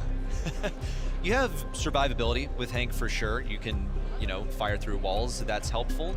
You have a pretty wide shot that's basically impossible to dodge as long as you're in range. Here we go. Finally happening. It's happening. No wall break. But they had to take their time to make sure that they were absolutely certain of this brawler. You see a lot of times that last big brawler is going to Sans. Have you noticed that? The Colt, the Shade, he is the mechanical executor. Patchy and Bobby, stable, high-performance players and drafters for the squad. Everyone's role on this team is well-defined. It's such a well-rounded squad. That is why they're number 1 in North America right now. I think they have just the draft that they wanted. They have not played Shade, Only Realm, in the last couple of weeks at all. That's why, because they're concealing it. They might have been That's how they snuck it through. Yeah. Here we go, off to the races. Let's see what this Shade can do. Zeta trying to throw some damage down. Patchy stuck in a duel against Suzuku that he is fated to lose. And this leaves Sans right now all alone. That's fine for Sans. He knows that he's going to be, kept a wide distance from as much as possible. That's why he's rotating over towards Suzuku, because he knows Suzuku wants to stay near the wall. We're looking at Sans. Will he get the second long slap? No, doesn't quite get it. Just a misstep on the use of the gadget. Patchy also moved away, and it's a sorry sight to behold. Zeta Division up by 60%, and Only Realm had barely dipped a toe into the zone. Yep. It's been a tough round for them here. Bobby needs to get some of that mid-control and start cycling into some supers. Patchy got caught in a duel against the Kenji. Oh, yeah, that teleport gadget hurts. Bobby ended up right in front of Suzuku, who predicted the gadget location. inting at this point, and you see they are completely idle. I think it's quite reflective of how Only Realm react to adversity sometimes. You saw them at the end of set number 4. They were walking in a straight line for a total of 30 seconds. And it's starting to set in now. The mentality has tanked. They're at match point. Moments ago, they only needed 1 set to succeed. The same goes for now, but now there's no wiggle room. There's no room for error. You can't lose another set. You lose 1 game and you're out. Need to see what the Shade is supposed to do here. Sans spent much of the round just looking on as his teammates got eviscerated, and he spent 0 time actually getting to clapping. Just waiting for him to get that super. That is when things are going to kick off. Also, different layout as they put Sans mid. Patchy and Bobby took the lanes. As Bobby circles all the way behind, Patchy's trying to catch out some enemies and pinch them. It's not going so well, though, because he just doesn't have damage. We'll push forward and attempt to get some more on Batman and Shitampo, but it's really going nowhere. Bobby taken down by the super from Batman. Sans expires on the left side, and Patchy moved out once again. I'm getting some deja vu. 1% for Only Realm, and a whole big lead for Zeta. Zeta Division have screamed a couple times this week with the Shade, and they've won 0 of those games. They've not found success. Sans here is just milling around his left side of the map, not really much to do. Patchy tries to dash forward, but Shitampo's able to stay safe as a house. And now, there's nowhere to Patchy to go. He's caught inside the Slashimi and Zeta Division. They outlast Only Realm in this series. Get to the last set, and the Cloud Pits! Are you kidding? The trash talk is for real, and they've already taken their hands off their devices. An utter capitulation for North America's #1 as they get steamrolled by Zeta Division. Regional revenge for Shitampo. Don't even show the stats, bro. Oh, man. Yeah, because we already know it's going to be goose eggs for Only Realm. I don't know if Sans was able to actually hit anyone. No, I don't think so either. He also did use the long arms, but it just didn't go anywhere. Wild stuff. All right, we're going to have a moment here. Of course, Barney's a big fan of this part of the show. I tell you what, we're going to go down to the stage and get some words from the victorious Zeta Division. Wow, what an incredible comeback right there. That was some impressive work there on the main stage. Take a bow, son, take a bow. I want to talk about preparation a little bit. What's been your focus of improvement leading into the Brawl Cup? まず準備、この大会のための準備ちょっと話したいと思うんですけれども、この数ヶ月ブローカップの前にどのようなことに特に集中しました？何が改善しましたか？僕たちは練習量は多かったんですけど、練習の質が個人的に良くなかったので、そこを改善しましたね。So yeah, we practiced quite a lot, but the quality of the practice was not really good, like the level was not good. So that's what we practice, right, boys? Nice. Okay, and the man with the shades over to the right of us right now, Batman, the latest addition to the squad. What's he bringing in terms of strength, and how is he fitting into the team? なんかこのシーズンの前に新しい選手バットマン選手が所属されましたけれども、あの人はどうやってチームの中に収まって、そしてどのような強みを持ってきましたか？バットマンはドラフトもうまいのと、こんな感じでなんか無邪気で可愛いので、可愛い人選びました。So yeah, he helped us quite a lot with the draft, but first of all, he's pretty cute. He brings the cuteness to the team, you know? Okay, that's cool. All right, I'll take that. Right, these guys are having too much fun here on the main stage. Let's hear it one more time for Zeta Division. Visibly happy and relieved. Zeta Division takes this one, and what a close one it was. I finally get my 3-2, so I'm happy. You know, that arc, I always want to see as much Brawl Stars as possible, so give me some of those 3-2s. Especially when we've got like the bingo card going at this event as well. We need things like that that's going to mix things up. And I mean, that was a match that for me was the one that deserved to go the distance. And great to see Zeta Division being able to turn things around since their disappointing World Finals performance last year. Yeah, and they really showed up at the end there, especially in the last set. I mean, you saw how dominant they were, and they just took the momentum away from Only Realm for themselves. Super dominant overall. I'm going to be honest, over at eventtheprocess.com, I did vote for Only Realm because in scrims, NA has been looking a lot better. Zeta Division also mentioned it in their interview. Their prep hasn't been amazing, a bit scrappy, but what they just showed us here on stage today, 2 very dominant sets now in the end, back-to-back, insane performance of them. And I gotta talk about the disrespect, by the way. The clown pins in sync from Zeta, that just says a massive story. And there's losing, and then there's losing that way. And I feel like for Only Realm now, it's really dangerous territory. I mean, they said that they would not underestimate BC Gaming, not by a long shot, but, you know, I think that's just like 1 kill across like, what, those last 2 sets. And, you know, looking back at that Brawl, there was that moment with the comp, which I felt like was a really tough thing to make work, where maybe there could have been a goal. We watched it back here on the desk. We think that there wasn't actually enough ammo for Bobby to have scored that in time anyway, so we'll give him that benefit of the doubt. But going into that final set, that shade pick with Sands, Zeta wanted nothing to do with it. It was like he was the guy with cooties, and they were not feeding into that, not by a long shot. Yeah, I mean, credits due where credits due. I don't know the saying. Zeta did not give Shade super at all, and they played that perfectly. I mean, Shade could have worked if they started cycling, but Zeta knew what they had to do, and they prevented it. The thing is, Zeta Division usually known for picking Shade themselves quite often. They know exactly how to play into the Brawler because they usually love to pick him up themselves. After being down 2-1, Zeta Division comes back super strong, found their stride and completely demolished them. Ark, you just mentioned it. There was 1 kill across 2 sets of Only Realm. What happened? It's so disappointing for me because we're talking about the last 2 sets, but the set prior to that, Sands on the Colt. I mean, that I was potentially going to say a bingo card phrase, and it was insane. It was incredible to watch that momentum. And, you know, Only Realm are, I think for me, the team in this competition that are a momentum-based team. They thrive so much. They get some of the best plays on the world stage that I've ever seen with regards to how they're feeling in the moment. If they're deflated and if things are starting to go downhill, if the draft isn't kind of what they were feeling and they're punished for it like they were in Brawl, that momentum going into that 5th set, which is so pivotal to secure, it's just not there anymore. Yeah, I mean, you saw the momentum building in Knockout. You saw the Colt, you saw Sands make plays, and it just died in Brawl Ball. It died. They had opportunities in Brawl Ball, but they didn't capitalize. And Zeta was there every time they tried to score. They stopped them every single time. And in the last set, I mean, it was domination. I hate to say it because I was rooting for them the whole way. Not even close. Not even close. Only Realm will get another chance momentarily. They will play against BC Gaming next. They get a quick breather, and whilst they do that, we have a little bit of something because we were a bit greedy with those points earlier. So, if you want to do us the honors, you get to press the button honors, again. bro. 100 points for you over at event.brawlstars.com right now to get that pin. Boom, baby, let's go. That's very nice. Thank you guys for the honors. How did that feel? It felt pretty good. I never pressed the red button in my life, so it was exciting.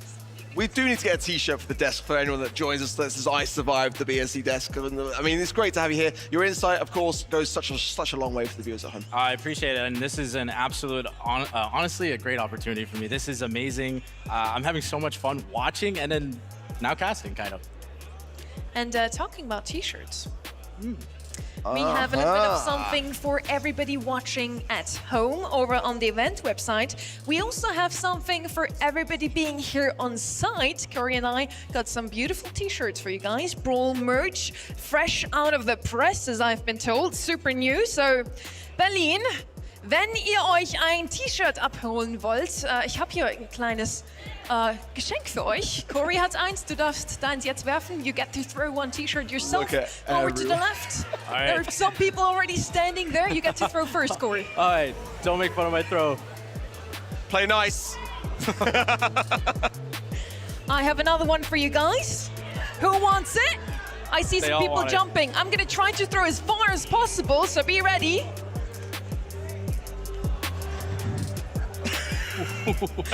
Someone got it. Okay, those were the 2 for now. We might get more for you.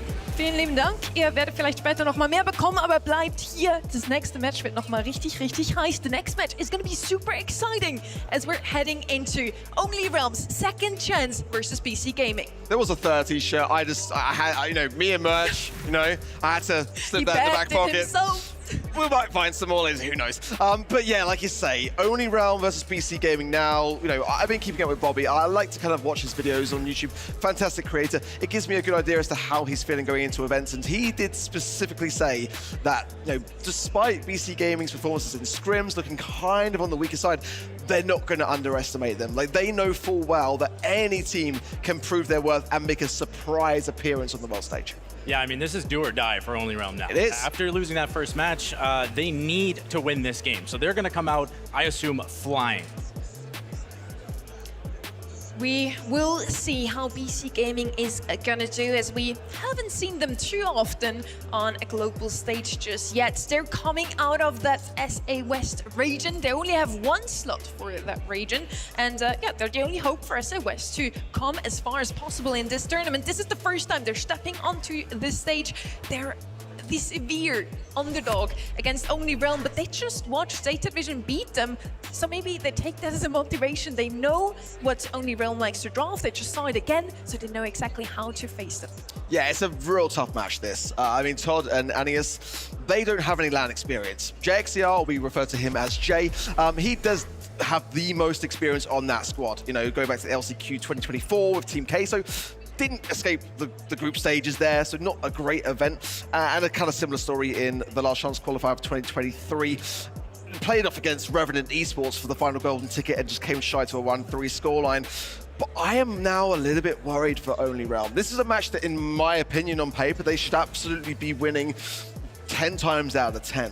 But having that crushing defeat previously to Zeta Division and the way that that went down those final sets, you're going to be stuck inside your own head. As a player, Corey, someone who's been in that thick of it, how do you escape that? Yeah, you take it one match at a time. I mean, I know the nerves that they're going to be having in their heads, and they might even be shaking a little bit. Who knows? But all I know is they're going to play the first match, and after that, sort of the nerves kind of start to go away, and you'll see their momentum will start to build as sets go on. And I think you saw it in the Zeta match. They were a little nervous at start, and then they started to build, and I'm hoping that they do this in this match here, or else it would be the end of the road for them. Zeta Vision might just be Only Realm's kryptonite. They of course have the small advantage now as well that they have already played on this stage, whereas BC Gaming might still be a bit nervous playing in front of all of these people that made their way here to Berlin. We also have the global bans arc. What are you thinking about them? Also the votes, 12% only for BC Gaming. Yeah, that's quite slim. I think that they kind of deserve a bit more credit than that. 88% for Only Realm. Brawl bans as well. The Mortis, I think, is always a global ban for me. I think regardless of the team you're facing against, for me, it's just that brawler which can just make those pop-off moments. I think it's just a risk that I wouldn't want to take personally. Yeah, I mean, Morris, great last pick. Sometimes you even see it in the first pick, as we saw not too long ago. You might also see like Nausea bans, Sirius. Those are all great options to ban globally, and maybe some surprise bans, just to throw off the other team. Maybe also targeted bans, as we've seen earlier as well. Against Humble, I would always ban out Pierce. Now, against Only Realm, what would you ban? Yeah, I mean, the thing for me is like the sleeper picks, like the Sandy, as we saw. I think that was a bit of a tough match. Sleeping. Literally sleeping, exactly. Love that. You know, it just didn't work out. So it's about choosing your sleeper picks at the right time for it, and against that comp, it was a struggle in Brawl. I want to see those kind of brawlers be played in better places for Only Realm. Yeah, for sure. I mean, Sandy, kind of a niche pick, but it was really good on Sneaky Fields. I thought it was going to be the perfect pick, actually, because of the bans, and it didn't turn out the way they thought. And that's really the story, is how they're going to draft this series right here. Can they surprise the other team? Can they get at least 50-50 drafts? It's time now for Only Realm's second chance. Bring them out alongside BC Gaming for the first time on a Brawl Cup stage. Ladies and gentlemen, this next match is going to set the tone for what is to come. We have the old guard of the North taking on the new blood of the South. It's a North America, South America showdown, so make some noise for BC Gaming and Only Realm!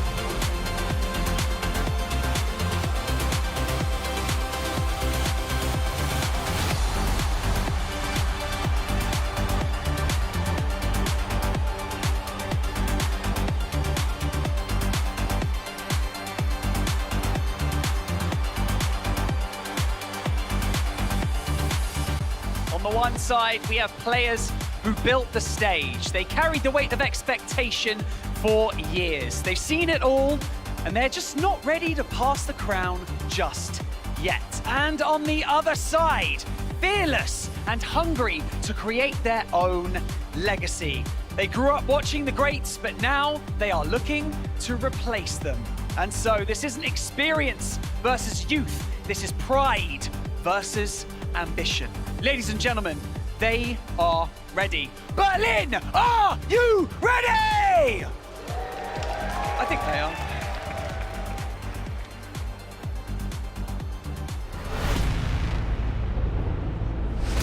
Sands. Bobby. Patchy.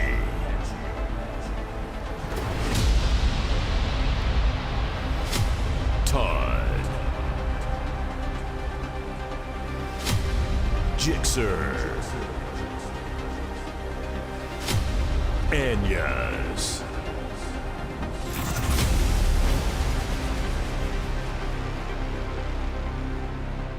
Pride versus ambition. For BC Gaming, this is a huge chance to show us all what's in them. For Oni Realm, it's a redemption arc already. They would have liked to win that first match already against Zeta Division. They came close, 3-2 in the end.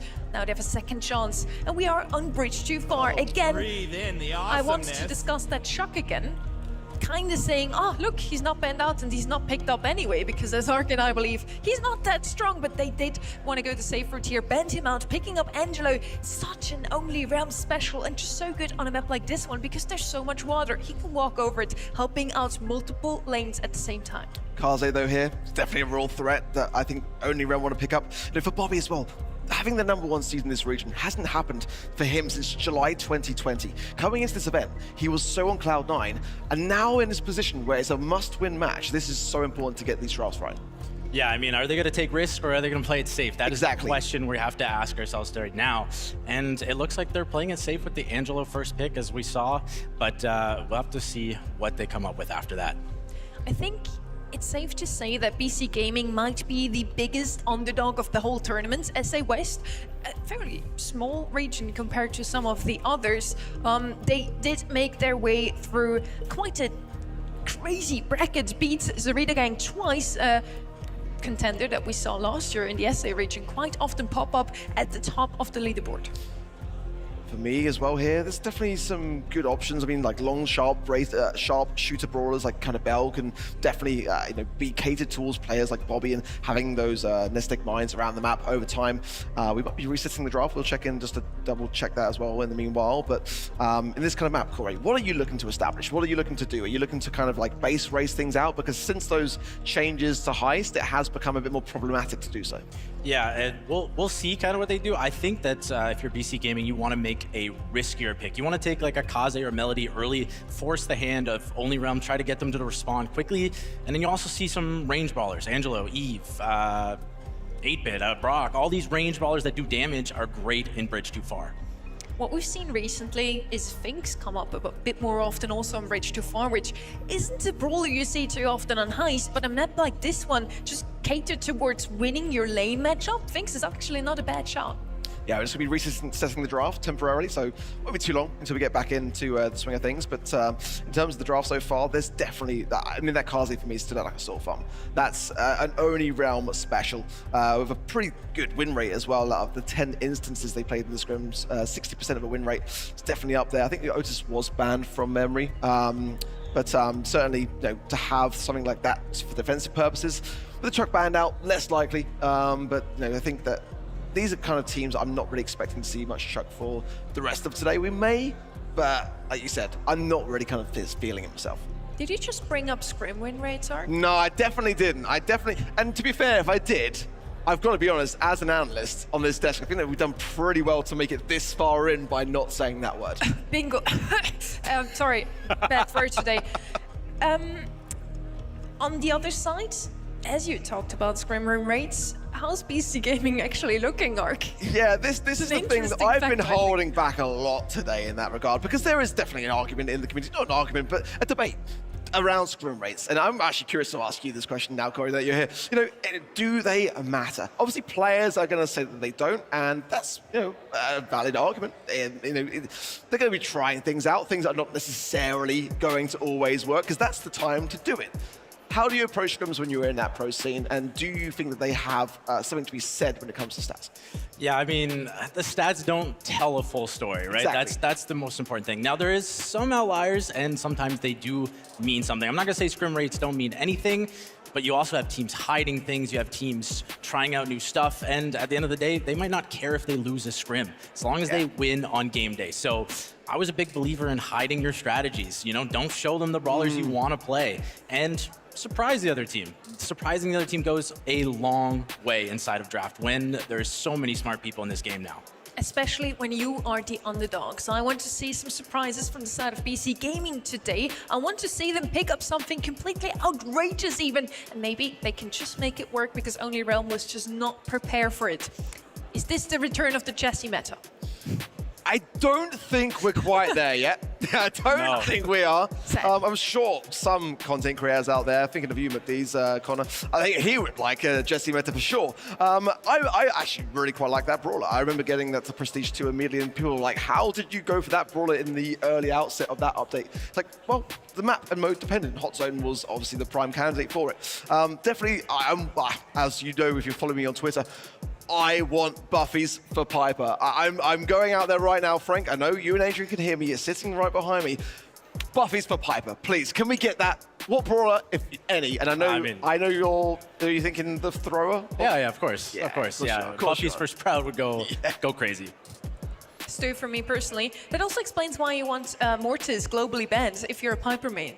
Well, I'm just saying, like, you know, we've been in this kind of assassination meta for like far too long, in my opinion, and some of the sharpshooters need a bit of a helping hand. I mean, you know, kind of buffies are that mechanic which are going to be able to elevate the brawls that have been maybe sitting a bit stagnant for a while, and some of the gadgets getting reworked. And I must say, if anything, this assassination meta is just also super exciting to watch for an event like this one. I quite like it. If we just had 3 long-range brawlers on either side, it's kind of bit of a stalemate sometimes, you know. I really like that you can go in aggressively, which also is a meta that kind of is catered towards Only Realm, if we're honest. Yeah, I mean, Sans is a great aggressive player, one of the best in North America, and when he whips out those aggressive brawlers, you better watch out. Except on Shade. Too soon, sorry. Too soon, too soon. It was a matchup. Unfair to him, unfair to him. He just It is unfair, yeah. I think for me as well, I know that Bobby would quite like some buffies for Piper. I mean, you know, going back to like 2022, like how lovely was it to watch Bobby in those kind of knockout moments, have those clutch endings? And that's kind of the thing is, like, you know, when we talk about pro teams and players and organizations, you got to remember that as the years go by, the meta changes and what's available to those players kind of can sometimes diminish or come in to really favor a squad. Like when you're looking at teams, Corey, like when you're like looking for a favorite in a competition, are you looking to see how the meta is catering towards the players, or do you play it safe at the beginning of the season and try to get like an all-rounded squad to cover all bases? Yeah, I mean, I look for how they play as a team with those aggressive brawlers type of thing. So like, can they still, with all the chaos, still look composed and execute? That is what I'm looking for. Composure. Yeah. Composure may be the key to success. I'm looking forward to seeing the draft now. And I believe we still have D'Angelo on the side of Only Realm. No, they now have last pick, so the bans have changed a little bit as well. This is actually the first time we're also not seeing a Naja global ban. Exciting stuff, yet she's just banned out in the regular ban. So we're still not going to see this new brawler. Pierce is going to be the first pick here on the right-hand side. They technically still have D'Angelo on the left side if they want to pick him up again. Yeah, it's definitely a good option to go even into the Pierce. The fact that you can go over the water with the speed, it's very, very versatile. You see Kaze come out from Only Realm. That's the damage. That's the aggressive I'm looking for from Only Realm. Put the pressure on BC. And now maybe the Angelo might come out for that little bit control. They can't double down here. It's a little bit too risky, in my opinion, to go double down into Pierce. And I think they should go with control. Ali could be an option here for BC Gaming. Nice, good call there from you, Corey. Love that. Angela coming in. Certainly, I mean, with the E-ban, going to be actually kind of favouring the Angela even more so. I think Bell as well could still be an option here to try to just slow the advance of the Kaze for BC Gaming. But for me, Ali, you know, it's such an aggressive brawler on this map, and you've got the Kaze to contend with. You've got to have something aggressive to be able to rival that brawler. If I was BC Gaming right now, I honestly would pick up the Charlie because it is the best counter to a Pierce thanks to her gadget with the spiders. Pierce just can't keep up with them. First up though, a bit of damage. The Kaze and the Melody we mentioned previously, they're the best damage dealers right now, except Colt, but he's more often than not banned out. For me, would be the first big game, and Colt's so strong and high at the moment. But yes, Kaze, Melody for the damage. Now, what are we missing, Corey? We're missing another control or at least defensive brawler. Maybe Amber might come out from the side of BC. That's what I would expect. Decent into Kaze, decent into basically any range as well. Can compete. Might lose to Brock or something like that, but Charlie does come out. That's decent into Angelo. And also the Cocoon can really stop Kaze from getting a lot of damage quick. And it would have been a good counter to Pierce. Yeah, true. Melody's going to be a tough thing for Only Realm to contend with here. They're going to have to be very much on their toes because, as we know, in Heist, Melody, when Chuck banned, it's going to be very much a threat, but no, Chuck's still actually open. I don't think it's going to show us an 8-bit coming through. One of my favorite brawlers actually on this map. I'm really a big 8-bit advocate. Yeah, if he can get set up with that turret, he's going to pump out a ton of damage. The question is 8-bit going to be able to get set up? It's pretty tough into Pierce, and Charlie's iffy a matchup. Into Melody, it's a very quick supercharge. And now on the mic for you, Kenny and Trev. Off the backs of an banger to kick off Group B, and now Only Realm, Kings of Old, fending for one more opportunity, another top 8. It has been long awaited. Finally, Patchy joins his friends, and now they're taking on some hungry young bloods in BC Gaming SA. SA West shouldering an entire region. The pressure is certainly on. Todd's been absolutely beamed off the start, but can't blame him for it. Double matchup down that middle lane. Here come the Spiderlings now, but he's still going to clean up on the right-hand side. Bobby trying to take the matchup and gets the kill. Still 100 to 100 at the moment. Nobody going for safe damage, but Bobby be able to reverse his focus, and already an 8-bit turret set up in the mid. I put Bobby against just about any sharpshooter in history, one of the best to ever do it, and continuing to do so here. A nice tag just to give his team a little bit of positioning. 8-bit right now is such an overwhelming amount of damage in the middle of the map, especially if they get that turret down. He is slow, but if they can get an established 8-bit turret and him raining down with a gadget, it does so much work. I mean, I think that's fine for the Kaze on the right-hand side, just getting kind of boxed up there, going to come out with that Fanstorm, might even be able to get the kill, and actually takes another tick of damage off Anuse in that back portion. Jay trying to come up the mid now, makes the move, but the little cheat cartridge backwards keeps Bobby in the mix. They did get the crack, so it's down to 75, and now that makes it a pretty substantial lead. Bobby lobbed up a few shots, and Jay barely held on, but Sands there once again to rotate a Fanstorm again. As long as they're getting a couple at a time, that is a brutal miss. An absolute missed opportunity there coming in from Charlie, who's just working on the turret right now. Hasn't even really done much damage, as now Patchy finally gets owned in on Todd with a couple shots. Few from Jay, gonna be able to let loose, especially with all these musical notes on the ground, but it is off and running for Only Realm up top.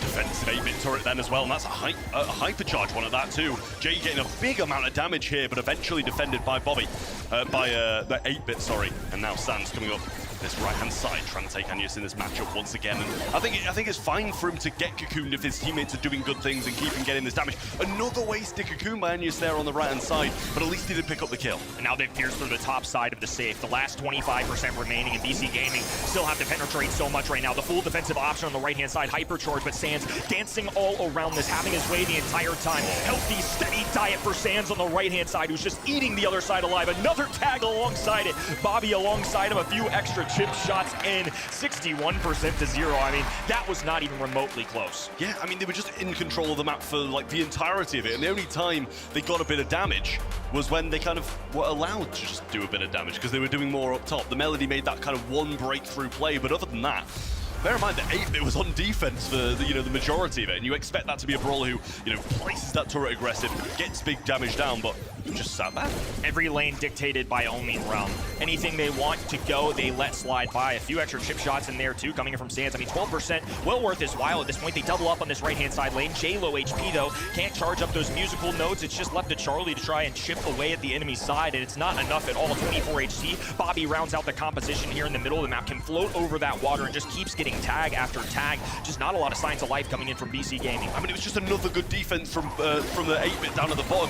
Again and again, again and again, Patchy's making big plays in 2v1 defenses. A bit of damage coming through. Obviously, the first crack was there as well. Finally, we're going to see the Cocoon connect on the right-hand side, and Anyus and Todd need to focus that as soon as he comes out, and he'll still survive and live to fight another day. Little cover fire so Sands can march to the top right-hand side. Now he's being dove at. Goes away. Oh, a beautiful connection. This is going to be 2. Can't tell if it's going to be a kill up top. I think the shield preserved him just long enough. There it is. Jay still holding on that right-hand side, but Sands off to the races once again. Left-hand side, dashing forward as Charlie plays defense. Not going to be able to do nearly enough on offense. Hypercharge going down. It forces Patchy away, but another miss. These blunders are adding up.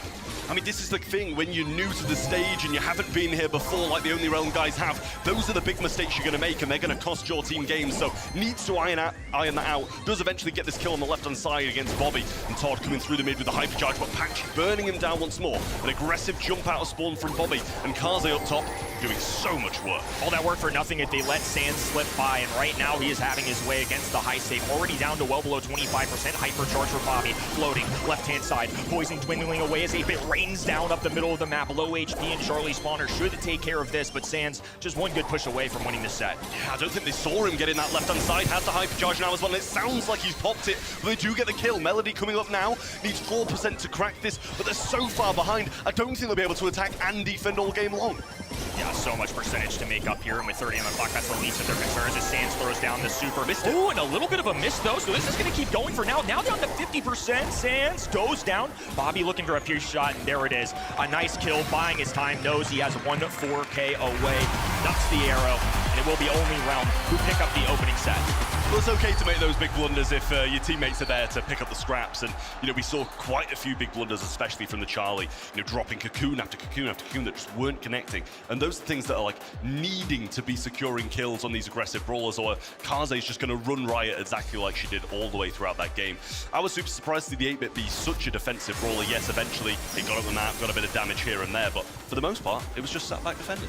Not enough answers for Sands, and then Bobby would kind of scoop in the middle as well. I mean, any lane that Sands went to, it really just was the winning side. They never really had enough on defense, and like you said, Charlie, I hate to keep pointing out, you don't want to harp on one player because it is a team game.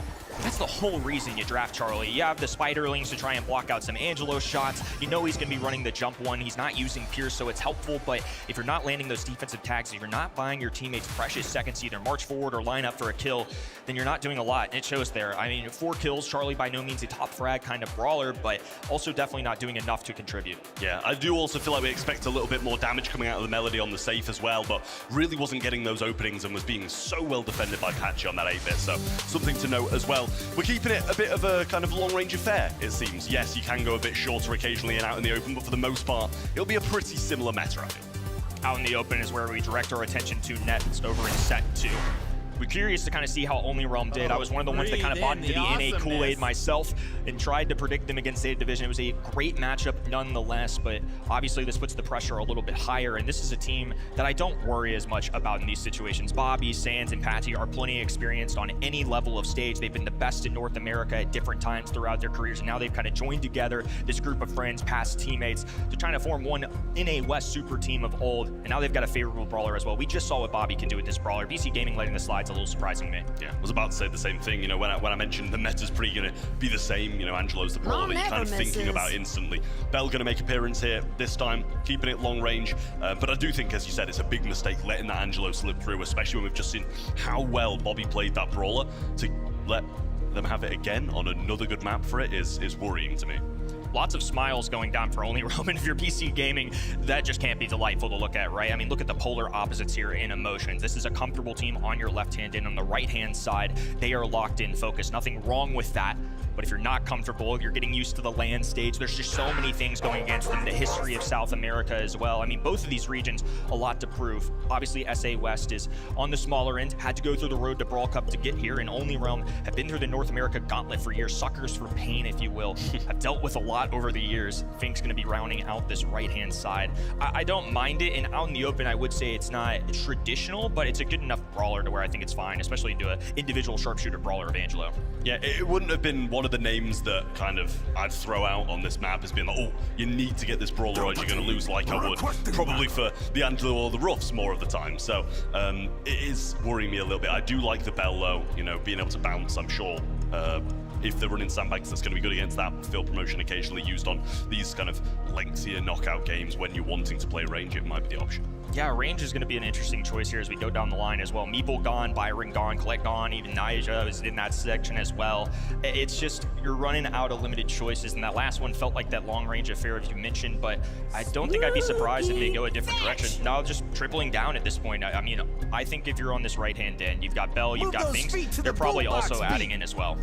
I was so confused for a second there. I thought we were looking at one of the players. I was like, wait, we're going into Brawl Ball? We're going into Brawl Ball? But no, I believe it probably is still out in the open. Scared me for a second there when we're talking about these brawlers, and it would have definitely been a questionable draft if that was the case. But Brock rounds out the BC Gaming side.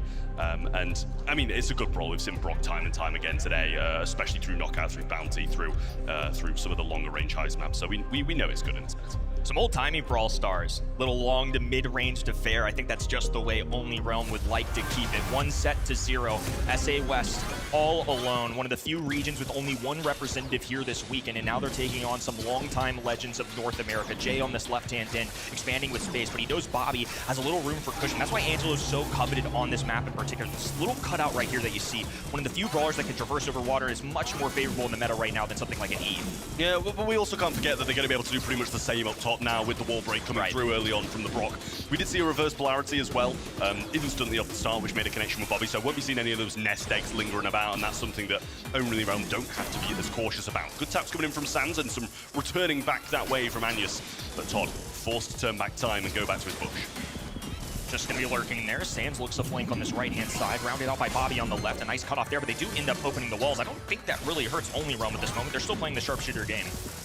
Another reverse polarity thrown out. Didn't find a connection this time, and some heals along with the super from Bobby. Kooky Popper was used there as well, and use really low, but they can't get that pinch thanks to the rocket rain coming through. There's the left-hand side. Bobby gets that one as well, makes it a 3v2. Rocket fuel there as well, but doesn't find the connection onto Bobby, and that's going to be a 3-0. It seemed a bit close at times, but in the end, all of Only Realm survived. The dominoes really started falling down. You'll see that oftentimes in professional knockout. Reversing against a 3v2 situation, the numbers advantage is crazy when the players are this good. Now they're caught off of the mid there. They're just continuing to cycle in that rocket fuel. Super available for Brock as well, who's going to operate on this right-hand side. Branching out with space is Jay. Reverse polarity goes down, no bounce shot, but continued pressure being applied. Power up in Bobby's hands. The super along with it as well. There's Sands on the right-hand side, trying to catch Anyus out of position.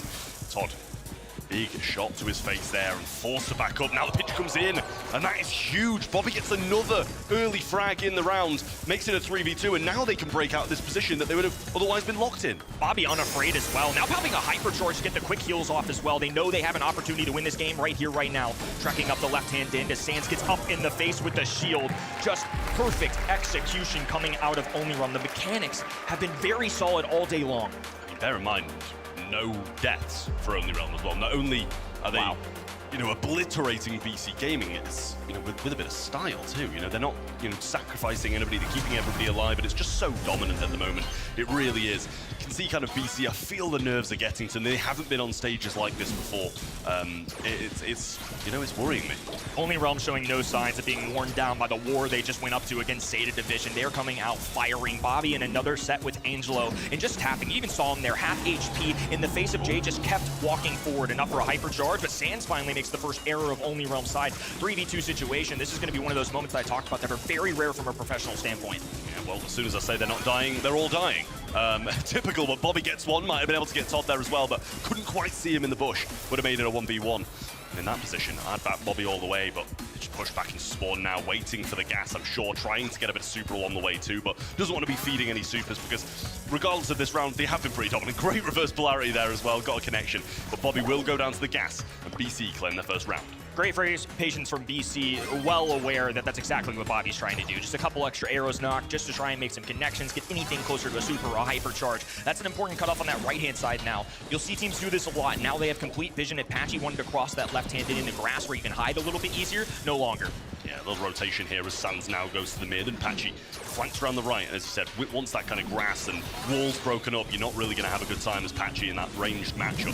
So got to be a bit careful now, and it is Only Realm once again pinned back into their spawn, but with this wall coming down, if they can avoid a few shots, get a bit of momentum back, they might be able to break out. This could be a two-edged sword because now the sharpshooters on the other side have an open opportunity, but Sands is just better. Patchy can work on this right-hand side now too. The extra sandbags for coverage is something Finks hates to see. This is a traditional counter option for our professional players.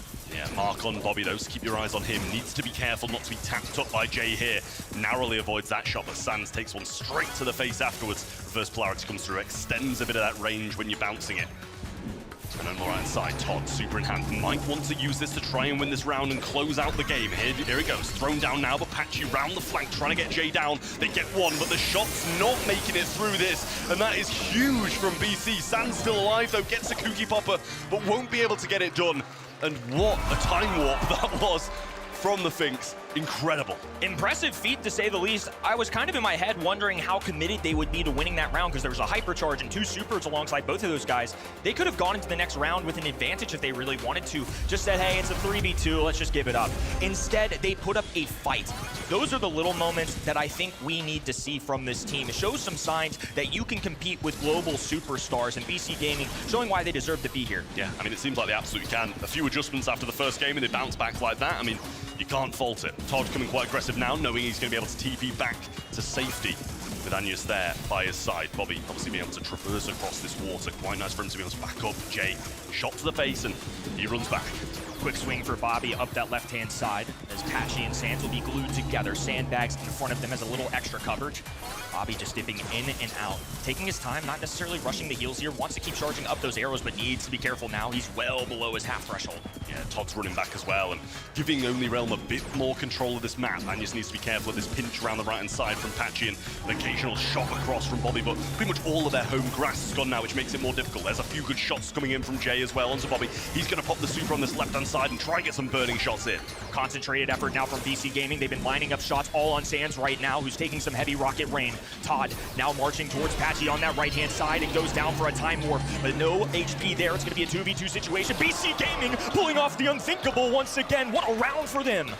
These time warps are just absolutely huge for them in the late game.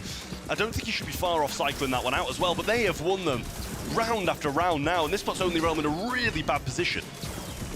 Little bit of nerves for sure if you're an Only Realm fan at home. Still a long way to go, but BC Gaming certainly showing that they're now capable. And like you mentioned, those time warps, very valuable, especially against all these single projectile brawlers, other than the Twin Mag coming out of Colonel Ruffs. It really is easy to dodge. Yeah, I mean, look at Bobby as well, so low, he's marked up, he's pushed all the way back, and this isn't a winning position for Only Realm. They're gonna have to make some plays, not breaking this wall and just letting Bobby go across that. Seems a little bit of an oversight in my opinion. You know, when you're breaking out this, you need all the avenues possible. Jay continuously just harping in on Bobby. We were talking about how good of a sharpshooter Bobby is, but Jay has really managed to hold his own against one of the longtime legends. Patchy on this right-hand side, once again taking advantage of the sandbags into that Finks. It's getting a little scary. Waiting to see if any teleports come out is now Brock. It's under a lot of pressure. Bobby needs to be careful, activates the super instantly, but the hypercharge connection was free. It was guaranteed, and now he's marked up going into this closing zone. Teleport away. Patchy there to clean up. 3v1 situation, and all the magic in the world cannot be found in this round. But the good news for BC Gaming, it is all tied up. There is still a fighter's chance. Yeah, huge. This is a big, big round for both of these teams. Whoever wins it takes the set, and that's either 2 to Only Realm, or it's an equalizer from BC. But Todd has the super, and we know what they've been doing so far, so they'll want to clean this up before we get to that late game. 2 supers available for BC Gaming SA. Let's see what they're made of here. Now going to be fully tested. A full house, 3 supers strong. As Bobby looks down this left-hand side, Patchy activating hypercharge. Only Realm want to get complete positioning here, and BC Gaming know this. They have to take a stand. Jay looking for a tag, does once again land that marker. Bobby has been prone to being hit by those. Yeah, Todd's still got the super. They haven't used it in this defensive position. Sands with a power-up as well. Patchy quite low, needs to be cautious. Gets hit again, brought down to 1 shot, but Sands finds a shot back towards Todd to keep him at bay for now. TP back as well, so won't have that for the later game, and a hypercharge ready to go for Sands. Fantastic mechanical battle this set as now Sands capitalizes 3v2 situation, and Todd gonna have to rely on the super here just to move up the map a little bit. Jay tapping, Patchy bouncing shots back and forth. They have to separate, and as a result, it's gonna leave Patchy marooned. A TP away, 2v1 situation, but low for Sands. Bobby marching forward, 1v1 situation, and Bobby cleans up here. North America survives another set. That is a huge round for them to win. It really came down to the wire at the end there. I thought with Todd's super down, they might have been able to make something happen, but it was a huge kill. I think it was from Sands on the Gus, getting the hypercharge shot off, and one of the little pellets out of that made a connection onto the Brock, and that was the real swinger in that last round. So huge stuff from OnlyRel, and desperately needed set. Super respectable set, I might add, too. I think we were harping on a lot of mistakes there from BC Gaming, and I think fairly as well. Look, when you're at this stage, you have to be playing picture-perfect Brawl Stars, and that's just not something that BC Gaming did in the opener.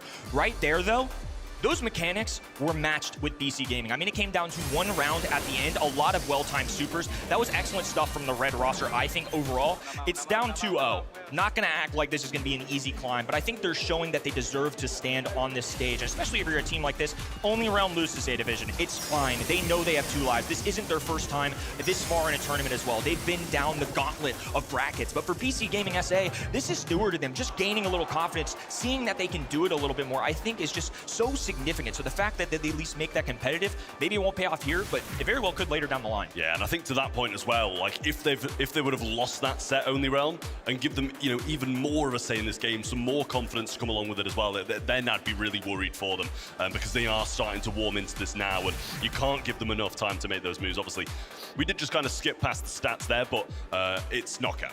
Whoever's got the most kills usually wins. That one is a little more cut and dry. I mean, the story's kind of told by the exact numbers y'all see on your screen. Speaking of kills, we're moving over into another game mode that is heavily oriented towards its shooting star.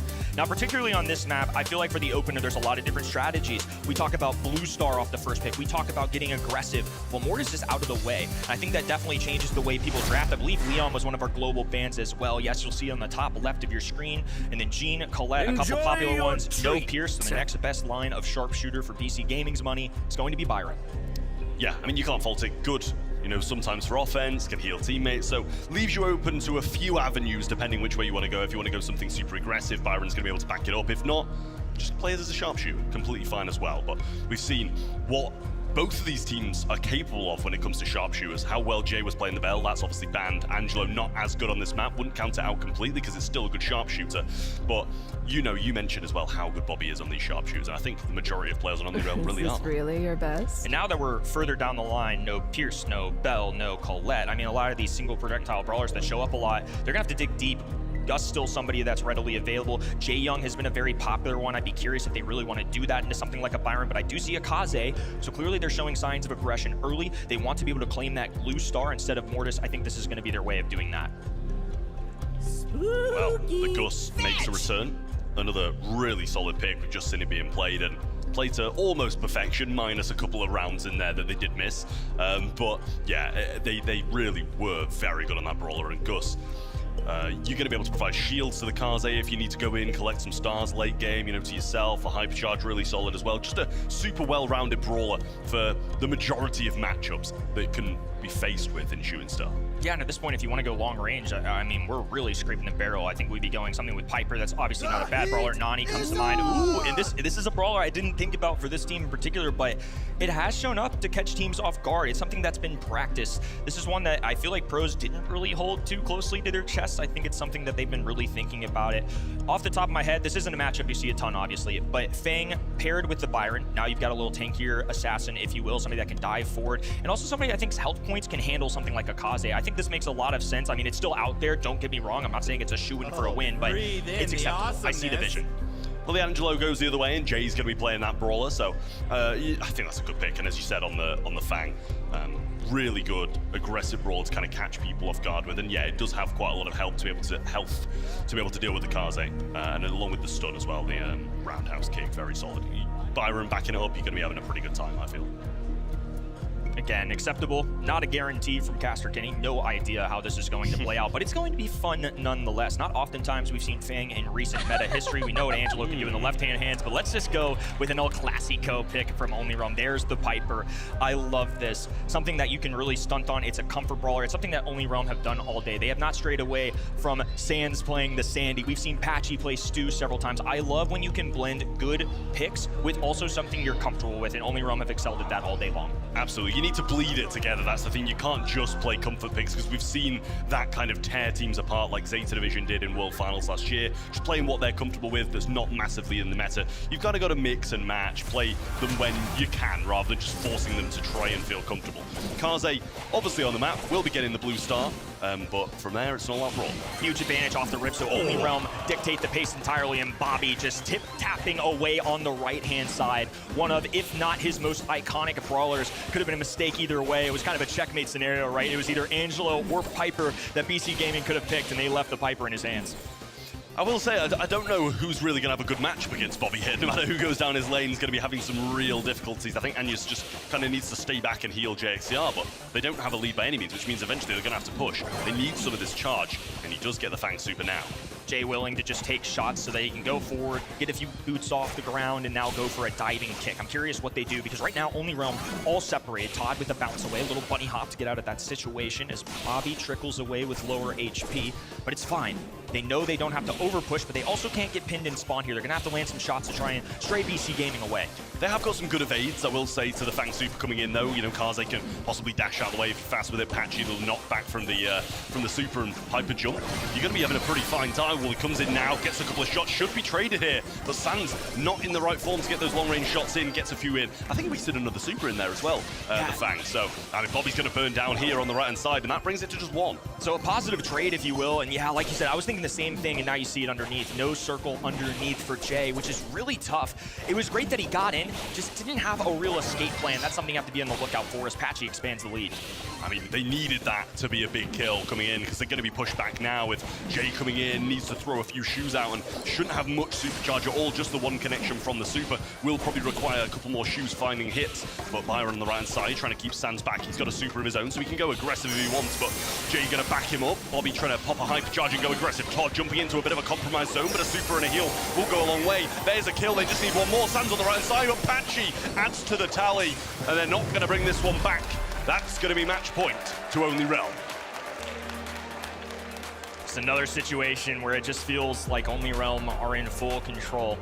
Last set, BC Gaming showed that they've got a little bit of grit to them, that there's something here. But for now, it is going to be North America on top.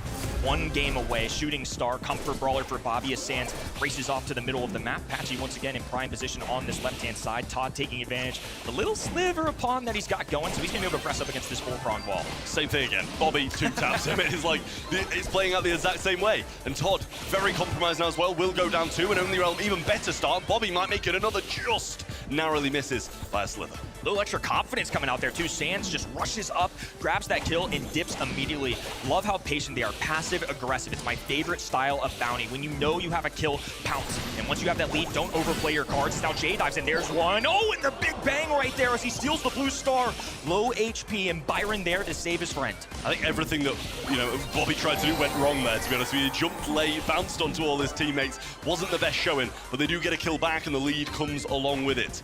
So a minute in between Only Realm and a big, big victory. That was pretty perfect for the red roster as well. I mean, Jay's showing what he could potentially do, but he's gonna have to do it a couple more times now as he dives head first in. Two brawlers. Oh, and a double kill once again. Fang making body after body drop to the ground. He's punishing now. They kind of stack it up and letting it bounce across all the different players.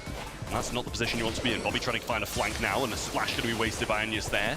Trying to get in a good position. Sans going forward, pinched in, and finds a bit of poison to the face. Keep your eyes out for this hyper charge from Fang. Keep in mind, it can be a real lethal weapon for this team as BC Gaming now transition from being overly aggressive, just taking it their time. Sans going to be in trouble here. An extra tap there, barely holds on. The poison won't quite trickle him down, I don't think. But now they're going at it. Oh, the bounce of the shield away. The blue star being swapped. What a mistake. So low, the poison just one tick away from taking him as well. 15 seconds left and they need a kill. Fang, no super. Here comes the hypercharge from the Angelo. Trying to pin Bobby into this corner. Sans switches and goes the long range method. A nice QQ popper onto JXCR, but there's the super. Bobby just jumps over it, but he's gonna land in time. The kill's there, and they can't get one back for Only Realm. Tough stuff for them, but they're living to fight another day for BC. Woo. That's one of those that feels like a chess moment. Bobby jumps, but just a smidge too early, and the shots were being lined up. This was something Corey talked about just a little bit ago. How do you do in the face of chaos? And for a young roster in BC Gaming, on the stage as a full unit for the first time, really giving SA West a little spotlight. That was a great time to handle that. That was a great time to show up. Yeah, I mean, huge. The thing is, Bobby needed to jump to avoid the Fang Super or he would have died. But then as soon as he lands, he's going to die anyway. So it's a lose-lose situation and really well played by BC. A few shots coming in now solo, and the Gus Piper pinch will bring him down. Now Fang's going to require another pop-off play. We've had 3-0 starts 3 times in a row as Only Realm still hold on to this match point. Match not done yet, and BC Gaming still have to climb out of this deficit. Shots rain in on that right-hand side. Some good tags, but Bobby not enough to be straight away. Sand still holding on to that blue star and really attacking this wall here, making sure that Jay can't really move up.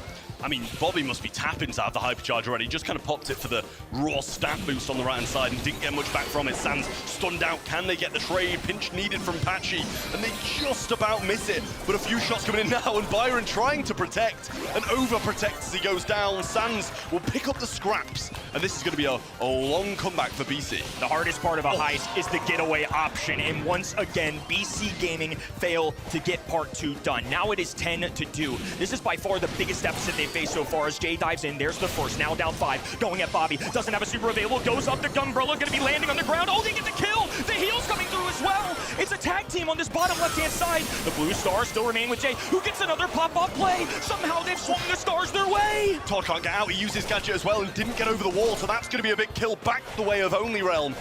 But now, a hypercharge is there for Jay. Just needs a super. A few heals coming in from Agnes on the Byron as well. And this needs to be a big 15 seconds for BC. SA West on BC Gaming's shoulders. All the stars remaining with Jay, but they have to find a way down the middle of the map. Patchy, right-hand side, all alone, isolated. They're gonna focus him down. Shield comes through, the bounce up as well, but it's not enough. Only Realm gets the job done in North America's longtime legends will move forward. A brilliant performance with only a few hiccups along the way for Only Realm. Obviously took the defeat in the first, but bounced back, I think, about as well as you can. And BC put in a good performance, but just not quite enough to take Only Realm down.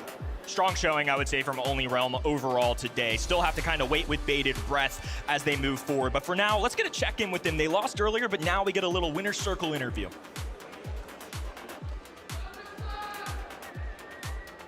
Righty-ho!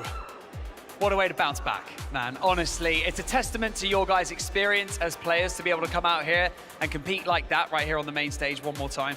I mean, tell us just about that previous match, exiting the stage before coming out here. You only had like a 5-minute turnaround. What did you guys talk about? How was it mentally preparing yourselves to come back out on stage? Honestly, I'm still pissed. Like, I was just mad, like, pacing backstage. I didn't say a word. We honestly knew we were going to win this game. We should have won the last one. We're better than Zeta. We kind of just choked. So hopefully we get to beat Humble on Sunday. Okay. I feel what you're saying. Now, I want to talk to you guys just about the team dynamic. It's so great to see you guys teaming together. What do you guys feel your strengths are and how you guys complement each other as teammates? Because it really is great seeing you guys up there. We're just friends. I mean, we've been friends for like 6 years. I think that's the best part about our team is we can just say whatever we want to each other and it's not a big deal. I love both of them and they love me back, and I don't know, that's why we're a good team. I think that's why it works. Love that. That's the perfect answer. Don't you worry. Ladies and gentlemen, let's hear it one more time for Only Realm.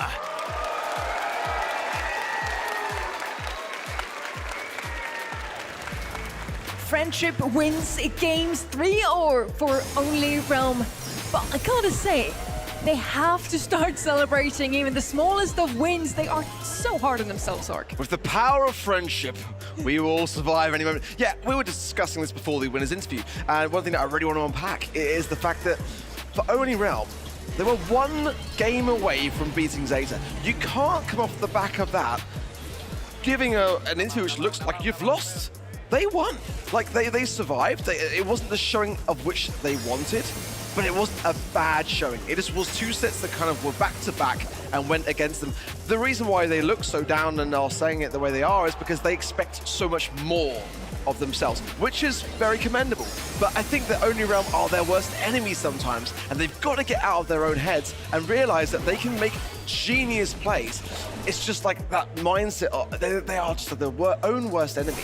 They hold themselves up to really high standards. Here back at the desk, the Brits are reunited. Trev, how was it to cast that game? BC Gaming came close a couple of times. Yeah, really incredible. BC made some great plays, and I think just as they were about to start building their confidence and getting back into it, they lost that knockout and it kind of all crumbled from there. If they'd have won that set, I think we'd have been looking at a 5-set series.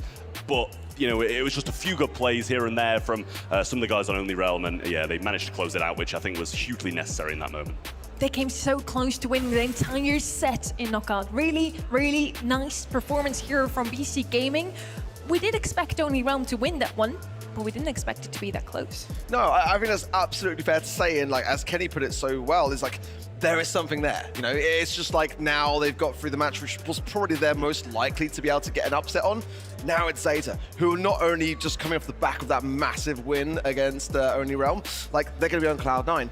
I think BC Gaming, if they were playing against someone else, would have a massive opportunity because they've got a real, for a team that went through SA West, which, let's be honest, in terms of competition, it's like a little bit thin compared to other regions, right? Like, they are looking really, really a great contender. I think arguably maybe even better than Bounty Hunters, in my opinion. I agree. I think they looked a really, really solid team, but like, I think it's the fact they maybe haven't been around a higher level of competition too much that's going to affect them a little bit. You know, in those tough moments where you really need to have the experience and be able to dig deep, that's probably affected them coming from the kind of least competitive of the two South America regions. Yeah, they really don't have an easy group. With Only Realm and Zeta Division in your group, I would be sweating right now as well. We had a huge opportunity. We got to visit Star Park and we got to speak to a couple of people over there. We are here in Berlin at the Brawl Cup, and this is the Star Park. Tell me, who's your favorite brawler? Favorite brawler? Probably Melody. It's Piper. I can get a picture. Piper. I really want to know, if you could ban a brawler, who would you ban?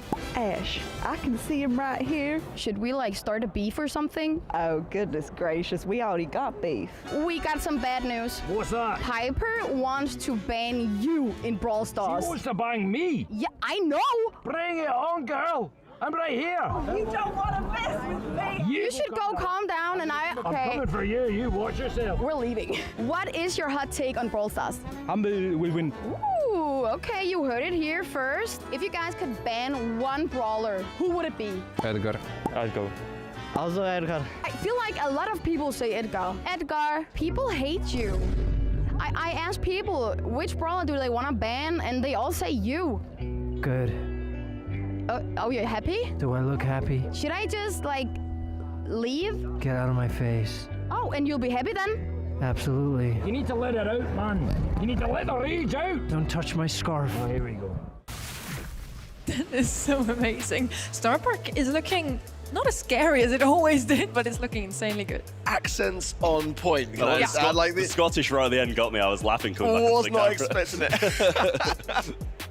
Really, really nice cosplayers we got outside there. You can check it out if you're here in Berlin. Right outside there's this fan zone and you get to meet your favorite brawlers. Ark, you should pay a visit to Piper, actually. I probably should. And you know what? I should probably pay a visit for the fans that have all come to see me as well, because they are lining up outside, so I hear, and not as many for Trav, but one day, right? He can hope. I haven't missed this. They dragged me out of the action casting to come down here and work with this guy. Like, I was like, that's what I was looking to most, getting away from you. You thought you were getting away from me, right? They're dragging me back. Also no Terra cosplayer for you, Trev. I know, devastated. I'd be taking so many pictures for that. I'd be fanboying. We don't want to make you wait a lot longer. We want to head straight into our last match of the day already, unfortunately. It's Zeta Division versus BC Gaming SA. The pressure lies on the shoulders of BC Gaming. They're the only team of their region. That region is just rooting for them. The pressure is insane. Yeah, this is going to be a very, very big affair for BC Gaming, their toughest match by far to date this year. And, you know, for 2 out of the 3 players that have no LAN experience to go up against a team like Zeta, it's going to be so tough to achieve, especially when you consider they've already lost to Only Realm, who really took Zeta the distance. Is it too much to expect that they could cause an upset?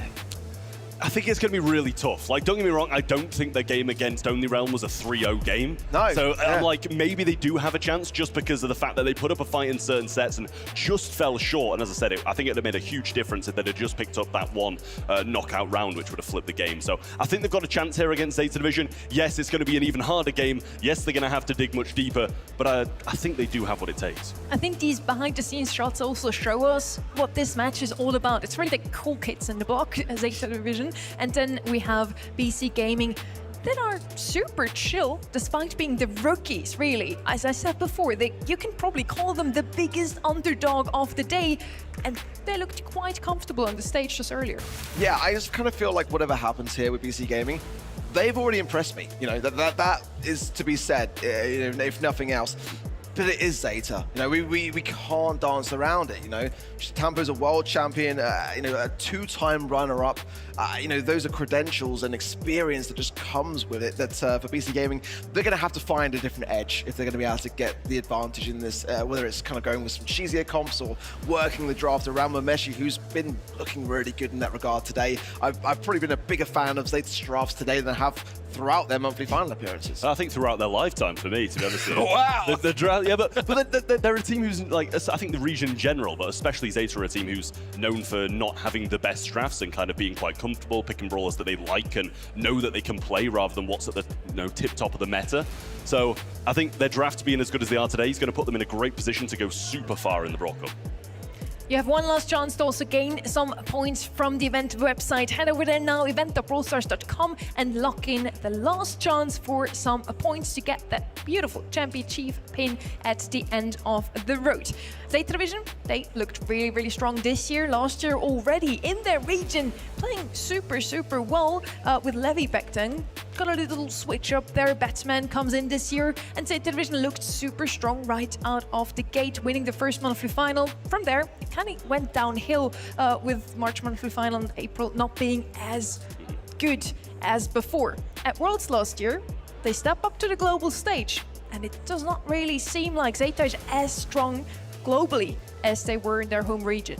Yeah, I think they've done well, though, to try to put some of those ideas at rest from the World Finals. They're looking more on top for sure. The global bans are in now as well. Naja, Edgar, Mortis, and Mina. Again, those assassination brawlers, I think we're going to kind of see a trend there throughout Brawl Cup. But yeah, Mina, I think we were saying with Corey on the desk previously that Mina, I think, is actually getting a little bit less play than I was expecting. I think she's quite an underrated brawler. That is not an underrated poll. That's 93% Zeta is. Ouch. Yeah, not really sure what to say about that, to be honest with you, because that is, like, in my opinion, it's not obviously that, like, in favor of Zeta Division, but, you know, you ask the majority of people, hey, let's not be like that, let's not be like that. Maybe not 93. BC just put a decent performance out, They should be getting more. They should be getting more. You'd have thought some people maybe would back them, but I think if you ask the majority of people, Zeta or BC, you're going to go Zeta, hands down.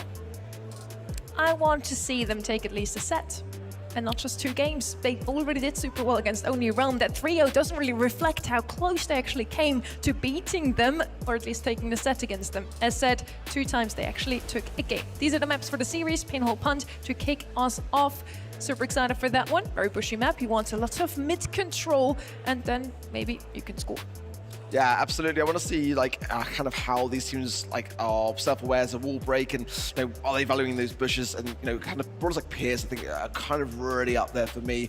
I want to see those brawlers eradicated. BC Gaming just went backstage. Now we bring them out again versus Zeta Division. We kicked off day 1 with a David and Goliath story, and we are ending the day in the exact same way. But for those of you at home and right here in Berlin, don't ever forget that it ain't over until it's over. And so Berlin, make some noise one final time. It's Zeta Division and BC Gaming!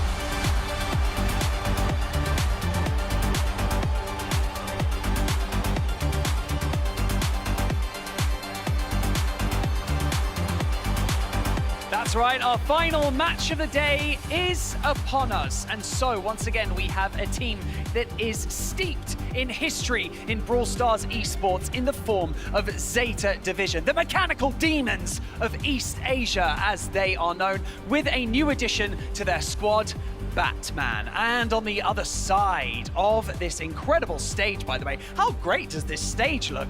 It's, of course, BC Gaming, the rookies, looking to make a mark on Brawl Stars Esports and to, of course, make an impact as well. And so, with that being said, it's time to go into our final match of day one. Let's do this.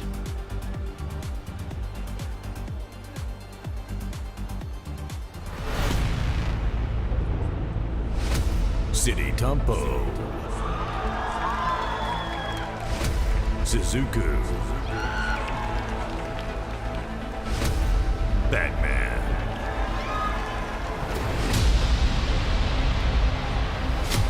Todd, Jixer, Anyas.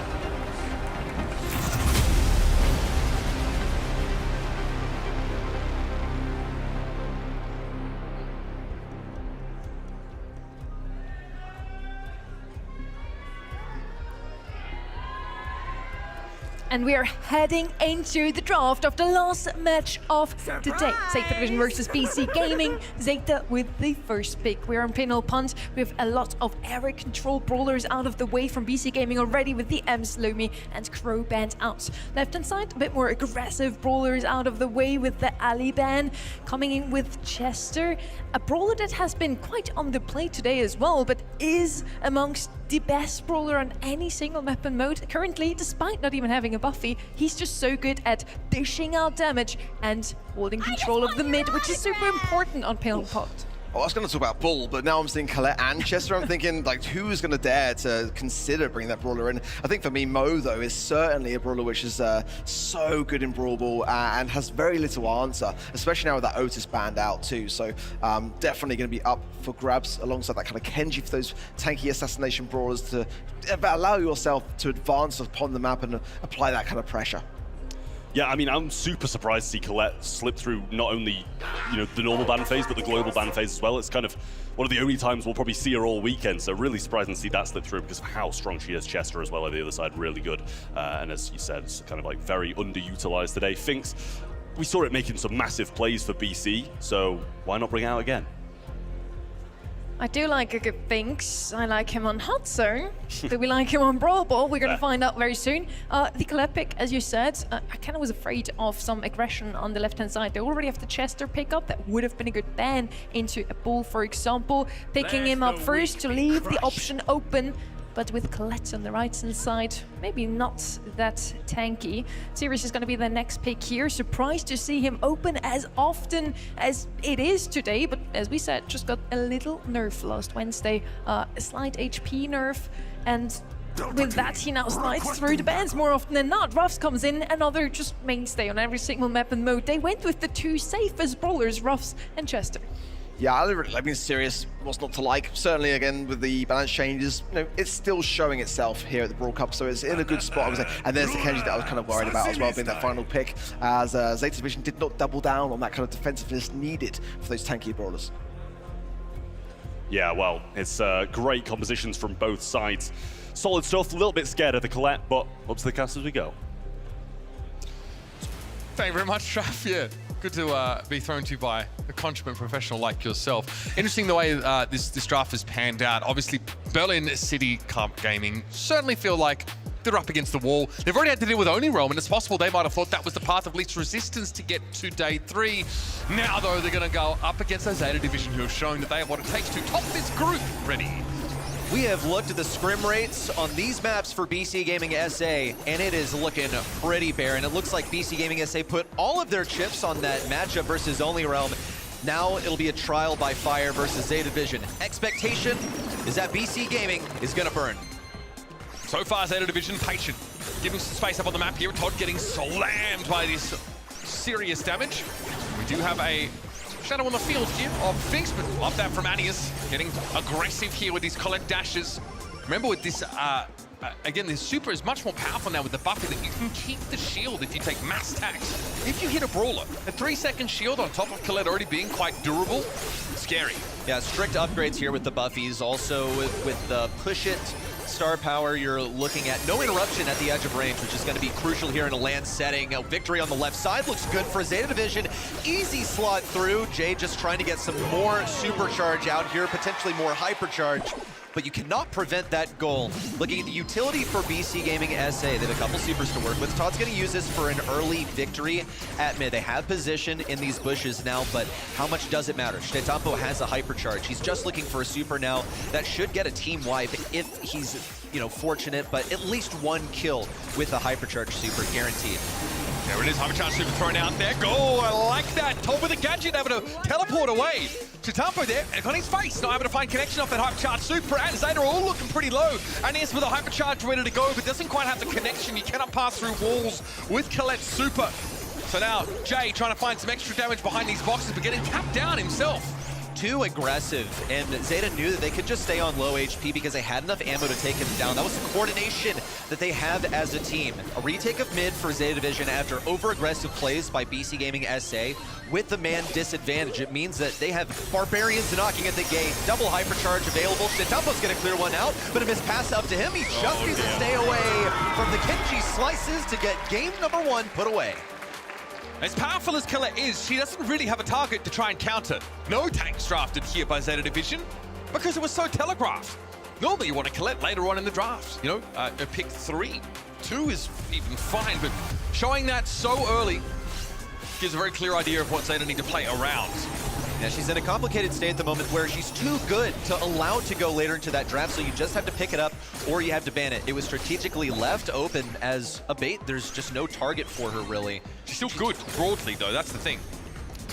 That's exactly it. She has gadgets, she has supers that are very good, but you can't beat Suzuku in a land setting. Man is just switched on today. He's gonna get some wall break here at the goal. Not the correct placement, however. You're supposed to break open both walls with that. That man, oh, almost a bank shot, but it's still passed over to Shdetampo for an easy walkthrough.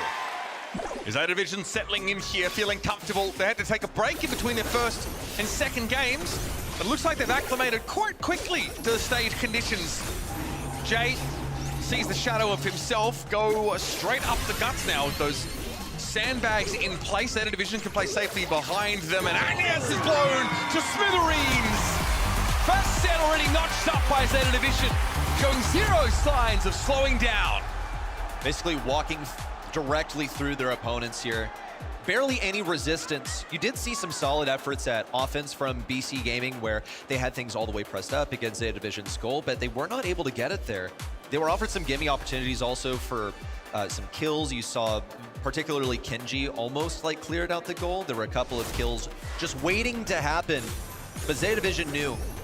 And I think also they were made to respect the matchup quite early on. You saw Shdetampo popped a Chester hypercharge, not this one, of course, but a different one onto a Finks that teleported away, and they would not be doing that against a different opponent. Not at all, because they would be respecting them enough to know that Finks has that gadget on cooldown. They're capable of playing really, really good Brawl Stars, and I think they were just withholding some energy there for a moment. Now they're made to acknowledge, okay, these are some worthy opponents, but still they cleared them in just a couple of games here in set 1. Yeah, and again, it's pretty comfortable the way they move through. You can see our stats, Batman basically just pumping damage into them all throughout the course of the round. We're gonna head over to Hot Potato for the next one.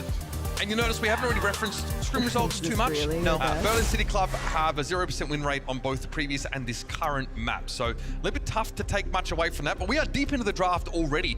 We have the Crow taken first here with the Kaze follow-up, obviously, on these highest maps. She's very effective getting that super down on the safe to find some damage at the edge. I trust in the Kaze as a selection into the Colt because you should be able to juke those shots and best him in close range if you have the mechanical advantage as a player. And this is, I think, the larger discussion about the head-to-head here, like what's really the tail of the tape. I think Zeta Division, even if they lost every single draft, could still mechanic stiff BC Gaming here. And you know, it's sad to say, but that is the scale of the matchup here. That is how good Zeta Division are, and it's how much of an unknown BC are as well.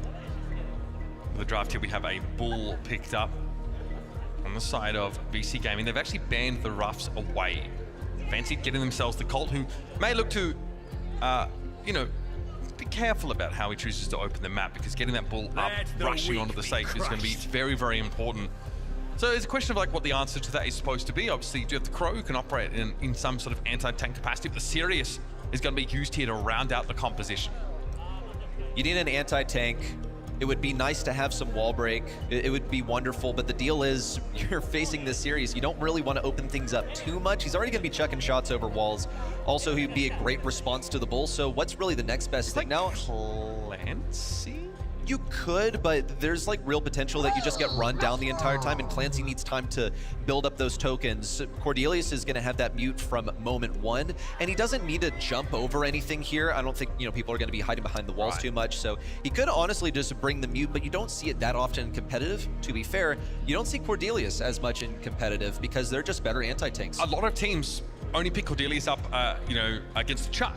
Yeah, specifically. But this is actually Zeta Division's go-to brawler on this map as of late. So they are picking a Cordelius basically in any scenario where there is a tank, just because, you know, being able to take them out of the game and force a virtual 3v2 is really important. So they've had a good win percentage, 6 out of 10 you know, scrim sets, one with this Cordelius in the last week by Zeta Division. Let's see how it plays out. Todd's already made his run down the left-hand side of the map. It's Suzuku. He wants some of that safe damage, and that's the best matchup the Kaze could ask for here. As the lineup he needs, just a couple more shots will drop this to 75% and get that first shield baited away. Batman also ready to lay some hurt on Anyas. He still has to be concerned about some of these shades appearing, but he's not getting hit at all. Nothing really to speak of on the home front for Zeta Division. Some damage is trickling in, but nothing worth even looking at, it seems. Suzuku also ready to switch forms, get some more damage onto the safe. Is going to feed a few shots to Anyas, who seemingly doesn't even have any shades just yet. Either that or he's going to be sitting on them for a long time, but as low of HP he's on, there's just no way for him to play aggro now. It's the second shield baited away. Zeta Division still haven't even lost their first. Chitampo dealt with though. Todd does go aggressive and gets a safe knock at 75%, but at this point BC Gaming have to play defensively. They are way too far behind, and Batman is looking to get some extra safe value, eventually cleared out by Anyas, who does have some of these shades to work with. Just no teammates in order to go aggressive. BC Gaming SA equipped with all the shades now, and look how far back their place is. Exactly what you want to be doing with Sirius. Batman, though, can pierce through all of them, and looks like that's his plan. Here it comes, Hypercharge onto the safe. Didn't quite get the bait of the shield that he wanted. The final dagger is going to be enough, and now on top of the safe, Jay making a pretty solid push, but Suzuku should be able to lay rest to the safe. One final attack locks it in for Zeta Division. 3 consecutive game victories in what I anticipate will be a win streak. We're seeing a difference between these two teams on the fundamental level right now. Even an understanding of like how some of these matchups are supposed to work. We're seeing, you know, BC Gaming want to try and set their Colt forward when there's some serious defense that has to be played. We'd like to see them clear Zeta Division from their side of the map before they want to go aggressive. Unless they get enough of a lead where they can race them. This is risky business. I just don't expect it to happen, basically. Looking at this matchup once again, this time Suzuki's on lower HP, but still hits the crit spot perfectly.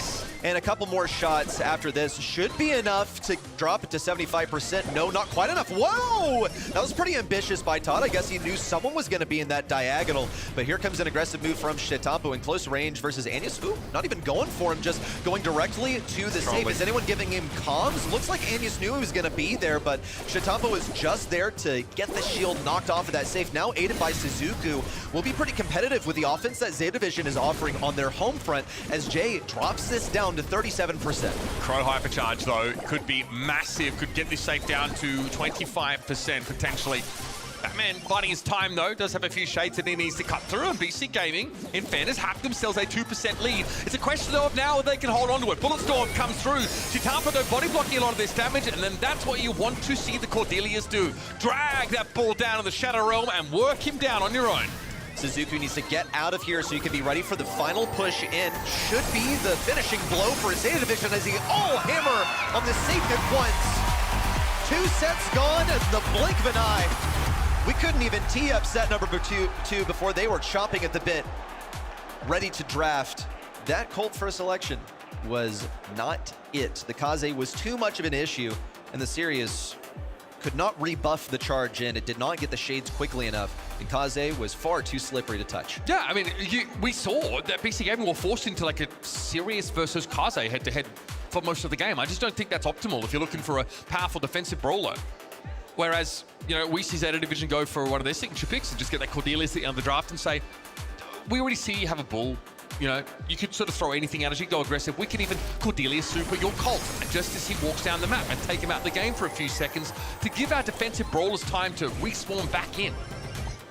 If Sirius is reserved for your last pick, it's probably not worth picking. You know, it has been overlooked repeatedly. There's a chance that you catch your enemy lacking and this one has slipped through for them, but no, not against Zeta Division. Do you really think you know better than these guys? 2 sets already put away for Zeta Division. BC Gaming currently burning to death because we knew that this was going to be a rough one for them. Yeah, baptism of fire here, and it's one that they're not going to walk away from unscathed. That is for sure. It's tough here on day one. You've got to play all of your group stage games.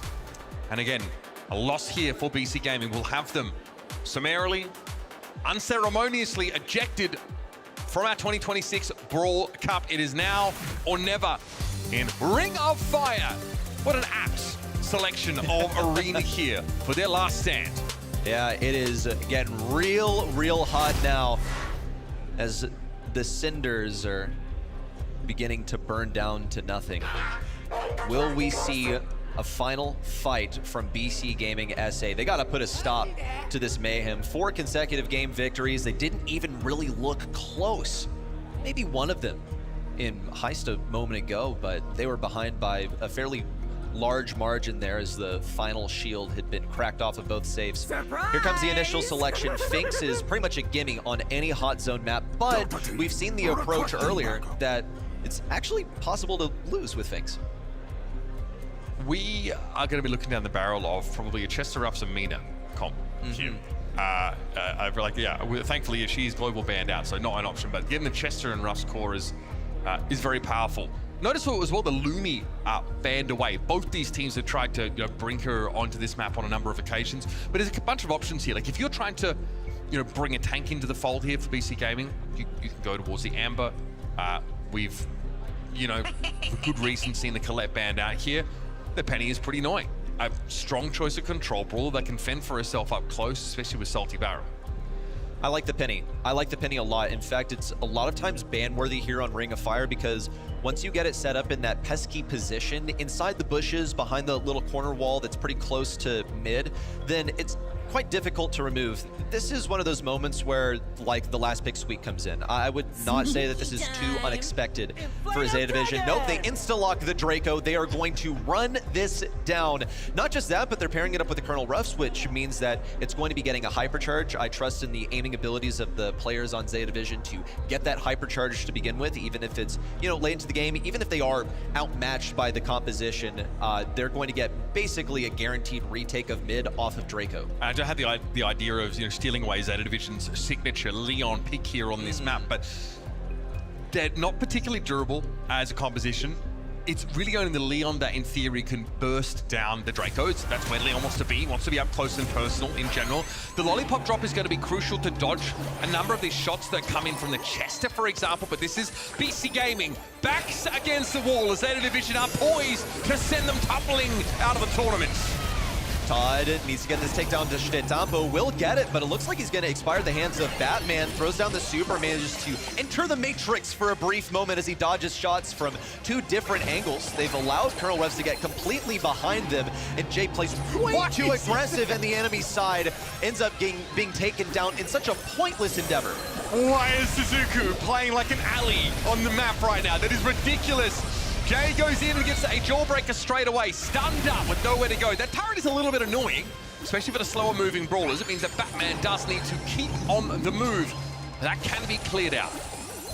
Jackson revealed to have a hypercharge now. He's going to have to save this for the next push because Stetampo should clear everything out. He's just looking for a kill at the moment, though. Everyone's pretty low, cycled out that super. Jay going to look for the kill in close range, but no! Do you not know the interaction? Stetampo easily pops a gadget to defuse 2 kills on the right side. And he just kept that super going. Hypercharged super with the last stand gadget. Impossible to fight the Draco in that spot. And now BC Gaming have had to give up this lead. Zeta threatening to take the game well and truly out of their hands. It's not over yet. Anyus with a terrible hypercharged turret position, but maybe it'll distract some positioning on the right side. Easy for Suzuku to take down Jay on the right side, taking down Todd. The last one to throw an effort at this point, but is simply fruitless. Zeta Division know that this one is over. They're headed to match point as a steamroll through BC Gaming. How are you feeling, Reddy? That one definitely got under your skin a bit. Yeah, I'm pretty mad, actually. I'm pretty mad about a couple of hypercharges in a row, personally. It's a lot of pressure that is on your shoulders when you go up against a team of literal champions. And yeah, one small mistake can be punished. A big mistake, forget about it. You've lost the game. Now, it's a question of the set and series. BC Gaming have to be centimeter perfect to stay alive here. BC Gaming SA with the initial tap on the point. They're not going to be able to stay there, but at least they do win this interaction on the right side. Shetampo, I think, is perfectly content with being taken down there. He's just working for a super, which he has gotten off of that initial sparring match on the right side. He's able to push in easily, dodging out a lot of that ammo. BC Gaming SA, they're out of shots at this point. It's an easy walk forward for Shetampo. He does also have that gadget if he wants to stay alive, but he's able to play around with this one just on the economy of the gadgets. Hasn't had to use it yet. A takedown deep into enemy spawn onto Todd. And no one even really cares about this turret on the left side. The only one that they genuinely care about is the hypercharge, because Shetampo can easily waltz around and walk in a straight line to avoid those bombs dropping on his head. He does fall, but Zeta Division get up to 52% there, just off the back of that one Draco super. Batman respects here.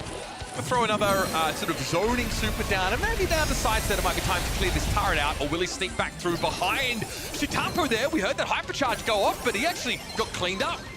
He also saw Jay popping the Leon hyper dig at 1 kill onto Shetampo. Couldn't quite finish it onto Suzuki. Here comes another hyper though, and this one's going to be a high priority to take down.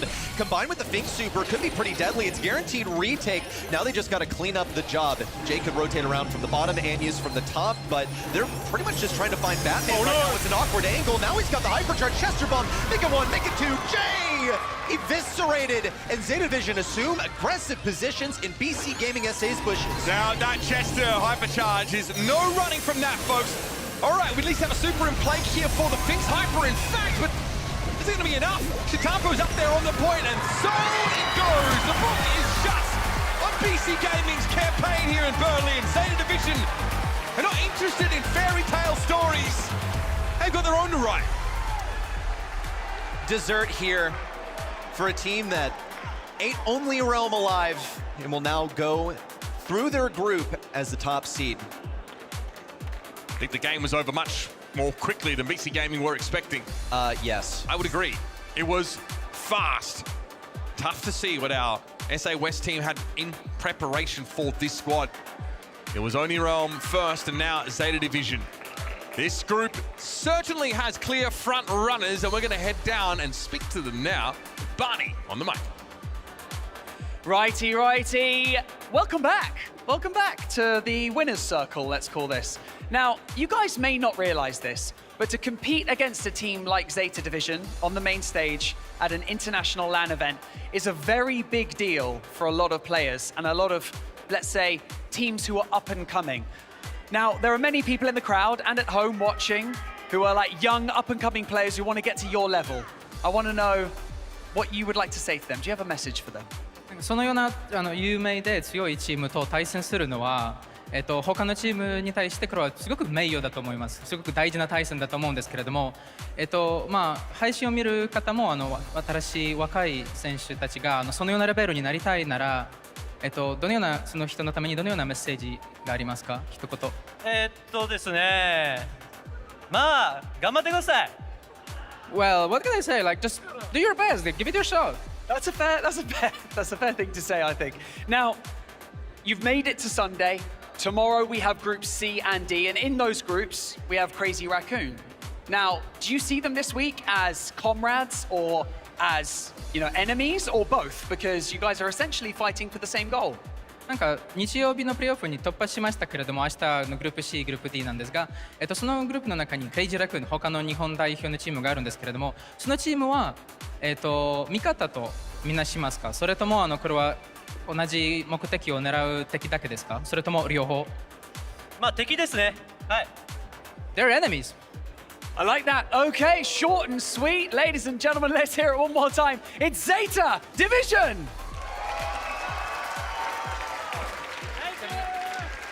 And with that being said, day one of the Brawl Cup has come to a close. An incredible show out from many teams, but two have indeed been sent packing. We've had to say goodbye to Ace Zero and of course to BC Gaming. A valiant effort, but it just wasn't their week. I'd like to say thank you so much to all of the players, to production of course for putting on this incredible tournament, and of course to the talent as well for all of their hard work, but most of all to the fans, both at home and of course right here in Berlin, Germany. They've been so supportive, and this Brawl Stars Esports just wouldn't be the same without you guys. It wouldn't even exist. And so thank you so much to all of you at home. Now, tomorrow, we're going to be back with Group C and Group D. And after that, we will have our Championship Sunday ready to go to finally find out who is going to get that extra regional slot for the World Finals at the end of the year. And so, with that being said, my name is Barney Banks. We'll see you tomorrow.